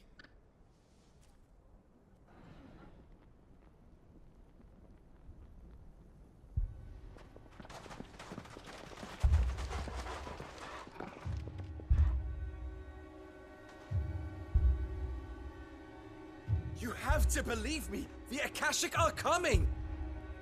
They don't eat, they don't sleep, they don't tire, and they don't care who they kill. They're unlike anything that's come before. There won't be no parley, no mercy granted! We may have saved the town once, but this is different. I do not ask that you forgive me, but please believe me. If you do not run, you will die. You will all fucking die!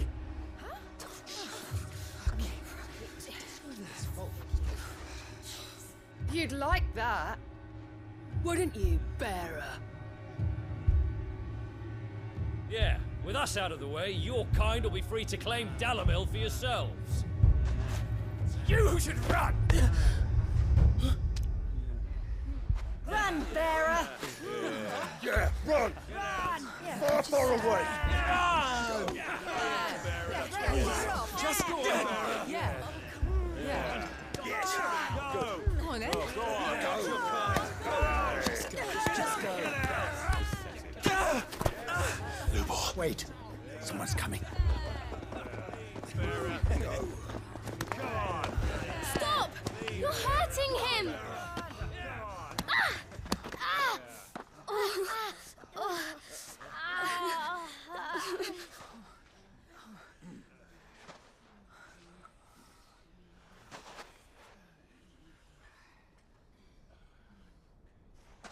What did Lubor ever do to you? He solves all your stupid problems, and he keeps all of you safe.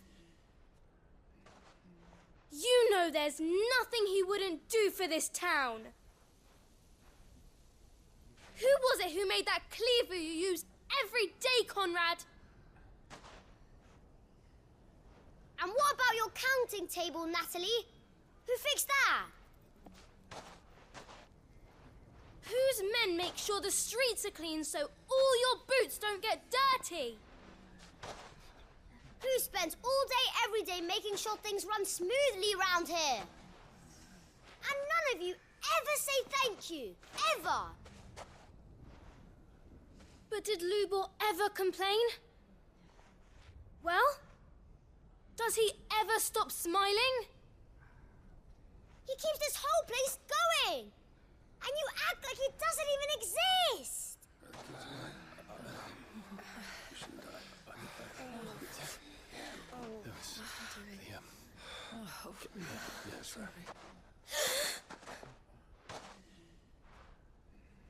Lubor, we've heard enough. Wait! We will not run. The town guard will not abandon the very place it is sworn to protect. And I will not give up for lost the stores that we labored so hard to fill.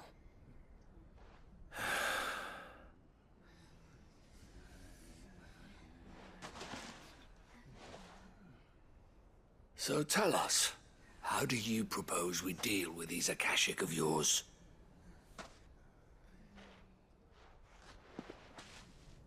We won't run, but we will fight. All right, then.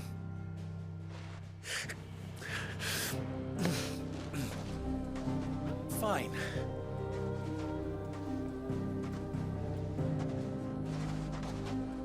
Gather round if you don't want to die.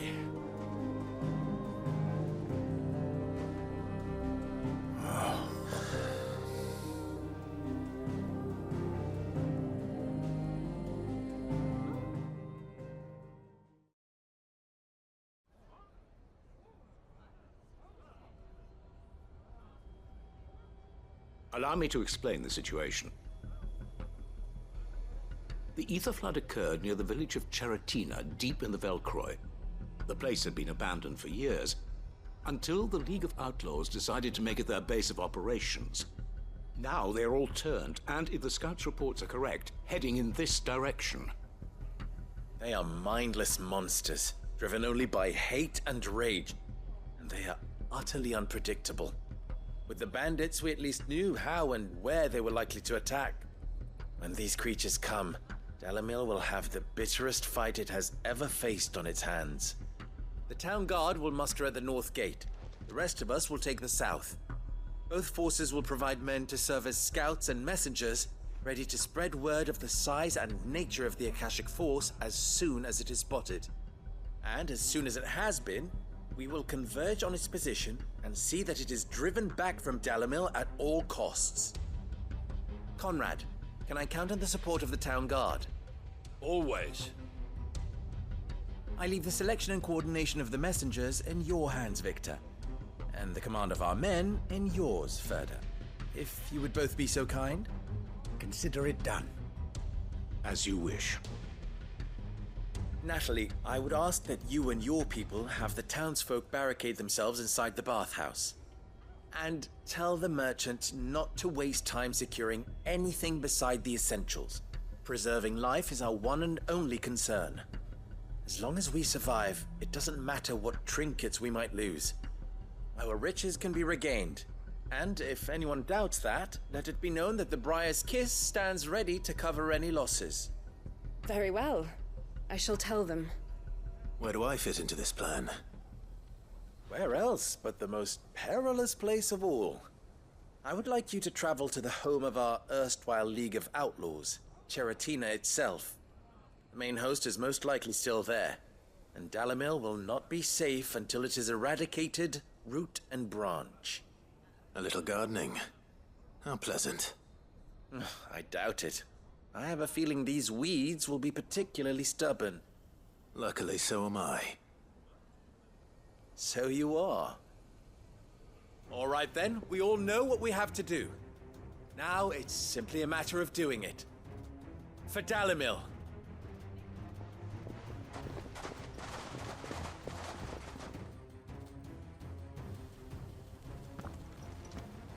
Looks like everyone's ready. I'd better not keep them waiting.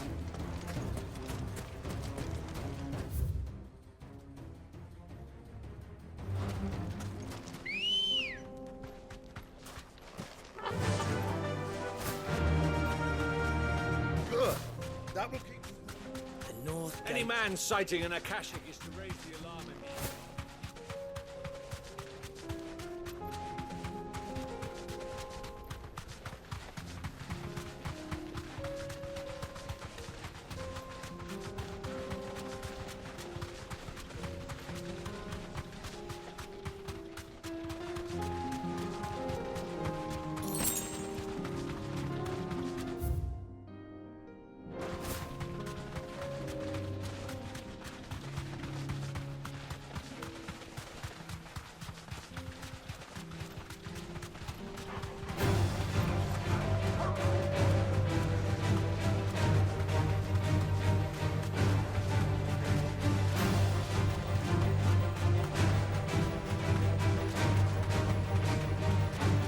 It is.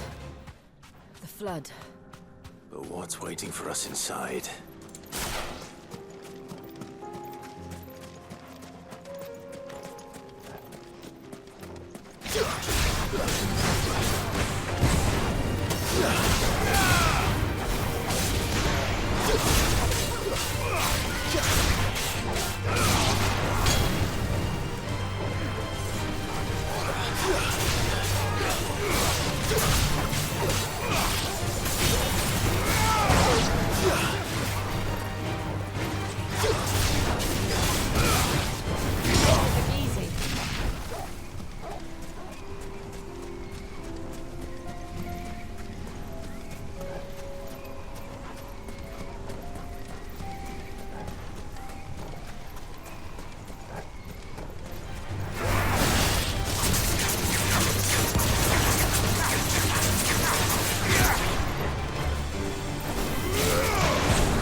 League is disbanded. I should get back to Dalimil and see how the others fared.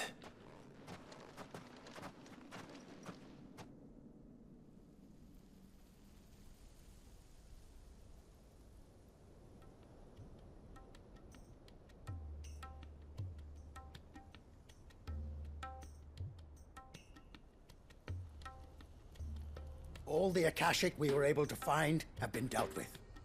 Seems that might be the last of them. Last of them here, perhaps. Lubo, Sir Clive has returned. Clive! What news from Charatina? It's done. Root and branch. I knew you wouldn't let me down. Thank you, my lord. Friends, the Horde has been driven back. The Akashic have been defeated. And we need not fear the arrival of any more, thanks to Clive. Victory is ours. We bloody did it! We saved Dalimil. Lubor, allow me to apologize. After all you have done for this town, we should never have doubted you. But we did. And for that we are truly sorry. We only hope that you can forgive us. We need you, Lubor. Dalimil needs you. So, if you would still like to be considered for the position of mayor, you have our backing. You do remember that I'm a bearer, don't you? We do. But that is not a stain on your character. It is a stain on ours. We thought only of what we perceived bearers to be, not what you truly are. The man who saved Dalimil twice over. I see. But I will only accept your proposal on 2 conditions. Name them. Firstly, that you will both do everything in your power to rally your people to my cause. If the Town Guard and the Merchants League do not accept my leadership, it will be doomed from the start. Unity is the key to defending Dalimil, and I do not doubt that we shall need to call on our combined strength again. When that time comes, I will expect us all to pull together, just as we did today. Of course. You have our word. And secondly, you will accept that if I am to lead you, the mistreatment of bearers must end here in Dalimil. Any bearer within our walls shall be afforded the same rights as any other citizen. They will not be judged by what they are, but who they are. As we failed to do, and came so close to losing everything. We agree to your conditions. And we have only one in return. That you continue to work for the good of Dalimil, as you always have.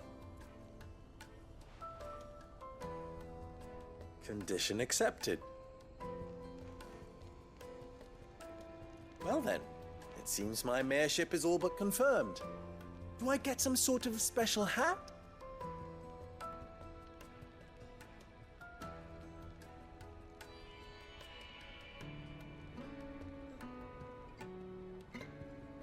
How fickle fate can be. Not so long ago, I had resigned myself to leaving Dalimil in disgrace. And now, I find myself her leader. Here. For everything.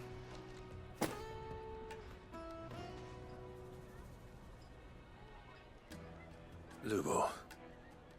About the children. Fear not. You are, of course, relieved of your responsibility. I would sooner face another horde of Akashic than see them brought up as outlaws. I'll make sure they're safe here. I don't doubt that you will. And not just the children, but everyone in Dalimil. I'll do my best. Can't have all your hard work going to waste.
are you doing?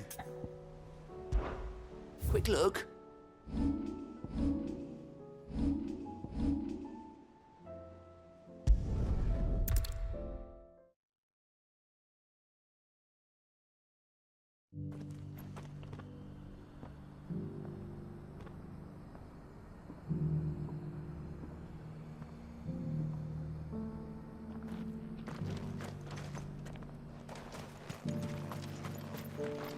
Welcome, welcome.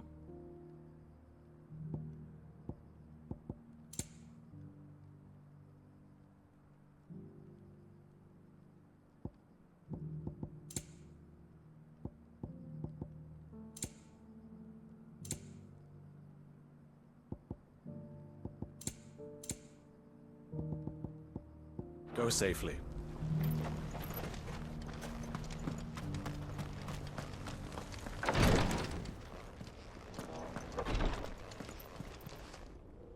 Lord Marquis, if you have a moment. What is it, Cyril? One of our brethren lately journeyed across the strait in order to pursue a new avenue of inquiry in our ongoing investigation. He sent an owl some while ago, but we have heard naught from him since. Was he surveying another fallen ruin? No.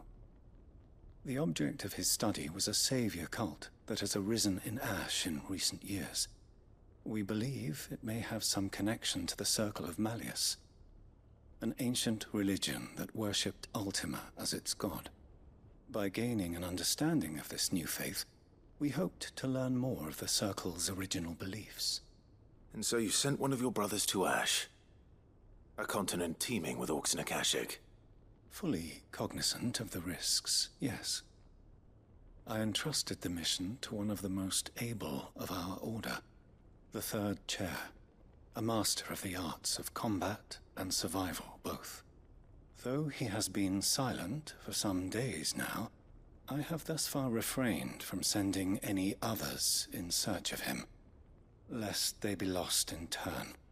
Yet, it seemed only right to inform you of the situation, given your unique experience of the perils of Ash. For as you so earnestly advised me, it would not do to abandon a man to his fate, when he might yet be saved.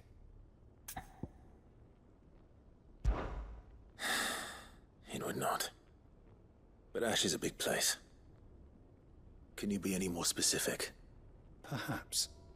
The last owl I received from him mentioned a village where he had heard the cult were wont to assemble. Mickleburg was its name. It lies in the southern reaches of Waloed.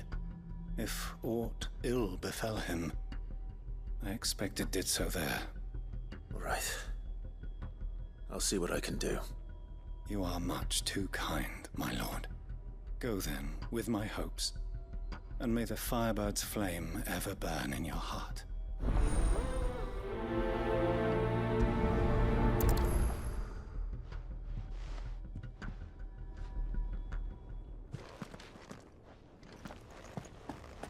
If this new faith really is an offshoot of the Circle of Malleus, then... Let's concentrate on finding the Third Chair first, shall we?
be Nickelberg.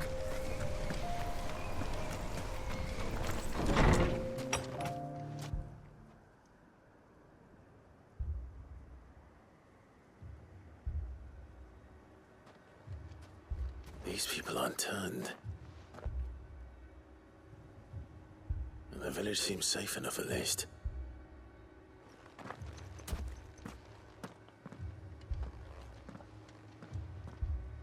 What is going on here? Ah. Did you too heed the call? Heed the call? No, I came here looking for someone. To be honest, I wasn't sure I'd find him here. Let alone all of you. Is that so? What are you doing here? Is this where you live? It is my home. The others, they heeded the call. You keep saying that. What do you mean? They came here to perform the rite, just as King Barnabas instructed. This village is their altar, where they shall cast their shawls upon the gentle waters and give themselves to the Lord. Give themselves? Oh, Lord, cleanse us of our sins. Let us be reborn in your loving arms. Free us from the torment of this mortal realm. They want to be saved. Forgive me, but did another foreigner like me come here? He was probably wearing a cowl. You mean the traveler from Stone? Yes. He is staying at my house, toward the rear of the village. Thank you. If you don't mind, I'll go and greet him. They seek the same salvation Barnabas did. At least the third chair still lives. Let's go and find him.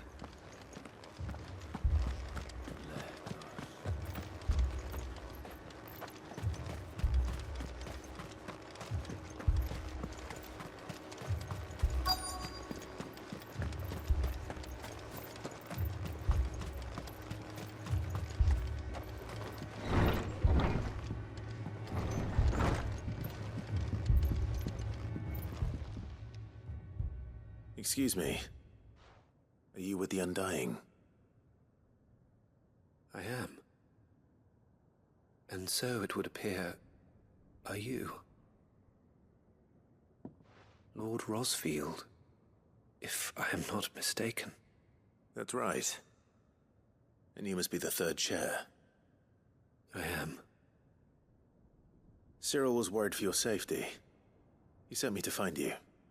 Then I must apologize. I did not mean to trouble the bearer of the burning quill. Much less you, my Lord Marquis.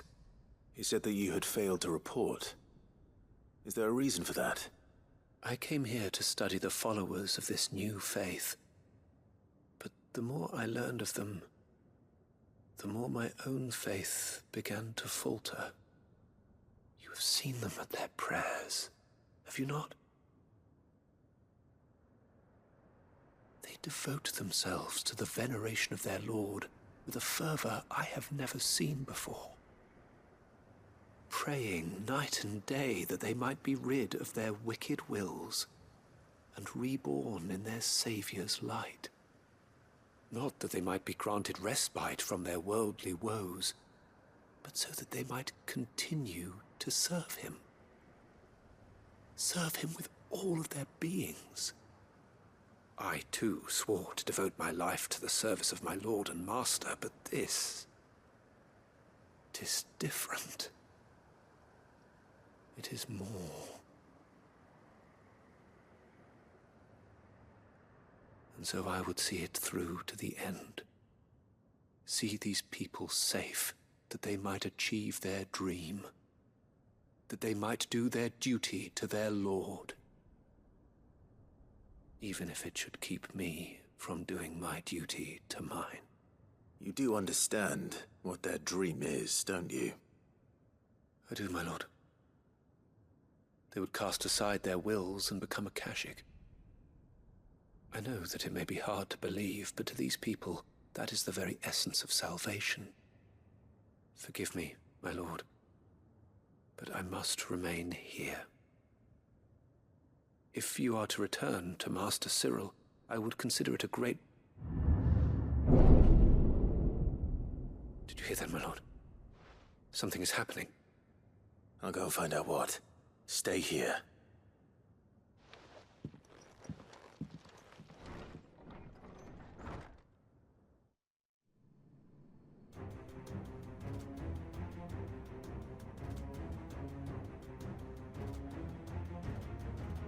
Beneath the flood.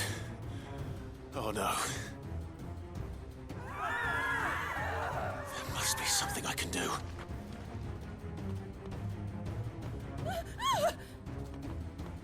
Echoes as well. Found her. Ready, brother? Ready.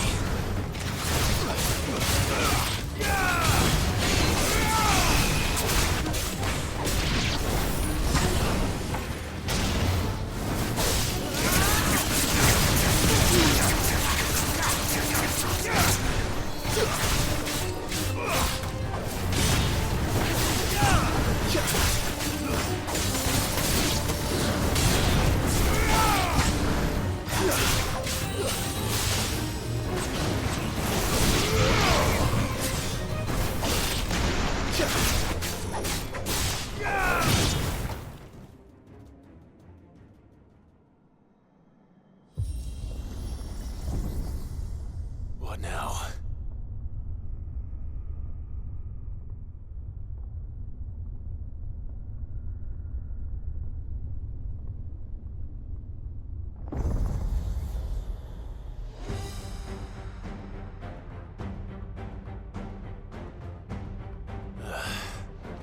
We meet again. I've killed your kind before.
Damn it!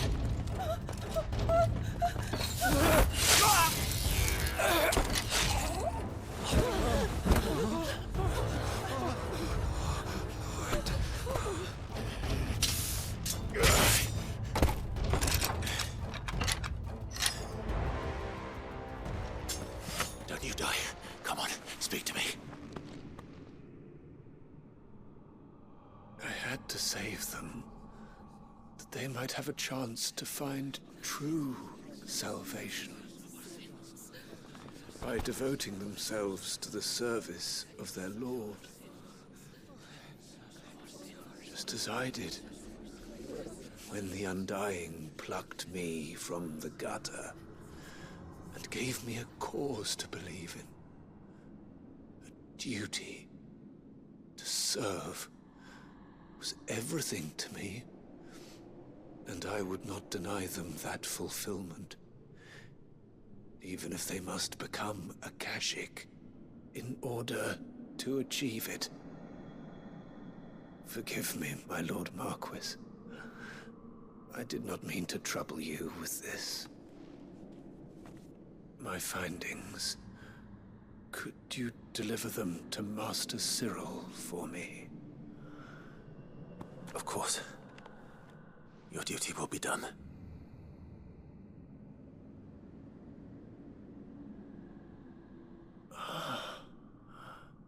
Look, my lord. They are saved.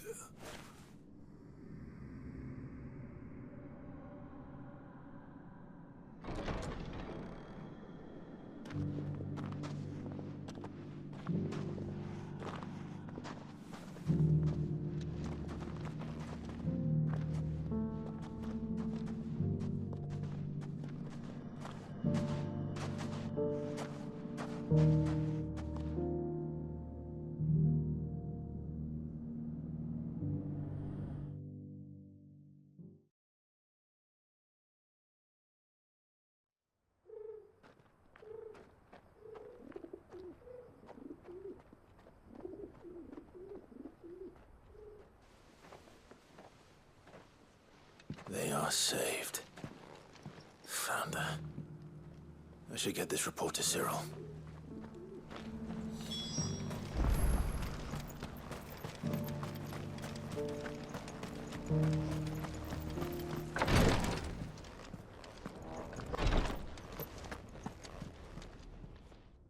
My Lord Marquis, welcome back.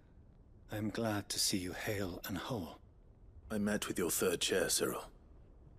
He bade me deliver his findings to you.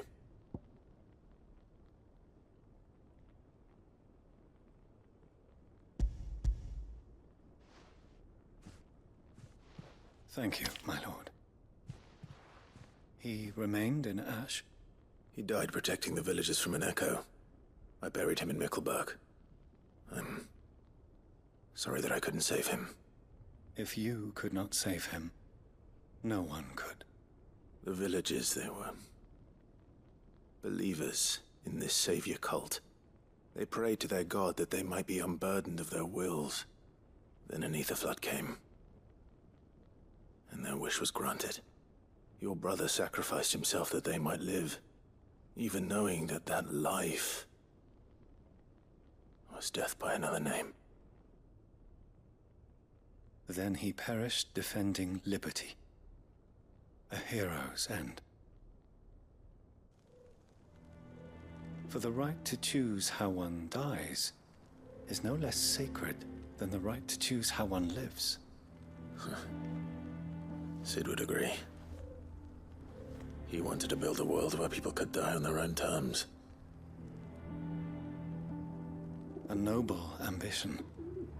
To die for one's cause is the most perfect expression of one's faith. It matters not how misguided others might judge one's decision to be. Only that the decision is one's own. We live according to the teachings of our order. We believe in them, we protect them, and yes, we die for them. For better or worse, that is our creed.